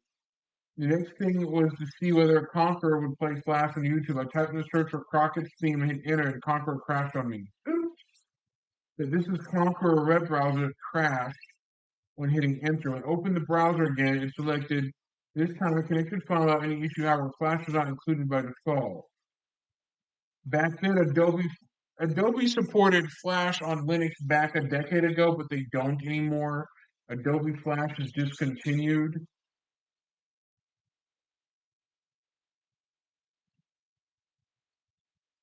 But it says here, it did not go well. The installer complained about finding no Mozilla Opera browser on the system and quit. I'm not sure whose fault this really is, but about all the installation of Flash was not a trivial matter with Conquer. Furthermore, it definitely dissuades from using Conquer if you're even mildly inclined toward rich web media. I downloaded Firefox manually and loaded it fine, but would not connect to the internet through the proxy I specified, which is strange since I used Firefox countless of times and similar configurations without any issues. It felt as if the Flash was not meant to be. While I did manage to watch the coveted YouTube video only after specifying no proxy and system configuration for setup, after which Firefox could connect and I could install the plugin, but it was not even an encouraging step toward user friendliness. Next, I wanted to see how well Citrix cooperated with the Windows machines. I needed a connection to a Windows host to grab my MP3 and Windows video files for further multimedia testing. But even without these files, I knew I would not have had much luck with multimedia. When trying to run the Caffeine Player, I got these messages, errors. So long story short, the article talks about how terrible SitUps ran and how it would not recognize certain hardware configurations and other things. About how unpleasant it didn't go for this particular person that tried it out.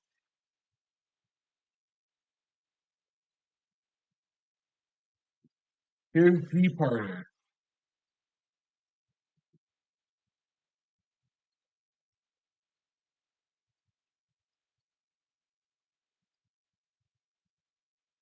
The person had to create partitions to install it.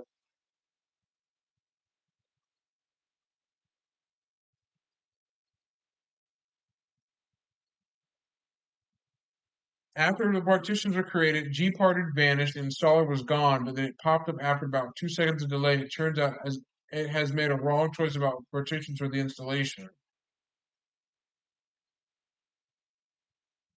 Note that this is while I clearly meant to use SDA1 as the root / setup shows SDA6 instead, the intended home partition. So the installer was kind of temperamental.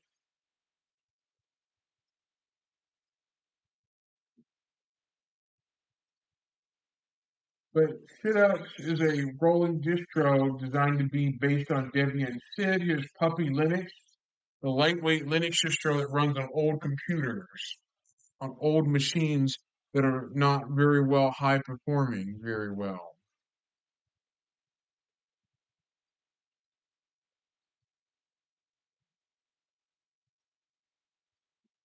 Yeah, Puppy Linux is fast and small and lightweight, but it runs as root.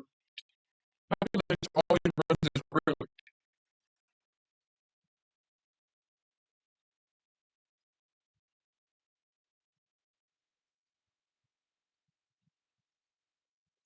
Puppy Linux can act like as a operating system for old computers, but the distro is always designed to run as the root user, which is a bad idea in the Linux world, but that's just how it is, though. It's meant to run as root deliberately, which it's quite the contrary in Linux world. Running as root is not recommended, but it's quite the contrary for Puppy Linux and some other distros. Stuff like that.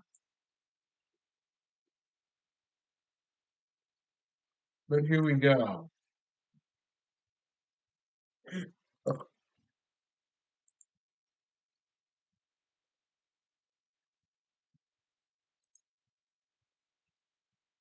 Let me just remove from list.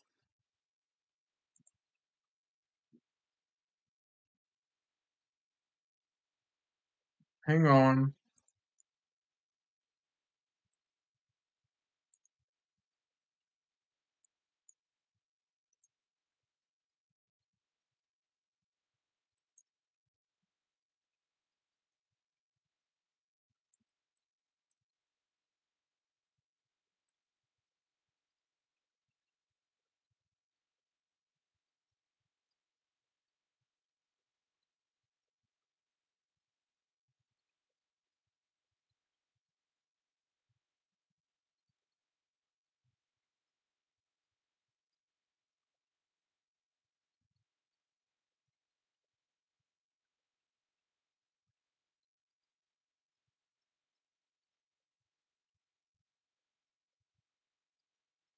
I gotta figure out why won't it be mounted.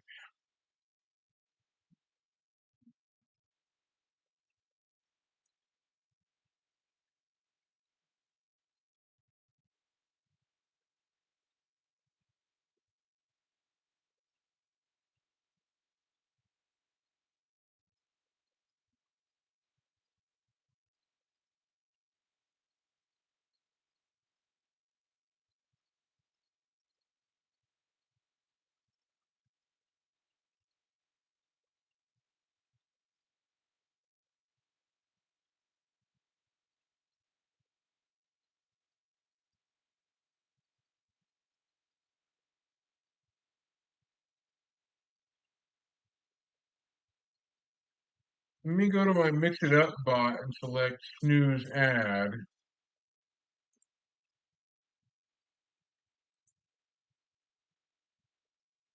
There, add snooze.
Okay, so I can get that to run correctly, but the hard part is getting the auto run to run.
Hmm. I'm still stumped on figuring out how to make The Sims run, despite the fact that the game is old, but trying to make it run is a little harder though.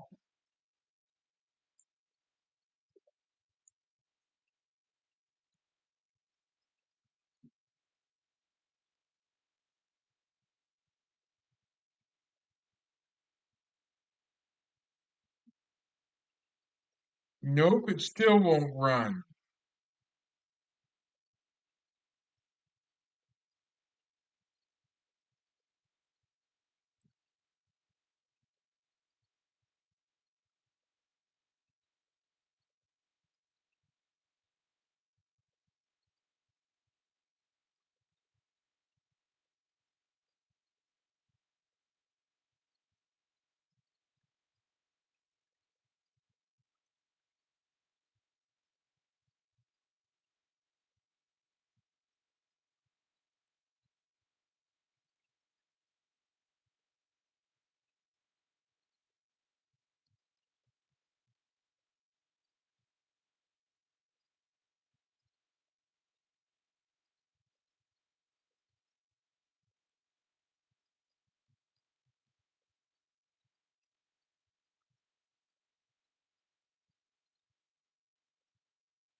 It's a little difficult though to figure out how to make that to run.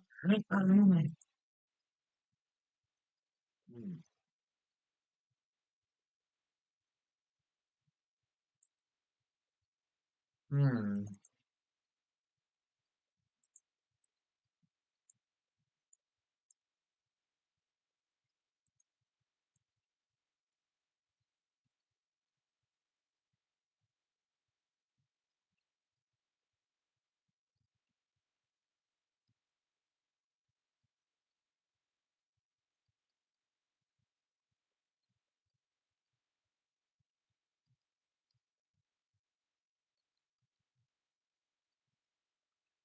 Yeah, I cannot get Sims 1 to run regardless of what I've tried.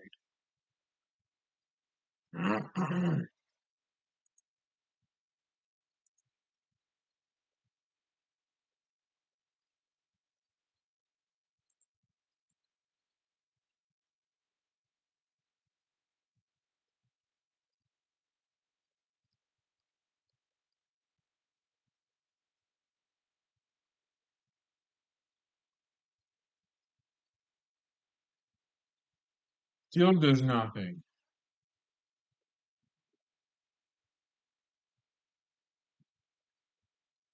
And there's that secdrv.sys that's going to be in the way, so I'm going to figure out what the next step to do is.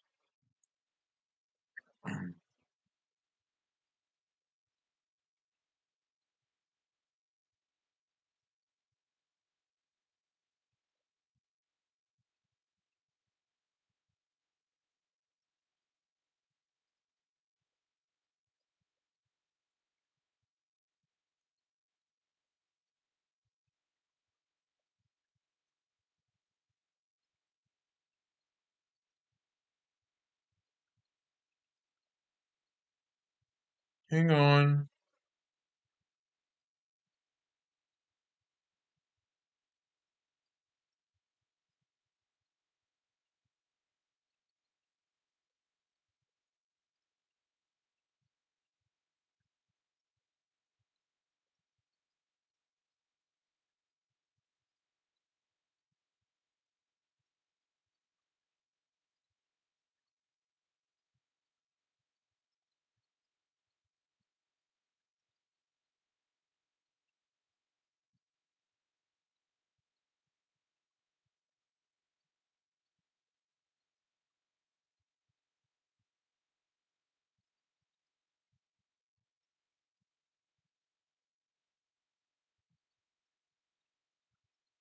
Hmm.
Hang on. Please wait.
I'm back, and let me just finish trying to get The Sims to work one more time.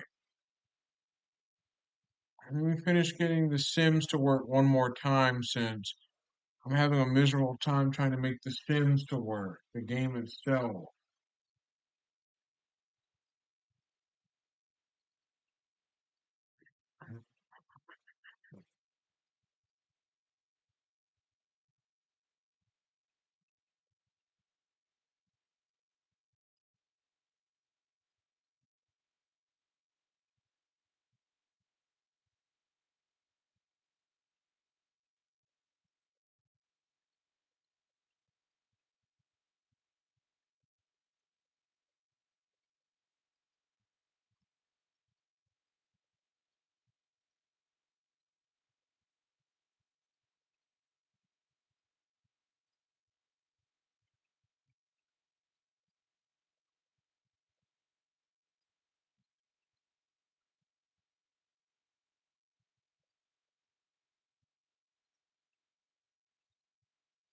Hold on.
I'm back, and I wanted to continue with the adventure. Here we go. I wanted to explain how, if you wanted to upgrade to Windows 11, why this is important. Let me put it to where you can see everything correctly. But if you look here, it shows TPM version 2.0. Let me pull up Windows Magnifier, since you can barely see that. Let me pull up that. Okay, scroll here, move that over there. But if you look right here, let me adjust the zoom speed a bit. Let me zoom in on, but if you look right there, it shows TPM version 2.0. Let me just scroll around and pull the window back a bit.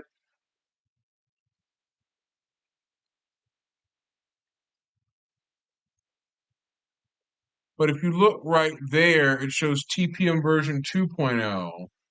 Let me slide that window off where it won't overlap, or it won't bleed into the stream or create a stream section window. But if you look right there, it shows specification version 2.0. So if you wanted to run Windows 11, you'd have to have TPM 2.0 and UEFI Secure Boot turned on. Right there. So mine is AMD because I'm running an HP laptop that's got the AMD processor in it, and it's using the TPM 2.0. But let me just zoom out.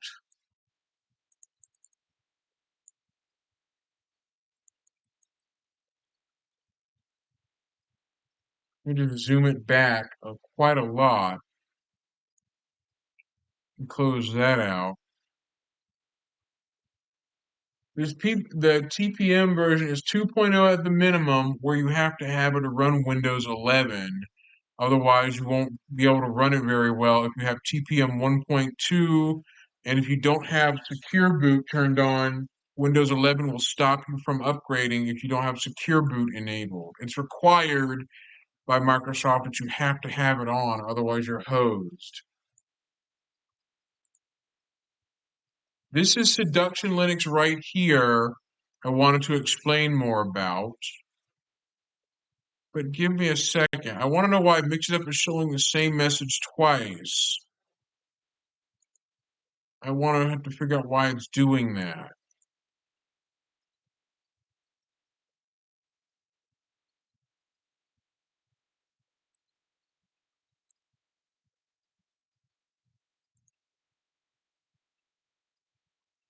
Let me test that. There, it's showing up as a strolling stew thing. I fixed it. So let me just go back to it. Microsoft themselves recommend people to try to use Ubuntu as an alternative for Windows. Those for computers that cannot upgrade to Windows 11. But this is Seduction, a SID-based distro that it's SID-based. Here's a known issue of it. I'll read.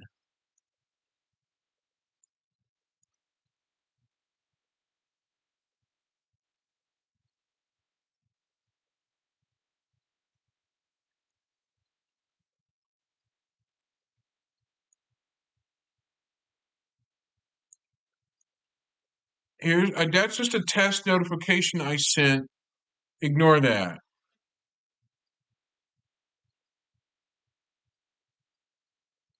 But here it is. I'll read. This is Seduction. It says if you want to reuse an existing home partition or any other data partition, you should do this after installation and not in the Calamares installer. While it will work, it is more robust to add it afterwards. With some Intel graphics processors on some devices, the system may freeze shortly after booting into live. To fix this, you must set the kernel parameter Intel_IOMMU equals IGFX off before rebooting. But here we go. Here's how to do a SID installation of Linux or Debian or any Debian distro that's similar. Here we select our language and we select erase disk. Hit next. Now we do our full name, password.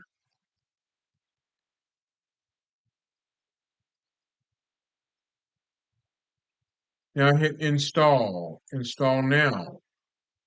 Here we go. This is the installer.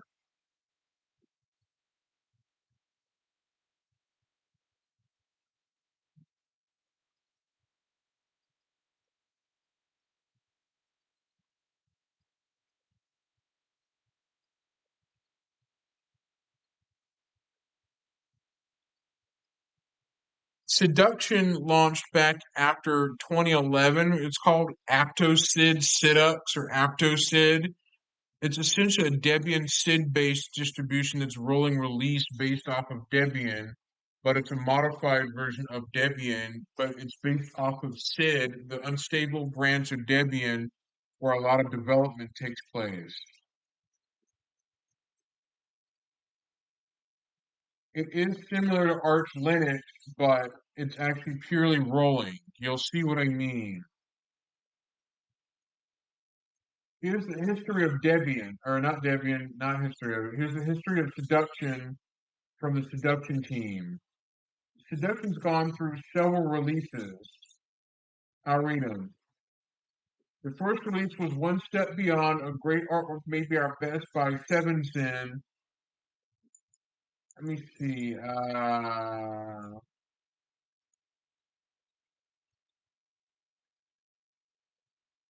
Okay, it goes so fast, I'm not able to read it.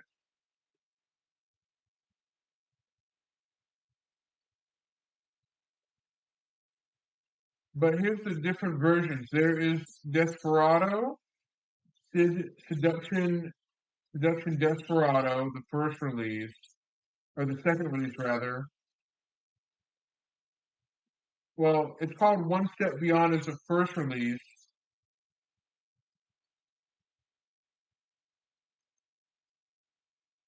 So One Step Beyond is the first launch. The second one is Desperado. The fourth one is Riders on the Storm. The fifth is Firestarter. The Christmas Special Edition, Steam Edition, was back in 2014. That was called the Christmas Special Edition, the Steam Edition. Stuff like that. That's the history of Seduction. A brief overview slideshow of it. I'm going to have to put you on the loading screen because this is unpacking the file system on the CD to the hard drive, the virtual machine's hard drive. So I'm going to put you on the Be Right Back screen, and I'll get back to you when that's done.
Newsflash, Stitched. Wrong.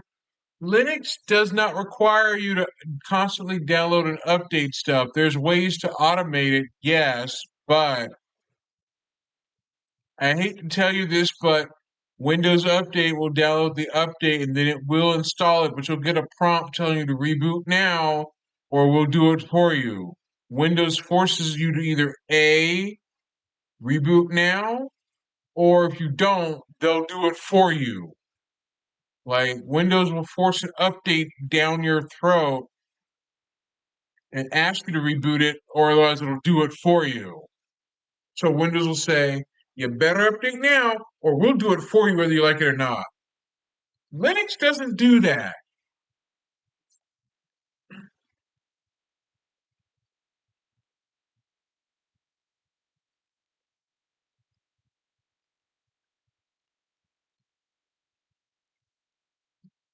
Let me get some misconceptions of Linux out the door. Can you do this with Linux? You can run it in live mode. You can run Linux off of a live USB or live CD. Windows, you can't do that. It's either you install it all or nothing. That's just how it works on you. That you have to install Windows all or nothing. Second, Microsoft's stiff system requirements require you to have a computer newer to run Windows 11 or a computer that you already have eligible to run it with Windows 11, checking to see if it's compatible or not. If it's not compatible, it'll warn you and it will block you from a free upgrade. But originally, Microsoft allowed upgrading to Windows 11 from Windows 10, Windows 10 directly. Windows 7 and Windows 8 users, they're out of luck. They're hosed.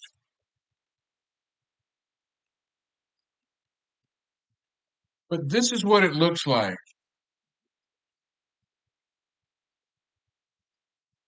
Here's an understanding of what it looks like. Hang on. Let me change my desktop size.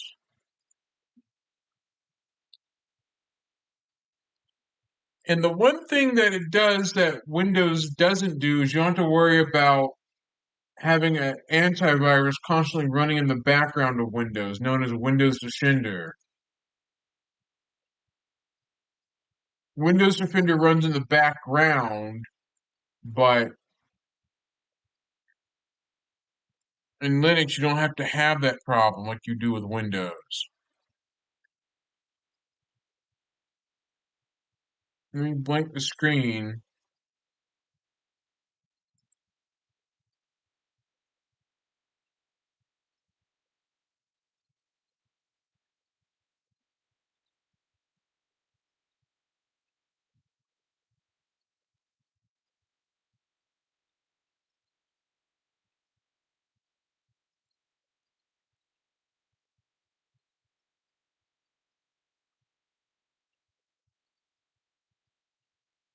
But this is what it looks like. This is Seduction, the Debian distro itself. Remember, Stitch, you have a computer that's not able to run Windows 11. You have a laptop that can't run it.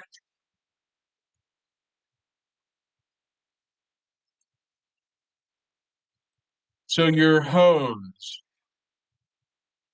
Stitch, hold it. You're getting it wrong.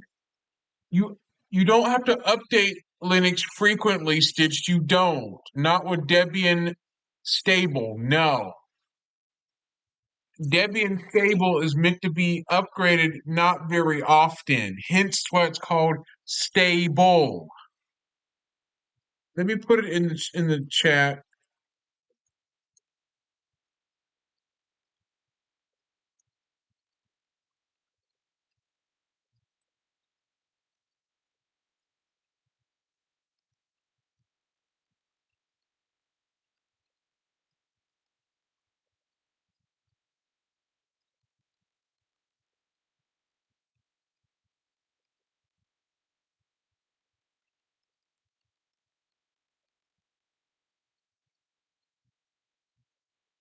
No,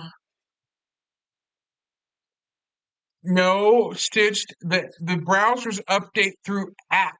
The repository called app.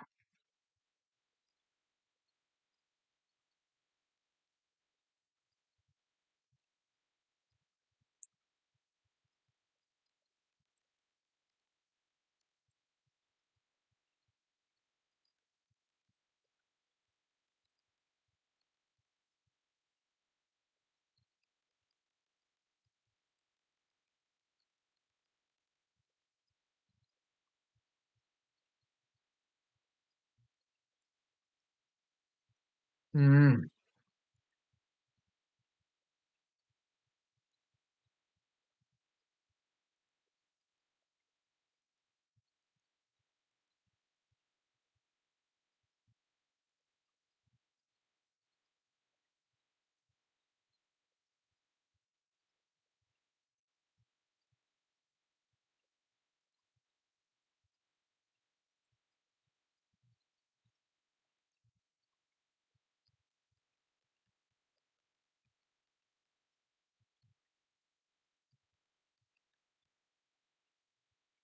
Up, not in the sudoers file.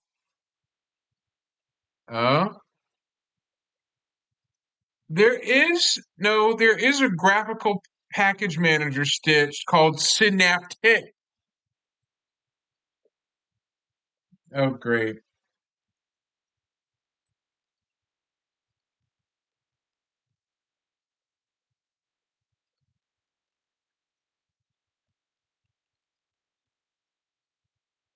This is the advanced method I'm showing you.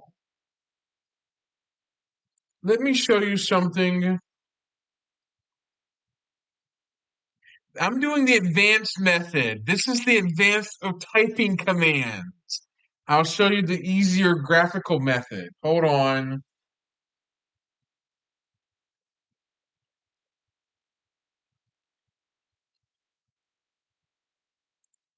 I'll show you something.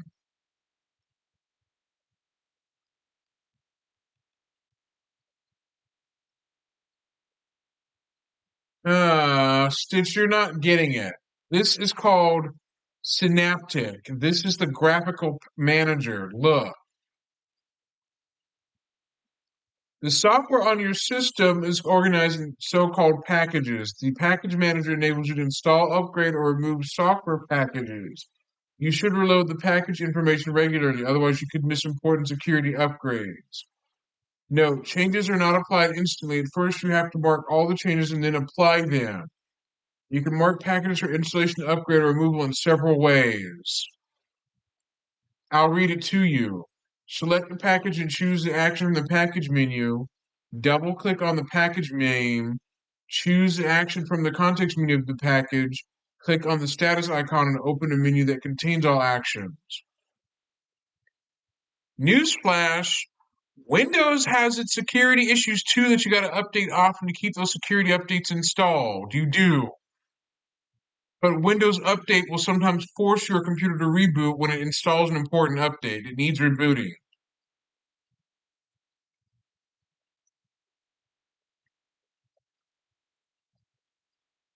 Say if you're watching a video or working in a paint program, Windows Update will display a pop-up box saying it's now a certain we need to install important updates that we need to choose to reboot your computer by such and such time, either that such and such time or now, one of the choices. Let me give you an example of what Windows Update looks like. Hold on.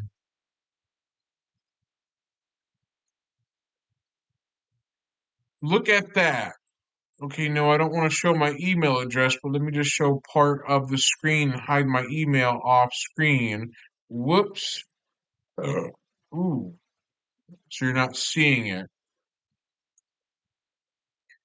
But look, do you see this? This is the update thing, and there's one problem. Windows 11 home users are not able to pause updates. You can't. But here's the Windows Update screen that it says receive updates to other Microsoft products, get me up to date, notify me when a research required to finish updating, active hours shown right here, optional updates, stuff like that. The one thing you cannot turn off is updates in Windows 11 Home Edition. It won't let you. It won't. It's done like that for security. You can't disable it. That's a good thing, though. But this is Windows Update. You can pause updates on the home version, but you can't like infinitely pause them. You can pause for however long you need it, but Windows will automatically say that you paused enough where you have to resume updates to get updates again.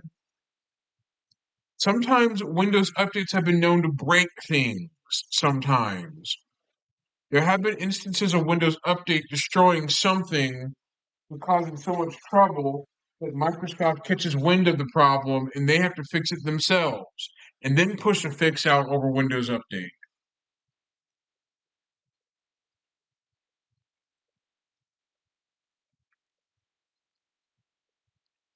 This is Windows Update. This, in previous versions of Windows, it was not invasive as it is in Windows 10 and Windows 11. There are some certain updates that will force you to restart. Otherwise, it's going to ask you to restart or it'll force it on you whether you want it or not.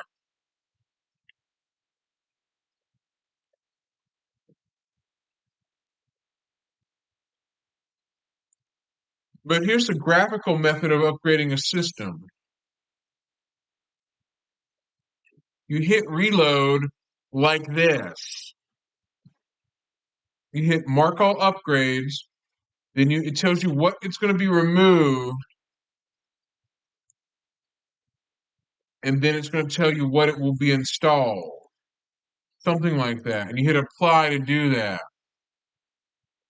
Wrong. Linux is open source. It's not illegal. Windows is more restrictive than Linux is.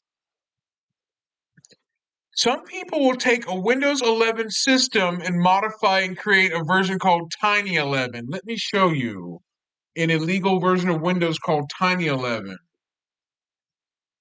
A unsupported counterfeit version.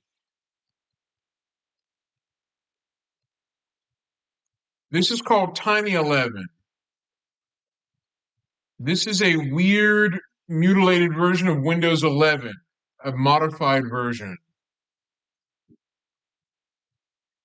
I'll read it off Thurrott.com.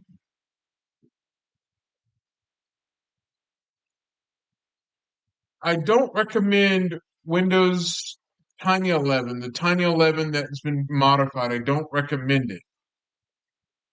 It just disables important things you need, and it removes some stuff that Windows functions correctly on. I don't see why people want to use Tiny 11 when a third party modified that. It's a modified version of Windows 11.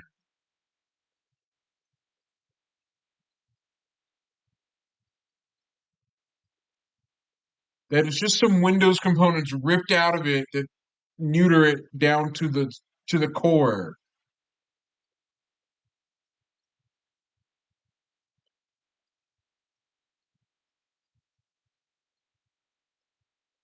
Like it just strips it all the way down of important things it need for it to function. It still downloads security updates.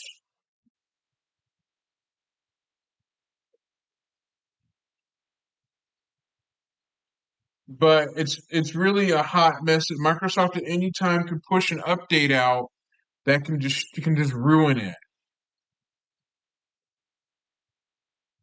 So I don't recommend using Tiny 11 because it removes the inbox apps such as Xbox if you're an Xbox gamer, stuff like that. If you use Microsoft 365, if you use Microsoft Teams, Outlook, OneDrive, Clipchamp, it is not for you.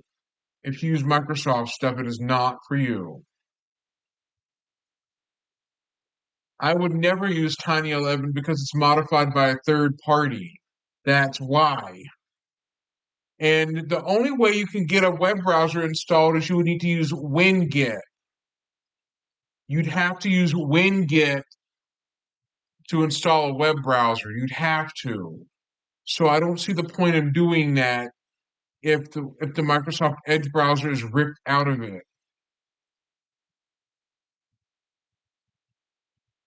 This is a very old build of Windows Tiny 11, or Tiny 11, I should say, but Microsoft made it to where if you don't activate Windows 11, you can lose personalization options out on Microsoft Edge. I don't mind Edge. It works better than the old Edge and stuff like that. I mean, I like Microsoft Edge because I've used it and it syncs to my Xbox and Windows PCs and Android. The Edge browser for me synchronizes to my Xbox Series S. So if I browse a website on my laptop on Windows, it'll sync it to my Xbox Series S built-in Edge browser, and I can pull it up there, which is a good thing for me. So I don't know who in the hell would invent Tiny 11. It's a modified third-party version of Windows 11, a modified version. Even Microsoft itself doesn't really tolerate Tiny 11. They don't tolerate a modified version of it. Just because, one, you got to have the Windows components such as security, that Windows Update won't work without a WinSXS feature. But if you were to remove Windows Update and Windows X or SXS, then Windows Update won't work without that Windows feature right there I just mentioned. Things like that. If the computer blue screens, your Windows recovery environment is automatically missing to the point where you can't fix anything. So Tiny 11, this says Microsoft does not allow the distribution of non-genuine Windows 11. They don't.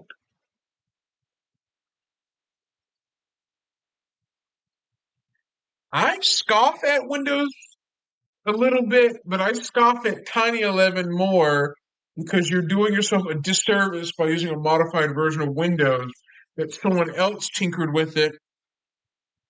There is a mild chance that someone else could put malware in a modified version of Windows, like Ace Magic. Ace Magic. Let me explain what happened. Ace Magic is a computer company that made the Ace Magic Tiny PCs, those Ace Magic PCs that had malware preloaded on them. The Windows 11 install that Ace Magic used was compromised upstream by someone else, by a third party, that Ace Magic relied on the Windows 11 image to be created by a third party that was non-genuine, that was counterfeit with malware in it. Let me explain the Ace Magic. No, Windows 10 is going to be outdated in October of 2025. But why would you use a modified Tiny 11? Why? Someone can make a modified Tiny 11 with malware in it and upload it to the internet for people to download and reuse, and bam, they've got a computer infected with malware in it. That's the complaint I've got. Let me show you.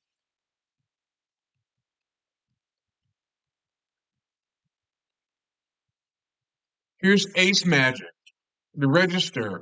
Bam, example. Ace Magic shipped Windows 11 with a bootlegged copy of it. Let me read it.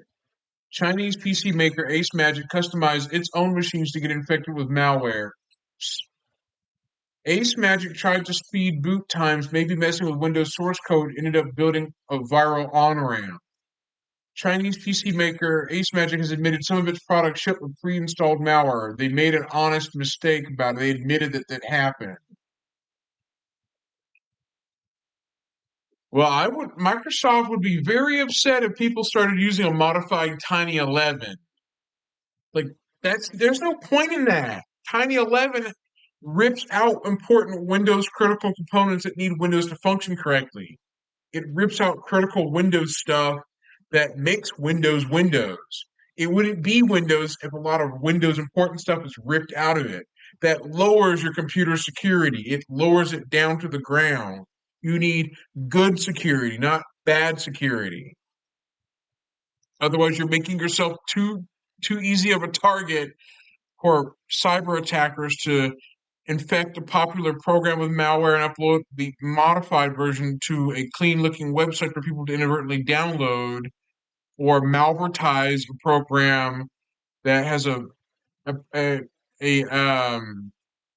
search engine SEO poisoning, where cyber attackers find ways to hijack the Google search engine results and advertise their malicious software on top of the clean one, causing trouble.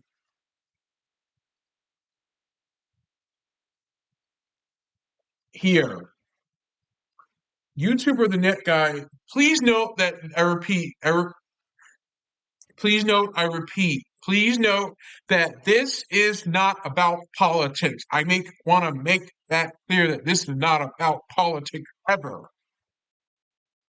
It's about computer cybersecurity.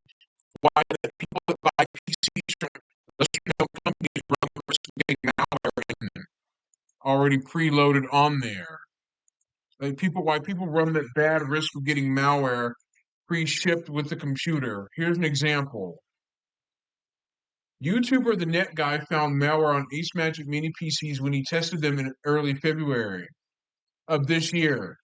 He didn't have to work hard to find it. Within a few minutes of booting the machine, Windows Defender reported the presence of the Blotabindi malware, a known backdoor that steals users' info and can also install other malicious programs. Last week, Ace Magic quietly confirmed that Blotabindi made it onto some of its PCs and admitted that the Redline malware may also have hitched a ride. Oops! Redline is an info stealer that can conduct a system inventory, lift info from browsers, and recently added the ability to steal cryptocurrency. Oops! Ace Magic's explanation for the infection was curious and a little inconsistent. In a statement dated February 21st, the box builder explained the malware as follows. Our software developers, in an effort to enhance user experience by reducing initial boot time, made adjustments to the Microsoft source code. They took the Microsoft source code and tampered with it. Ouch. Including network settings without obtaining software digital signatures, and the RGB lighting control software was also without one. This oversight led to isolated reports of virus-infected mini PCs manufactured before November 18, 2023.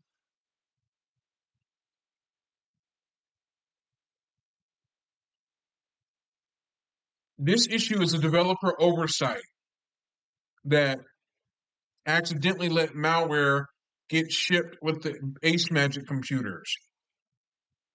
But in a statement told to the Registered and dated February 27th, we were told the incident stemmed from a software adjustment made by developers to reduce boot times, which inadvertently affected network settings and omitted digital signatures. Ouch.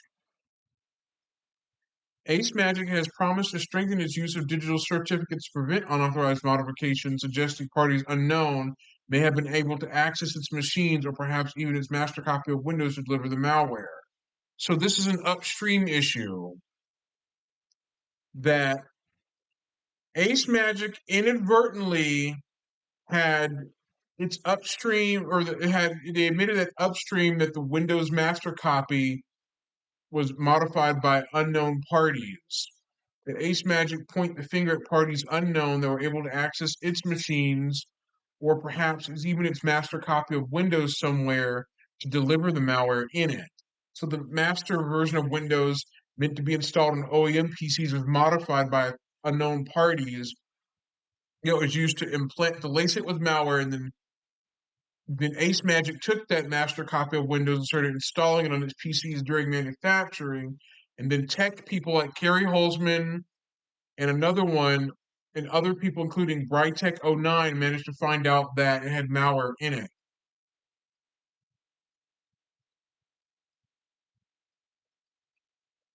whatever the developers did and whoever they work for, it remains unclear if the infections occurred at the factory or became possible when the boxes were booted by their new owners.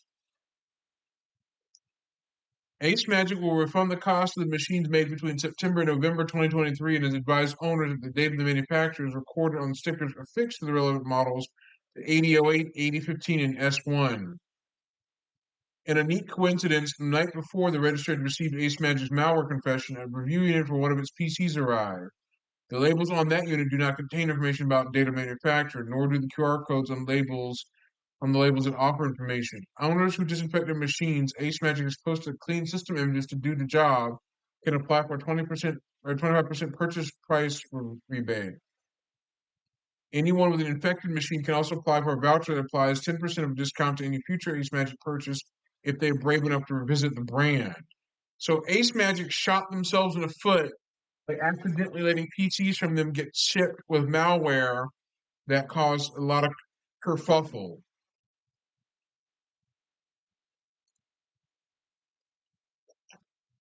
This does tie in with the fact that Tiny 11 is modified by someone else.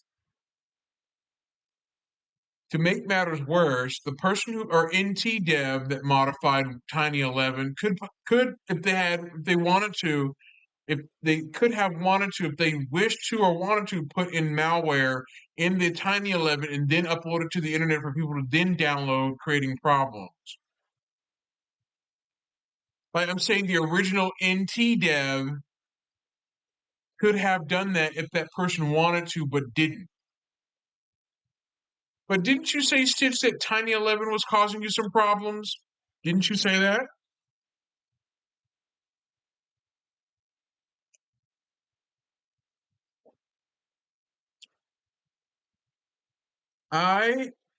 William B. A30, will never, ever, never, never, ever, ever, ever use Tiny 11 because I don't trust it. It's a modified version of Windows. That's why. That's a simple mistake right there that you and Nano made. Y'all removed something simple, removed something that should have been kept. Like the critical Windows stuff should have been kept in. Non-critical stuff shouldn't be removed, but what I mean is critical Windows components should have been left behind. But removing critical Windows components weakens security. It makes the security go down. You forgot that Windows Update will break if its critical core components are ripped out of it.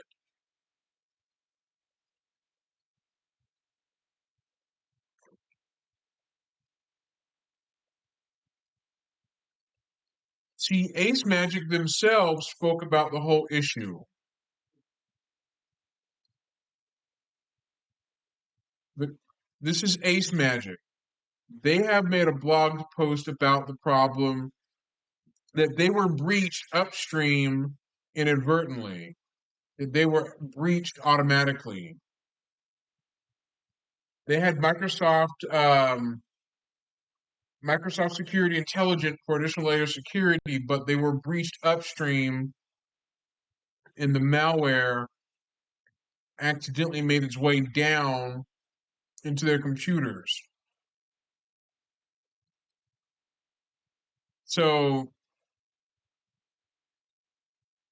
Ace Magic definitely shot themselves in the foot, but they made an about-face statement after people called them out about how their computers got breached with malware, about how that happened.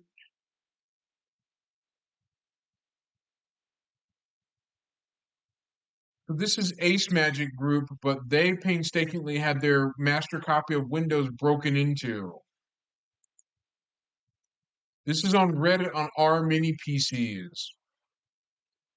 The Redline Stealer malware was reported that it steals passwords and stuff from browsers, and Gamers Nexus even talked about it. And Gamers Nexus even made a big fuss about it.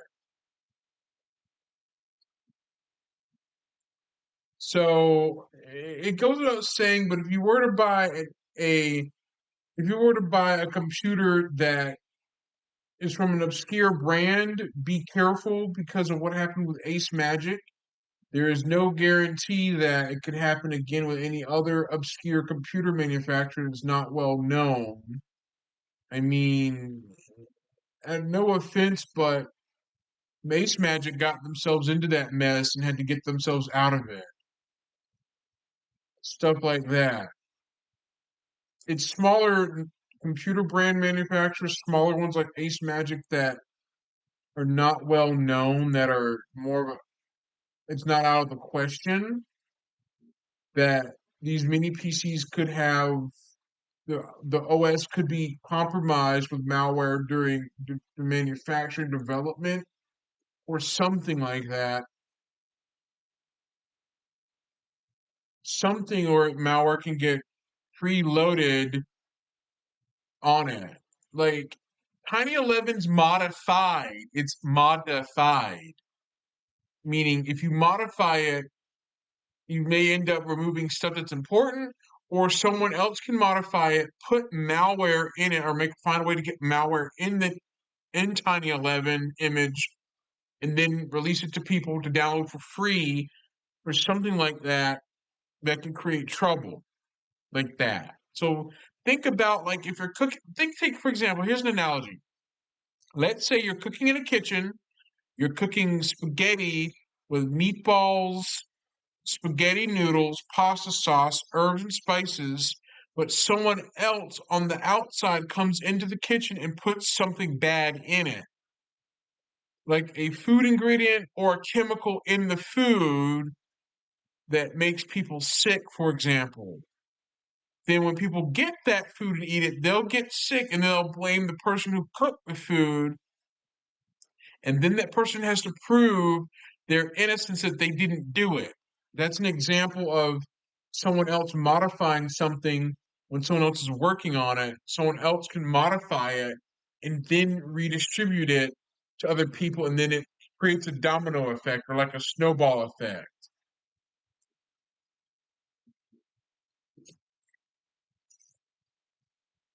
Say if I made soup, say if I made chicken noodle soup with spaghetti noodles, chicken stock, chicken base, cooked or like that, including with boneless chicken. Except I cook the boneless chicken first. I make the chicken noodle soup with the broth, bouillon or chicken bouillon cubes, spaghetti noodles, all that mixed in on the stove. Someone else comes along and puts something else in it that I didn't intend to put in it. I did not intend to put in there. Like, for example, let's say if someone else put in like mustard, mayonnaise, or hot sauce in the chicken noodle soup when I did not intend for that to be in there. Even though it's not harmful, it's just like adding ingredients you did not intend to add, or someone else adding ingredients into your cooking that you did not intended. I'm not saying mom put mustard in the soup. I'm saying that if someone's cooking something else, and someone else comes along and puts in like mustard or anything in the food that could either be a food ingredient or anything bad, that'll cause the original person who made that food to be in trouble, which creates a whole another situation where the person's got to clear their name that they didn't do it. Someone else came along and put in something bad into the food to make other people sick. Like that. That's just an example of it.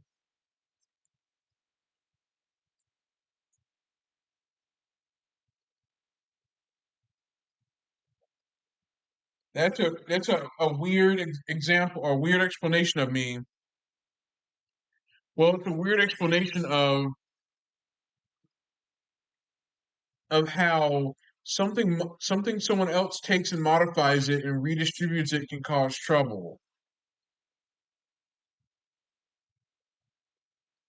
That's just mainly a very bad explanation of Taking something else that someone else made, modifying it, and redistributing it. Windows is proprietary software.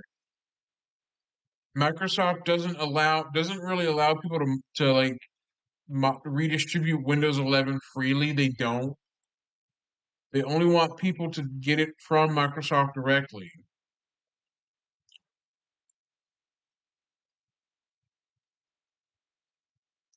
I'll take you to the Partition Wizard website, and it says here, what's the difference between Tiny 11 and Windows 11?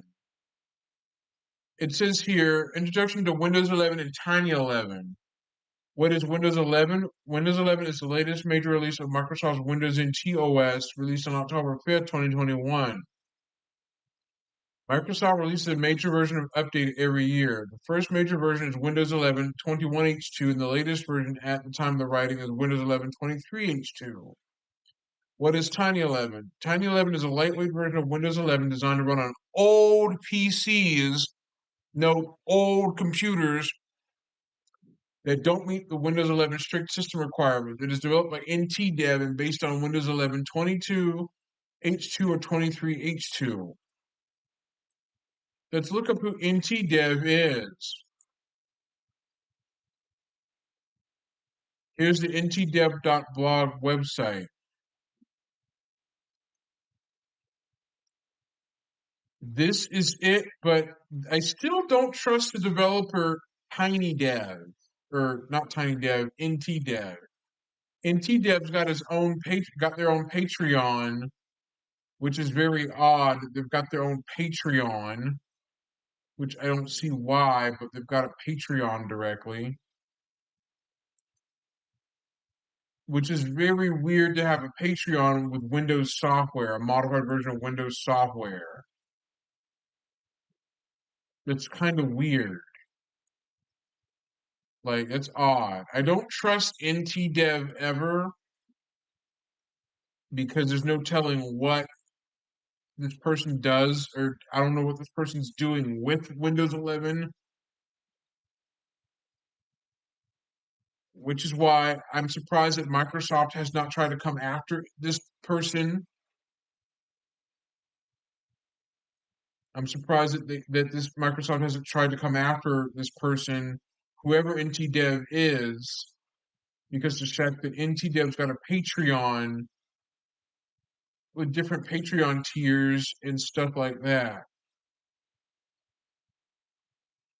Windows CE is a mobile version of Windows Compact Embedded known as Windows CE that can be modified directly to run on embedded systems.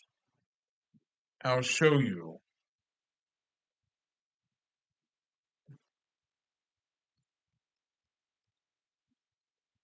This is Windows CE, or Windows Embedded Compact. Windows Embedded Compact, formerly known as Windows Embedded CE, Windows Powered, and Windows CE is a discontinued OS developed by Microsoft for mobile and embedded devices. It was part of the Windows Embedded family and served as the foundation of several classes of devices, including the handheld PC, Pocket PC, Auto PC, Windows Mobile, Windows Phone 7, and others. The Windows CE made its way into Sega Dreamcast, in the games, that is, of the Dreamcast.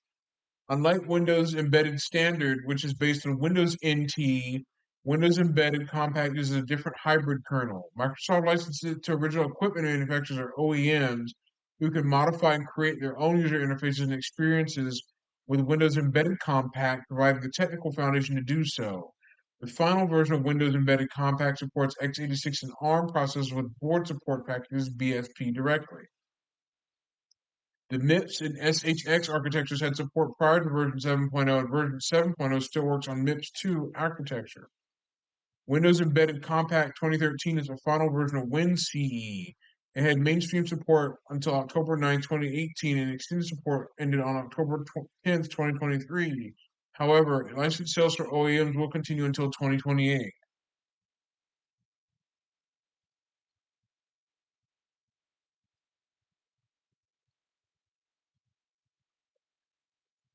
I'll explain how this is. Features. Windows CE is not supported anymore, though.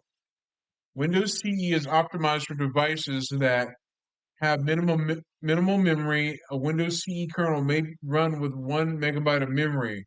1 megabyte, it's very small. Devices are often configured without disk storage and may be configured as a closed system that does not allow for end-user extension. For instance, it can be burned into ROM. Windows CE conforms to the definition of a real-time OS known as RTOS or RTOS, with the deterministic interrupt latency. From version 3 and onward, the system supports 256 priority levels and uses priority inheritance or dealing with priority inversion. The fundamental unit of execution is the thread. This helps to simplify the interface and improve execution time. The Sega Dreamcast actually did gain Windows CE support. It did. It's just that the first version known during development under the codename Pegasus featured a Windows-like GUI and a number of Microsoft's popular apps, all trimmed down for smaller storage, memory, and speed of the palm tops of the day. Since then, Windows CE has evolved into a component-based embedded real-time operating system. It is no longer targeted solely at handheld computers. Many platforms have been based on the core Windows CE operating system, including Microsoft's Auto PC, Pocket PC 2000, Pocket PC 2002, Windows Mobile 2003, Windows Mobile 2003 SE, Windows Mobile 5, Windows Mobile 6, Smartphone 2002, Smartphone 03, Portable Media Center, Zune, Windows Phone 7, and many industrial devices have embedded systems. Windows CE powered select games with the Sega Dreamcast and was the operating system of the Gizmodo handheld. Long story short, Windows CE was powered by selected games for the Sega Dreamcast. The Dreamcast was able to use Windows Compact embedded for certain games, select ones. It made its way on the Dreamcast in early 1999, 1998. Excuse me. Oof.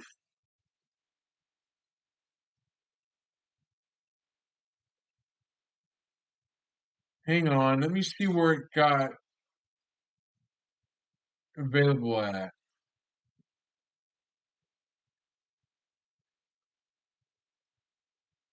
Windows CE 1.0, well, anywhere between version 1.0 to 2, or right around version 2000, Windows CE 3.0. I'll show you.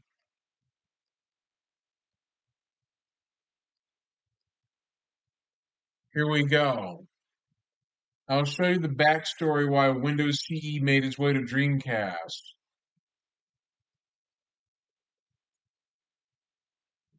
Here's an image on the GameSurge website.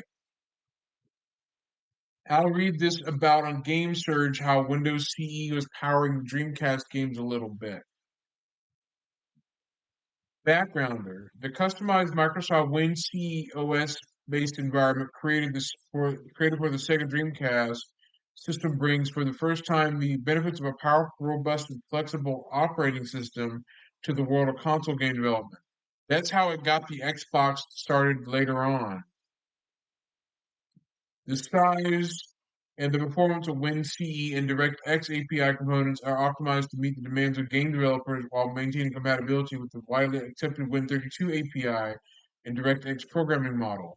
Games written for Windows CE on the Dreamcast systems can be ported with relative ease to Windows 95 and vice versa.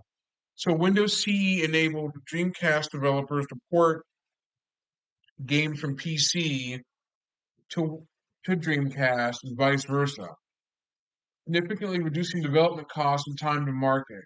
WinCE enables a true cross-platform development, freeing programmers from the need to understand every nuance of the underlying hardware while providing high performance, a comprehensive set of APIs, internet connectivity on a world-class development environment.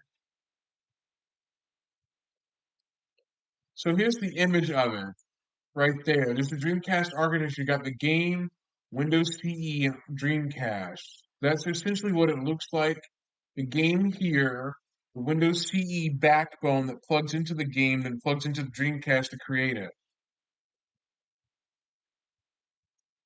I'll explain how all this ties into the Dreamcast, what made the Xbox console come to be. The Windows CE OS system with DirectX services provides the next logical step, a complete game development platform that is defined in software terms. While developers for WinCE must understand the capabilities of the underlying hardware, they need not understand how those capabilities are implemented. They simply make use of the services provided by the operating system, which bears sole responsibility for knowing how to use the hardware to provide these services. See Figure 1. Windows CE and DirectX relieve game developers of the need to write low-level code to provide these basic services, allowing them to focus more effort on the games themselves. I'll explain how that tied into making the Xbox console come to be a decade later. A key benefit of a software-based platform measure of hardware independence. WinCE-based game can, with relatively minor modifications, be ported to the Windows-based PC platform because of support for Win32 and DirectX API. See Figure 2. In addition, Sega will be free to revise, enhance, and cost-reduce its hardware to a degree that would not be possible if it were required to maintain compatibility with previous hardware at the register level. Furthermore, since WinCE closely resembles Windows 95 from a game programmer point of view, experienced game developers for Windows 95 can develop games for Dreamcast almost immediately, using familiar APIs and development tools. For the first time, developers will be able to move freely between console and PC development. Long story short, Windows CE and Dreamcast allowed PC game developers to backport PC games to Dreamcast, vice versa. Stuff like that.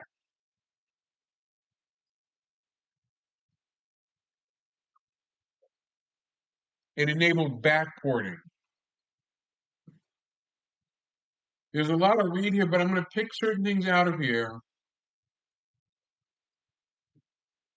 and read it. Software-based platforms can offer a ready-made solution for common software development problems. The Windows CE-based adaptation of DirectX supports features such as internet lobbies, lighting, transformation rendering of texture map polygons, and 3D sound. Having such a broad foundation on which to build games frees programmers to concentrate on features that are specific to the game at hand, resulting in substantial productivity gains.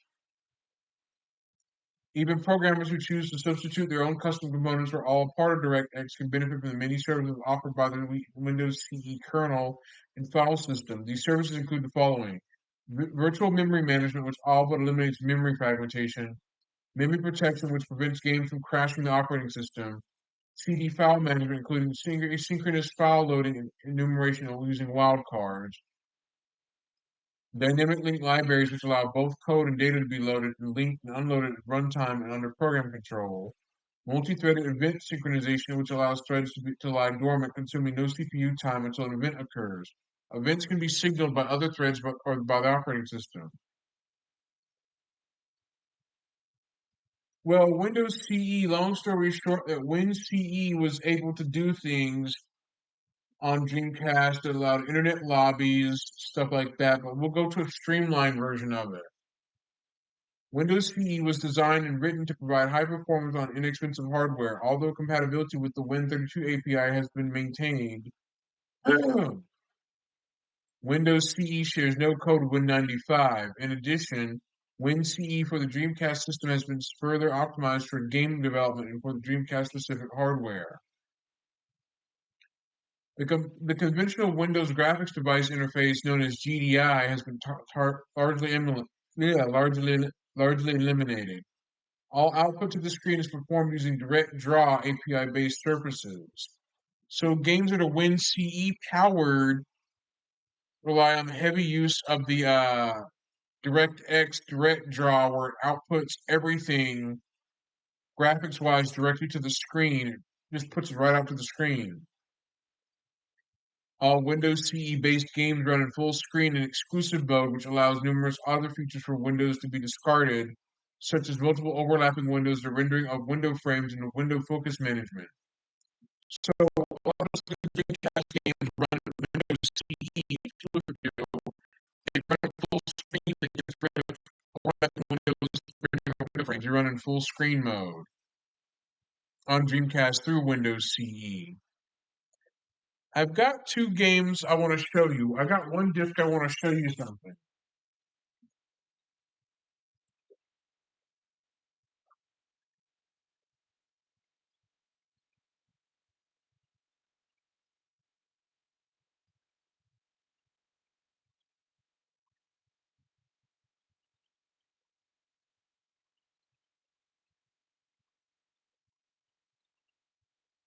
Let's see.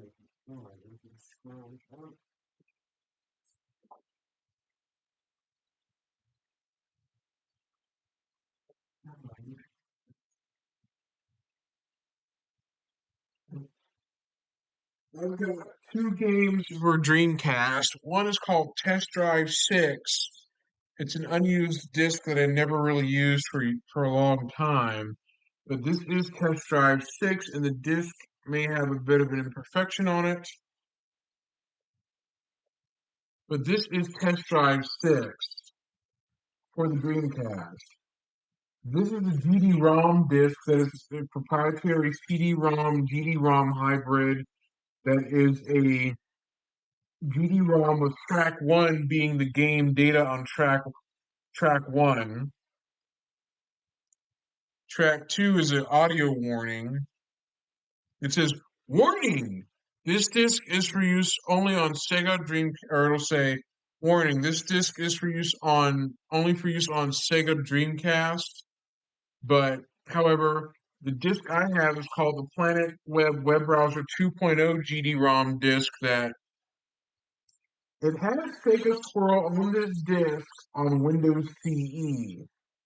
This is the browser CD used to get the Dreamcast online, but this has Sega Squirrel on it, and this has Windows CE on it, only for the Sega Squirrel portion of it. Sega Squirrel is just a simple Dreamcast game that is playable only on the Dreamcast Planet Web Browser disc, version 2.0. It includes a full version of Sega Squirrel. Sega packaged Sega Squirrel on the Dreamcast browser CD. You would get version 2.0 out of the store. If I still had a Dreamcast, I would put this on and play Sega Swirl. But this is the Planet Web web browser disc that you would use to get the Dreamcast online in early 2000. Back then, when dial-up was still a thing, you could use that disc to get the console online, connect to SegaNet, a low-latency gaming network specifically designed for the Dreamcast, called SegaNet. That's essentially what it is. The Dreamcast was an internet computer that you could play online gaming with or use it to browse the web, chat through email and IRC, or chat through email directly through the Dreamcast as if it was a tabletop PC. Now, let's see. Windows CE for the Dreamcast system eliminates the Windows desktop and the standard Windows user interface objects such as buttons, list boxes, and dialog boxes. The Windows CE file system makes extensive use of Dreamcast Direct Memory Access capabilities. Windows CE supports multiple processes and multiple execution threads, but all processes share a single virtual address space, which streamlines inter-process communications. Games are prevented from corrupting another process's memory through the use of the page protections. I'll explain more about this Windows CE snafu, or this Windows CE kerfuffle. It's all right. This right here says an optimized version of DirectX. The Windows CE-based version of DirectX with Dreamcast system is streamlined and optimized to a greater degree that is possible in the diverse PC hardware environment, making it smaller and faster than the PC version. On the PC, DirectX must be able to tolerate a wide variety of features and performance in the hardware on which it runs. Performance must degrade gracefully on slow machines. Operations that are not supported in the hardware must be emulated in software mode. By contrast, the Dreamcast version of DirectX takes advantage of the intimate knowledge of the features and performance of the Dreamcast hardware. The rendering functions of the hardware emulation layer, or HEL, found in the PC version of DirectDraw have been eliminated. All rendering functions are performed by the Dreamcast hardware. Performance critical sections are written in the assembly language of the Dreamcast CPU, the Hitachi SH4. The Direct3D API code takes advantage of the SH4 store queue as well as the SH4 machine language and instructions that perform the vector and matrix operations. The Direct Sound API supports Dreamcast hardware mixing and Q sound capabilities. The Direct Play API implements a lightweight client-only version of TCP/IP and is optimized for the Dreamcast modem. All parameter validation code has been removed from the retail version of DirectX, though parameter validation is still performed in the debugging version.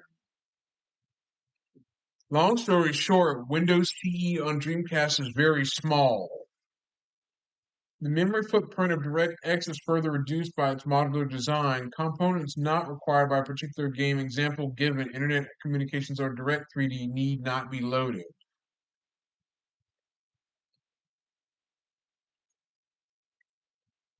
Dreamcast specific extensions. Microsoft Corporation, I'll explain how this all ties into Xbox. Microsoft Corporation is committed to supporting all of the hardware capabilities of the Dreamcast console through Windows CE with DirectX. Where these capabilities extend beyond the scope of the standard Win32 and DirectX APIs, extensions and customizations are being provided, including support for the following hardware features. Non-volatile RAM cards that plug into Dreamcast controllers, such as the Visual Memory Unit, or VMU. Differences between the Dreamcast and PC graphics paradigms with respect to the clearing of the frame buffers and the sorting of transparent polygons. 3D objects. Effect volumes which can be used to configure graphic effects to arbitrary regions of 3D space like 3D worlds. Bump maps, VQ texture compression, sound capture using the Dreamcast microphone. Essentially, the Sega Dreamcast helped with Microsoft with creating the Xbox console a decade later. Stuff like that. Essentially, the Windows CE on Dreamcast is optimized by the game code up top and the extra Windows CE-based parts underneath there. So this space is the Windows CE space. Underneath it with the game code on top of that with the Windows CE parts all underneath there while it's running on the Dreamcast. There's the memory sizes. Shaded components are optional, such as Direct Show, Direct Draw, and Direct3D are optional parts that our developers load into the Dreamcast game with Windows CE. But each of these components take about 400 to 500 to 300 kilobytes in size. Stuff like that. So Windows CE is very small on the Dreamcast. It's not very large.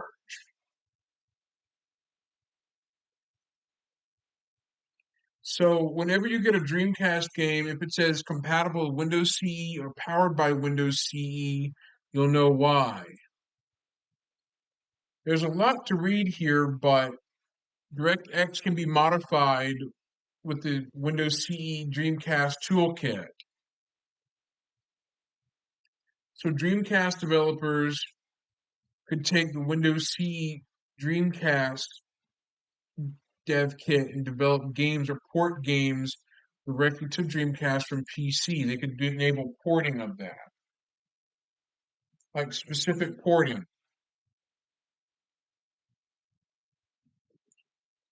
Dreamcast Junkyard.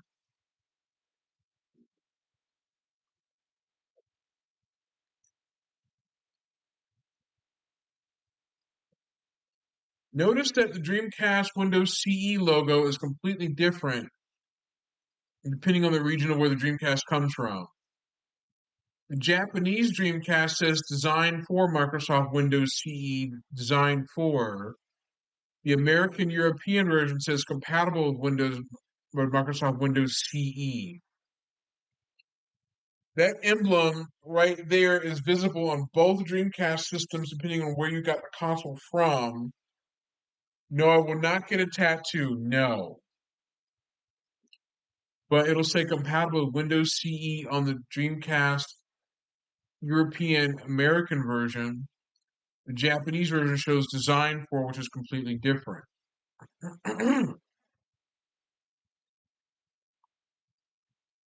One nice thing about Windows CE was that it had existed for several years prior to Dreamcast development. It was a program developed for smaller, less powerful devices. Designed to be embedded, the interface was customizable. Windows CE would supposedly allow for ease in porting PC games to the console. Not even a temporary tattoo. Let me stop and read. After consulting with a computer technician friend of mine, it seems that some of the disadvantages would have outweighed those benefits. For instance, the initial load screen would have lasted longer, although a longer DC startup theme would have been sweet, and devices that did use Windows CE, such as the Philips handheld, were largely mediocre or poorly received. In the end, Windows CE only saw limited relevance to our beloved Dreamcast, and Microsoft's involvement in the video game console industry would only have to wait a couple of years. Still, the whole affair must have some effect on Microsoft, since the Xbox One has a version of Windows 8 on it. So essentially, Windows CE and Sega, when Sega got with Microsoft in Windows CE, that essentially kicked off the whole Xbox directly and essentially kicked off the entire Xbox line years down the road, with Sega giving up on the console market a decade later.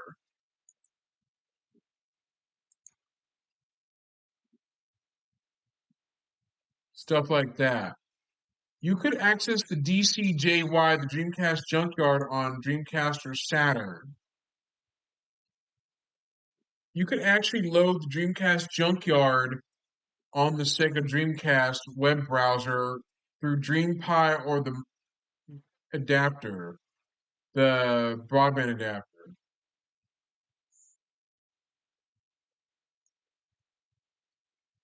Spirit of Speed 1937 had online multiplayer here, but this went completely unused.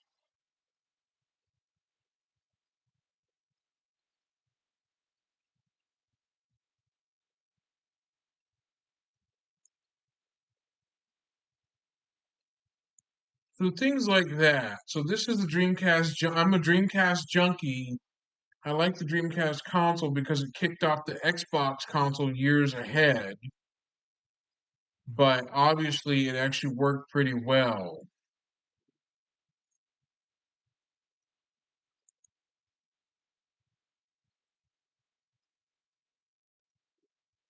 Stuff like that.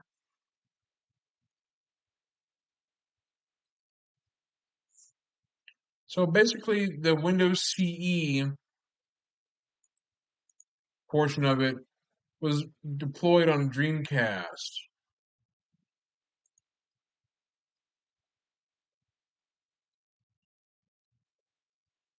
See, there's a Windows CE Palm Top.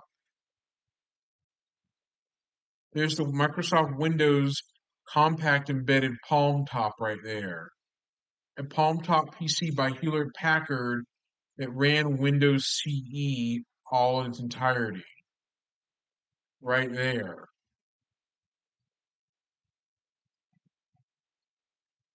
Basically, Palm Tops or those Palm computers ran a version of Windows Compact Embedded right here on portable PDA Palm Top devices. Stuff like that. There's Bill Gates showing off the Palm Pilots in portable computers back in 99, early 2000. Windows CE could be on a Palm Pilot. This is a Philips Nano or a Philips portable, a Philips Nino device from 1999. Nino, Nino. That right there. This is the device right here that Windows CE ran on one device. It also could run almost on a car stereo too, kind of. But Microsoft made splash with its own Xbox later, but the direction is similar to it.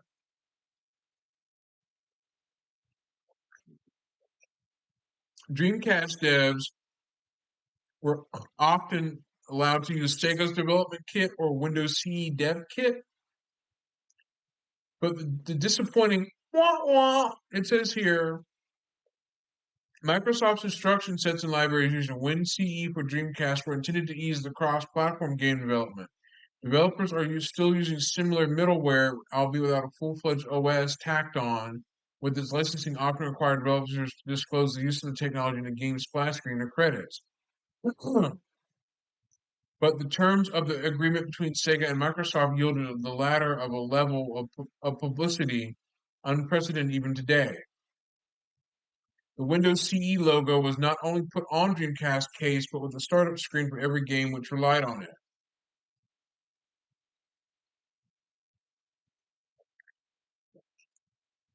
Here's another fact.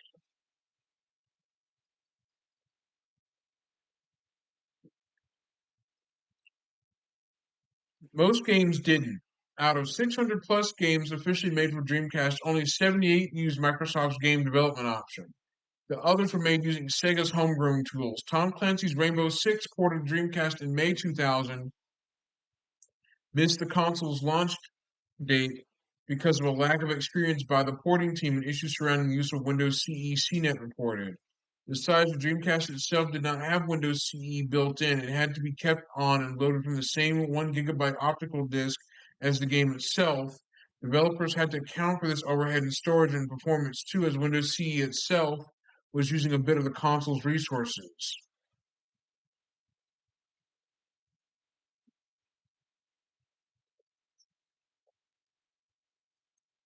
There's a Sharp Mobilon Tripad 2-in-1 tablet right there with Windows CE on it.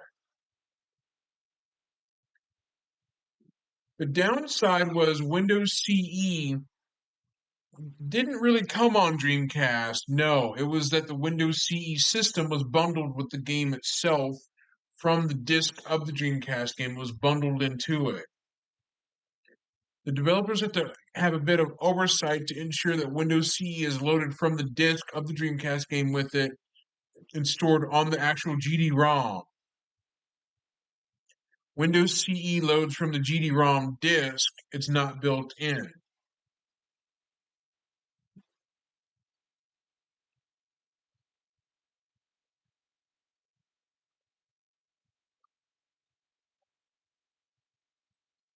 I'll show you something.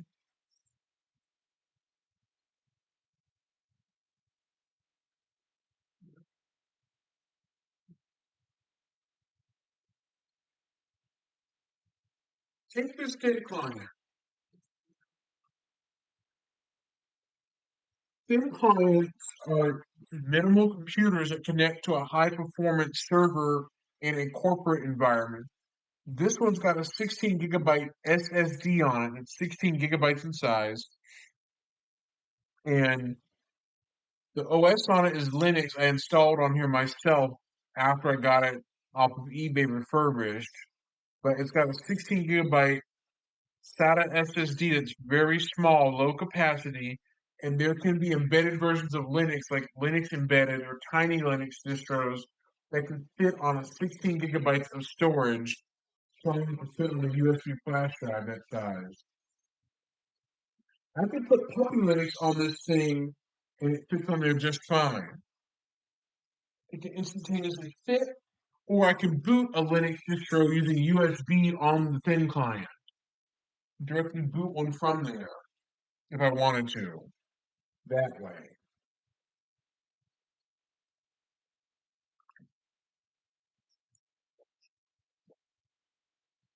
Stuff like that.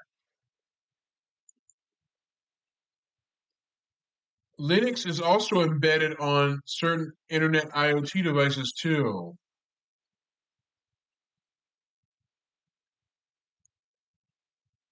So here's how you upgrade Seduction.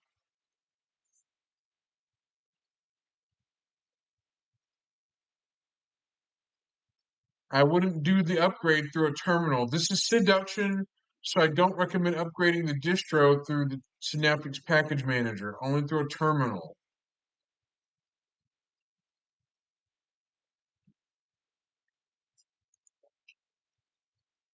Let me reboot the live environment.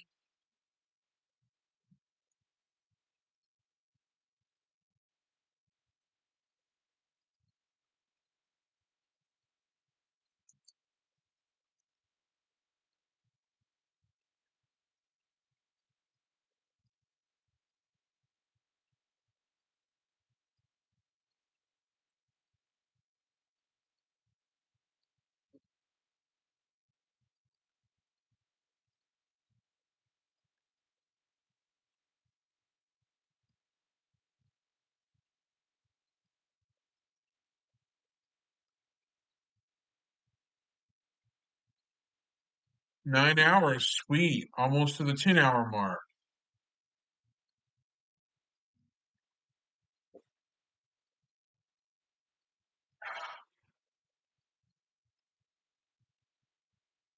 I'll show you what I'm going to do, how to upgrade the system this way.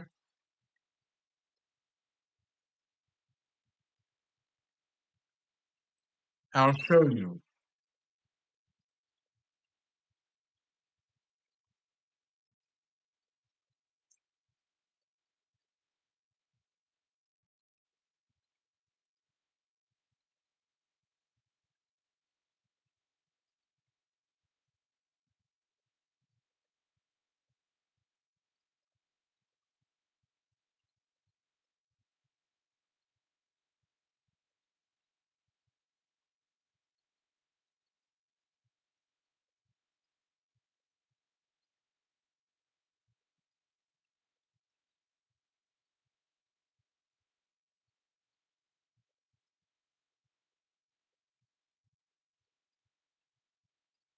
Here we are. We're in the live environment again.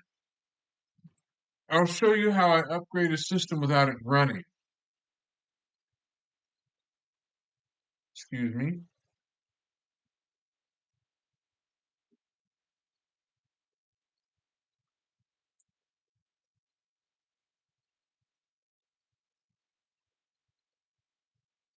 Fine. Yes. Save. Yes, we're in live mode.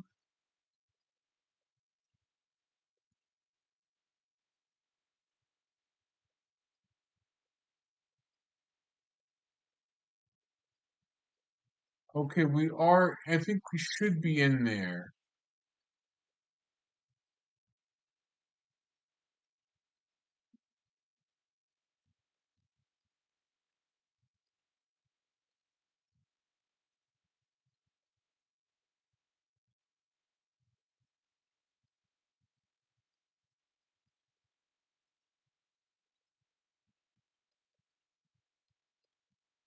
And I can't type anything into into there. Great.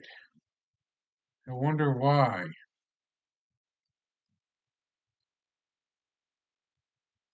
Oh, sorry, you got me again with a joke. Dang.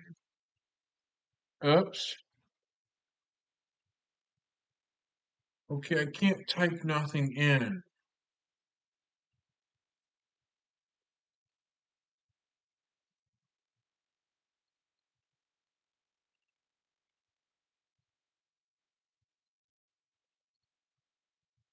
I don't know why, but okay, that's weird. The window's flickering. Ah, the window got a little silly there for a moment. It's just weird the way things are. And I can't type nothing in.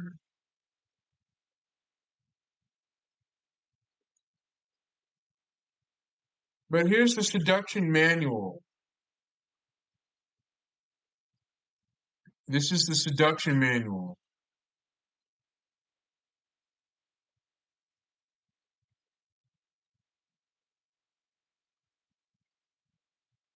Seduction is a Debian-based distribution, but here's how you would interact with it. This is a graphical environment, but you use the mouse to point and click. Okay, I need to right click and select trust, trust, trust, trust. I know you're making jokes, Stitched.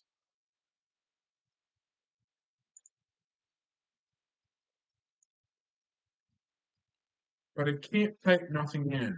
It won't let me type anything in the terminal, period. Featherpad, let me see if I can type. No, I can't type nothing in. It won't let me type zip, not a zip zero zilch in. Restart.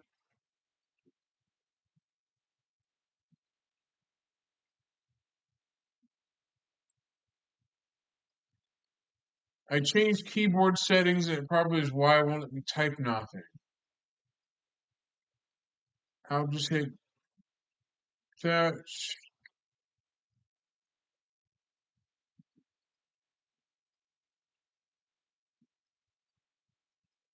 I know you're making a joke, sis. I know you are. Now I know. I couldn't realize it at first.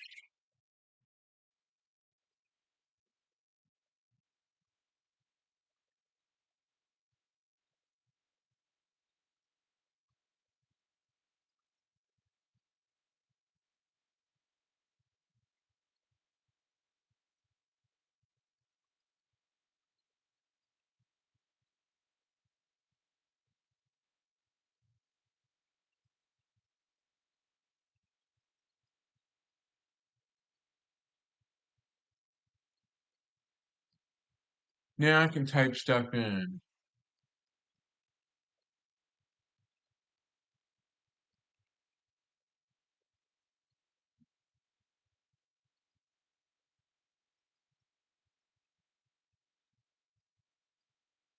Okay, it wants to upgrade things. I'll hit Y.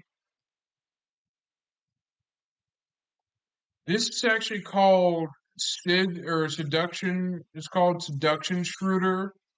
It allows you to change root into an installed Linux system called Shroot, known as change root. That's what it means. And I'm showing you how I upgrade a Debian SID system such as Seduction like this way.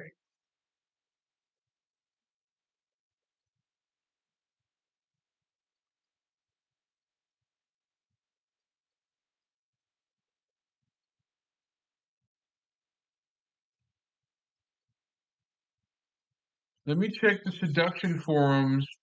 I'll paste a link to the Seduction Linux forum, or Seduction Linux. It's SIDUCTION. You'll see. A website that is basically about the Debian Linux distribution Seduction that is based on Debian, but here it is. There's that right there you can go look at to see more about it. Don't worry, I'll show you. This is the website right here that, as you can see, this is the website that made the distribution right here. This is the main Linux distro that is Debian based. It was created in July 2011 from the former AptoSid community. AptoSid was a distro that started off it started off as Sidux to AptoSid, then from AptoSid to Seduction. Here's the history.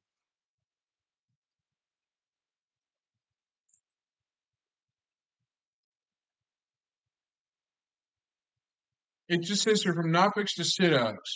Anyone who has been lingering around the orbit of SID-based distros for some time will know the history from Knoppix over Canonics to Sidux and AptoSid. There isn't much to say against AptoSid on the technical side of things. It's solid, released on a regular basis, maintained responsibly.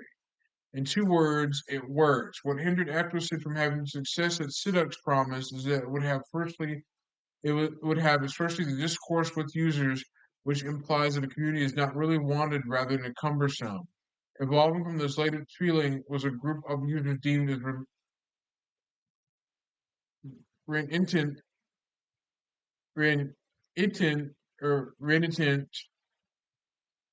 which have been consequently expelled due to their criticism. Finally, as well as I had to realize that despite its technical brilliance, which up to that point still kept me in their ranks, was no future there for me. From Sidux to AptoSid, many among those users who now participate in this new reboot hadn't taken the step from Sidux to AptoSid anymore. At that time, I hadn't lost all hope yet and have tried to give a platform to the German users that wasn't restricted by it. From my point of view, absurd and excessive censorship would instead favor respecting free speech. As long as this forum exists, the concept proved to be unproblematic. What was to be expected is AfterSid.com is the only forum I know of incapacitating and expelling its users in such a rigid way. From AptoSid to a friendly OS. The things stated above don't fully legitimate a fork, in my opinion, and our ideas don't end here, but we are convinced that a distribution should first all live by involving its users. After all, the give and take is a basic principle of free and open source software. This principle is also valid for the upstream direction. We should give back as much as possible to Debian. At AfterSid, my efforts to get closer to Debian have always been eyed suspiciously. Whenever practical results are possible, there was retreat. For example, Cine is still not in Debian despite some lively interest. There was also never infrastructure to ease bug tracking and triage to work towards Debian. This shall now change. The AfterSid artwork got worse and more inconsistent in recent releases, and the concept is not perceivable anymore. The attempts to create a corporate design at Sidux failed due to the departure of two members of the art team. AfterSid design has a recognition bio by now, rather for bad design. We will not force our own preferences on our future users with kernel options, package selection, pre-configurations like, for example, with AfterSid's K-menu defaults. Whether it seems wise, the community shall co-decide. We will always prefer free software and drivers, but in no way prevent non-free variants. It is important for the user to know what free and proprietary means in this context. From there on, she has to decide his or her own. So AptoSid Sport, well, not Sport. Sidux spawned AptoSid, then AptoSid spawned Seduction. Seduction is formed from AptoSid. So AptoSid is actually spawned from Sidux, but Seduction comes from AptoSid. That. So basically that's how it formed. Here's the forum. Here are the upgrade warnings. Upgrade warnings explains what you should be careful of when you upgrade your system, called upgrade warnings.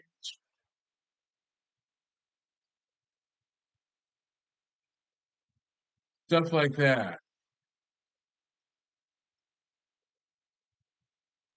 The forums tell you upgrades to be careful of and what to do if something goes wrong. I'll show you PC Linux OS.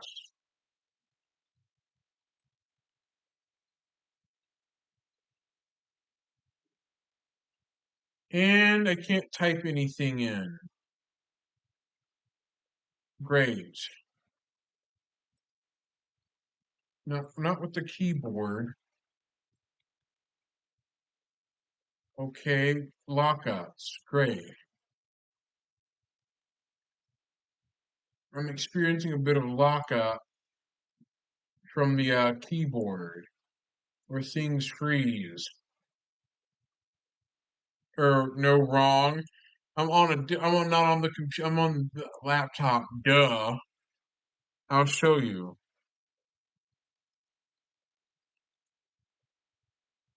Here's PC Linux OS, an RPM distro.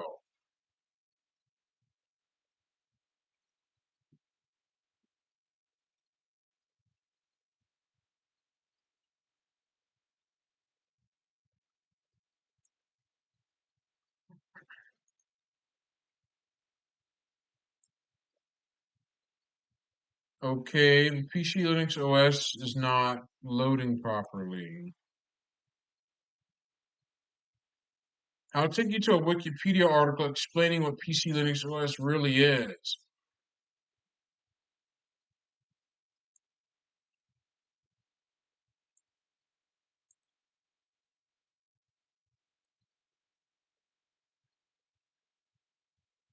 I'll explain it. I can't take you to the website because it won't load on my end, but I'll show you the actual site. I'll show you the Wikipedia article. I'll read it. Let me zoom in completely to where you can see it a bit better. But this is PC Linux OS made by Bill Reynolds, aka Techstar, and he developed it in 2003, October 2003, 20 years ago, over a decade ago in 2003. It is a rolling release using APT RPM.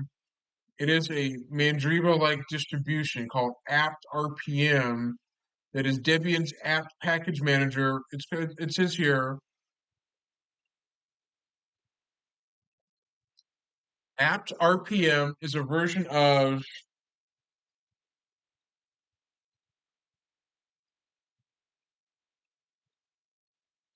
the advanced packaging tool modified to work with the RPM package manager.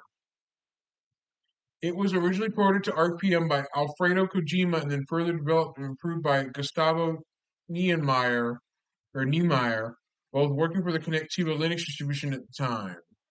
In March 2005, the maintainer of the program, Gustavo Niemeyer, announced that he would not continue developing it and that he would instead focus on the Smart Package Manager, which was planned as a successor to apt RPM. In March 2006, development was picked up again by Panu Matilinen, I'm probably pronouncing that name wrong, from Red Hat at a new home, introducing basic multi-lib functionality and support for commonly repository metadata. Some distributions using apt RPM for package management are Alt Linux. Apt RPM is the main officially supported way to upgrade packages from the Alt Linux repositories and Alt Linux distribution since 2001. Alt Linux is a Russian Linux distribution. It's Russian.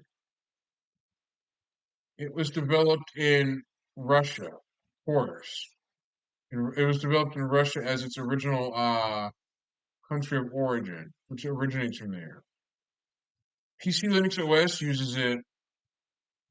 Apt RPM is the backend for the only official way to upgrade packages in this distribution. Vine Linux, apt RPM has been the main officially supported way to upgrade packages in the Vine Linux distribution since 2001. Vine Linux is discontinued though. Or Vane Rinkatsu, or Rin Rinakusu. Vane Rinakusu, or pronounced for Vine Linux. I hope I'm pronouncing that correctly. But obviously Vine Linux launched in 2000, but it's been canceled. It's been discontinued indefinitely. Stuff like that. And this is advanced packaging tool known as apt or apt-get, apt-get right there, that the Debian project released apt-get March 31st, 1998. Over 26 years ago, over a decade ago, 2 decades ago. It just says here, apt packaging or apt advanced packaging tool or apt is a free software user interface that works with the core libraries to handle the install and removal of software on Debian and Debian-based Linux distributions. Apt simplifies the process of managing software on Unix-like computer systems by automating the retrieval, configuration, and installation of software packages, either from the pre-compiled files or by compiling from source code, either one. Stuff like that. So apt-get is a package manager that you install software using sudo apt-get install, like sudo apt-get install VLC, sudo apt-get install Chromium. It'll automatically do that. Apt package manager installs dependencies to avoid dependency hell. Missing dependencies. I'll read what dependency hell means. Dependency hell. Dependency hell is a colloquial term for the frustration of some software users who have installed software packages which have dependencies on specific versions of other software packages. The dependency issue arises when several packages have dependencies on the same shared packages or libraries, but they depend on different and incompatible versions of the shared packages. If the shared package or library can only be installed in a single version, the user may need to address this problem by obtaining newer or older versions of dependent packages. This, in turn, may break other dependencies and push the problem to another set of packages. Dependency health takes on several forms, many dependencies. I'm going to read all of this and give you a TLDR. An application depends on many libraries, requiring lengthy downloads, large amounts of disk space, and being very portable. All libraries are already ported, enabling the application itself to be ported easily. It can also be difficult to locate all the dependencies, which can be fixed by having a repository see below. This is partly inevitable as application built on a given computing platform such as Java requires that platform be installed. Further applications do not require it. This is particularly a problem if an application uses a small part of a big library, which can be solved by code refactoring, or simple application relies on many libraries. TLDR is, let's say that Strolling Stew package relies on a stew package. Strolling Stew package relies on the stew package in strolling. So let me give you a better an example. Strolling Stew requires the strolling ability in order to stroll as a dependency. The strolling stew can't walk about if it doesn't have the strolling dependency attached to it. Without it, it doesn't work without the dependency, for example. That's just an example of what it looks like.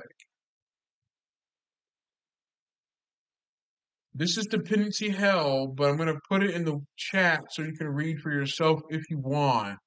There's a lot to go over here, and that would it would make the VOD too long, but there's the links I'm going to put in. You can read about that. An example I'm going to skip all that and read PCBSD up to and including version 8.2, a predecessor of TrueOS, an operating system based on FreeBSD, places packages and dependencies into self-contained directories and / programs, which avoids breakage of system libraries are upgraded or changed. It uses its own PBI push-button installer for package management called PCBSD. This is TrueOS. TrueOS is formerly known as PCBSD, but it's discontinued. PCBSD came out in 2006, 18 years ago.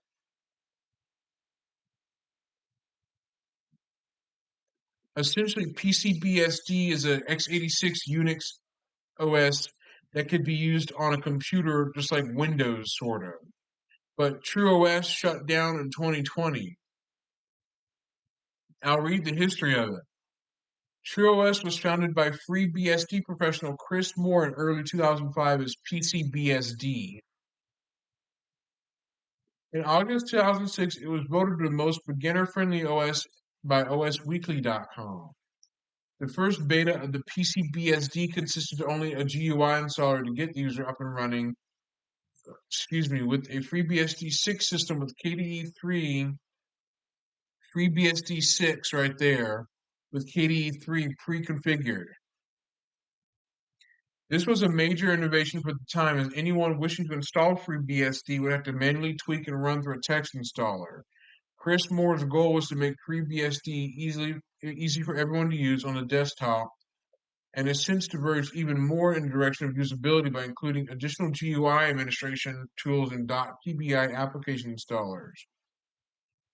PCBSD's application installer management involved a different approach to installing software than many other Unix-like OSs, up to including version 8.2 by means of the PBI-DIR website, or PBI-DIR website. Instead of using the FreeBSD ports tree directly through it, all that remained available, PCBSD used files with the PBI filing extension, known as push-button installer. PBI files are push-button installer files that you double-click on and brought up an install wizard box, similar to exe files in Windows, which, when double-clicked, brought up an installation wizard program. An auto-build system tracked the FreeBSD port collection and generated new PBI files daily. All software packages and dependencies were installed from inside of the PBI files in their own self-contained directories and programs.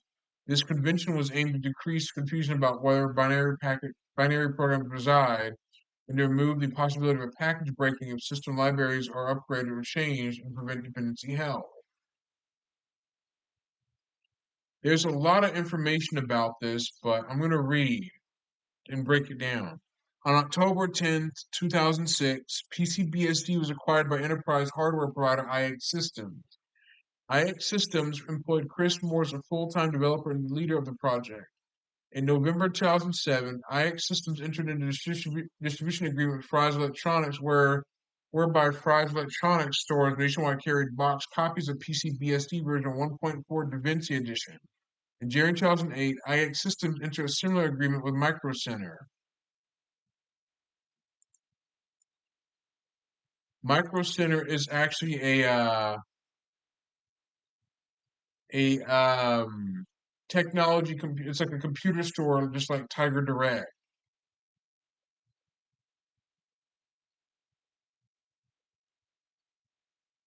On September 1st, 2016, the PCBSD team announced the name of the operating system would be changed to TrueOS. This is where its downfall came in. Along with the rebranding, the project also became a rolling release distribution based on the FreeBSD current branch. On November 15, 2016, TrueOS began the transition to FreeBSD's RC.D to OpenRC as a default in its system.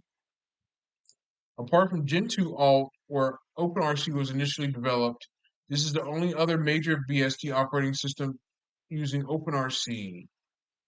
In July 2018, TrueOS announced that they would spin off the desktop edition to a separate project named Project Trident.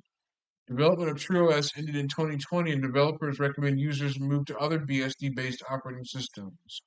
So developers shut down PCBSD and TrueOS altogether, causing users to move to other BSD-based OSs. Ouch. Stuff like that. So PCBSD started off as April 29th, 2006, version 1.0, and ran all the way up until TrueOS 1803, and it's when it shut down after 2020. Stuff like that. So PCBSD is actually an OS that was Unix friendly. It's Unix based, but it's user friendly with a graphical GUI.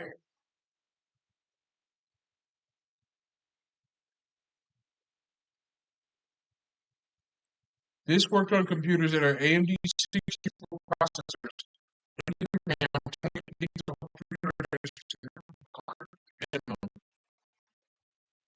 recommended with AMD64 still, but EFI system partition for installation of Refind or REFIND, 4 gigs of RAM, 30 gigs free hard drive space, 50 gigs is recommended for installations with backup services, 3D accelerated video card, network card, and sound card. Stuff like that.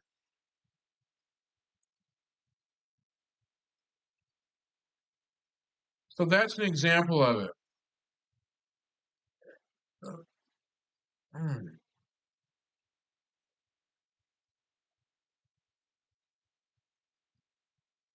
Now, I'm not going to really read all of that, but I just wanted to show you what to expect. This is called Refind, a UEFI boot manager. We'll go here, called Refind. Refind is just a EFI bootloader manager thing that could be used on computers that don't have a bootloader, but here you go. Called Refind.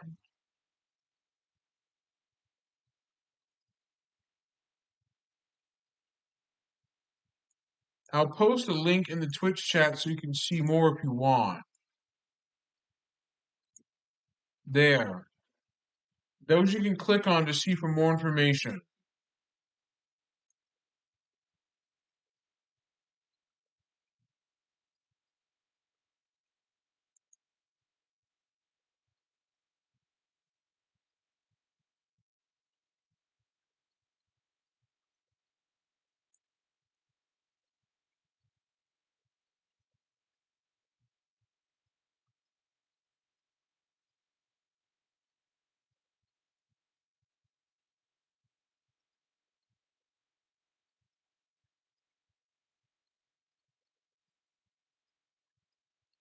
So that's exactly what that is. It's essentially refined in a nutshell, but the PC Linux OS website is out and accessible at the moment. So I can't really get to it at all to show you what it looks like.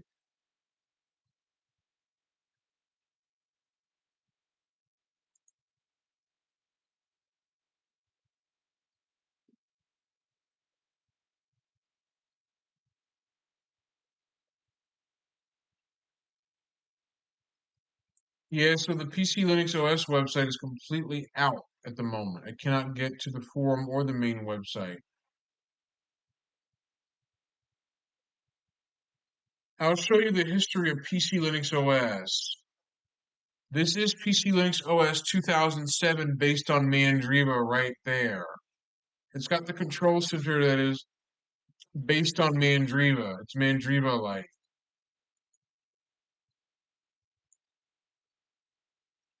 Here's a later version that dates to 2003 or 2005, somewhere in there.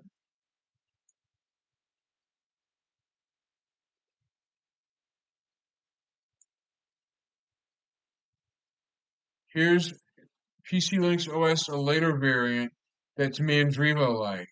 It's based on Mandriva. And here's PC Linux OS 2008 that looks a lot like this. This is the 2008 KDE 3.5 variant I used to use back in the day. Here's the 2009 version with KDE 3.5, the mini-me version. Take that how you will, what I just said. Well, here's the mini-me version, the mini-me, the small one. But here's the giant, bigger version. I used to use the giant, bigger PC Linux OS over a decade ago. This is the bigger version. This is bigger than the small one. But this is PC Linux OS, the BIGGER version, bigger version. But this is the 2009 KDE 3.5 version. I used to use on my own computer back then. This is a GNOME version of it, the XFCE Phoenix Edition. Here's a 2010 GNOME version of it. That's the 2010 GNOME variant. Here's the 2010 KDE 4 version. That's the 2010 KDE 4 version. I'll show you that now.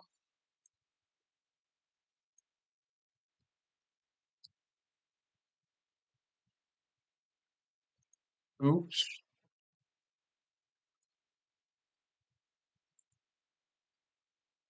Okay, I'm getting a keyboard configuration pop-up. I need to answer that right now.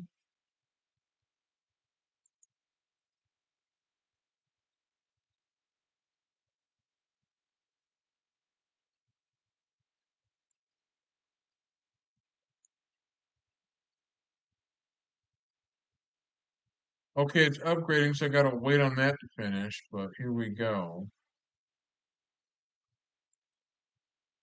Let me blank the screen out. Let me blank it out.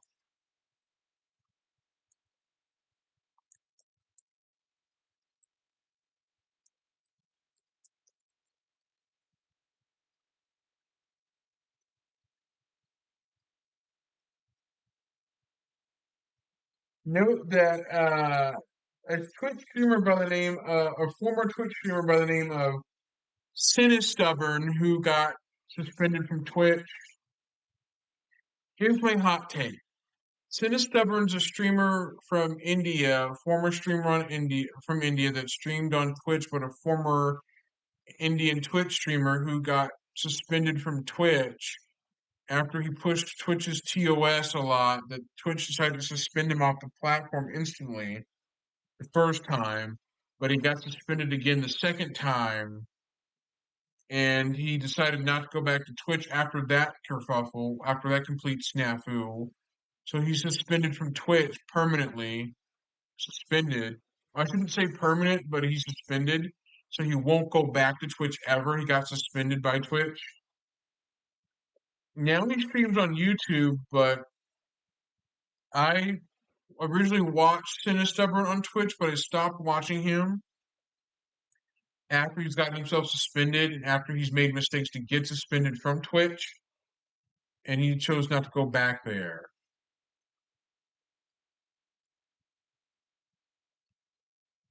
Hang on.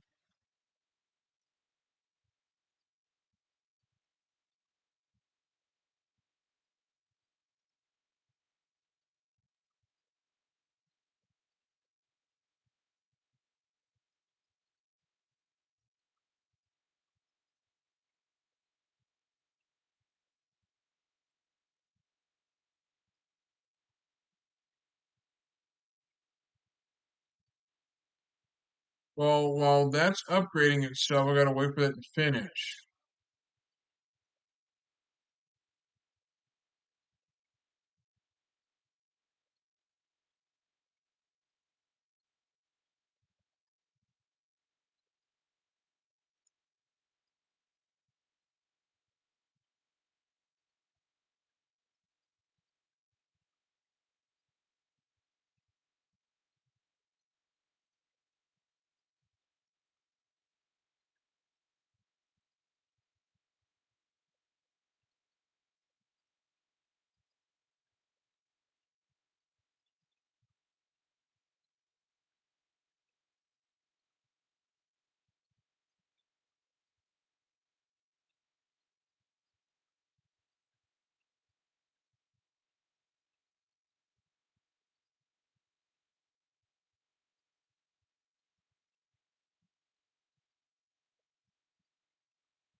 I'm gonna download some ISO images of Linux I have backed up to my Google Drive.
Hang on.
I'm going to download a bit of a older PC Linux OS to show you what it looked like back in 2008 to 2010, since the PC Linux OS website completely doesn't work anymore. I'll be right back.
Yeah, I'm gonna actually end it here for the night, but I'll continue with part 3 later in the day, right around 3 p.m. or 8 a.m. if I get up early. But this is William BA30 signing out. See you next time. Goodbye and good night.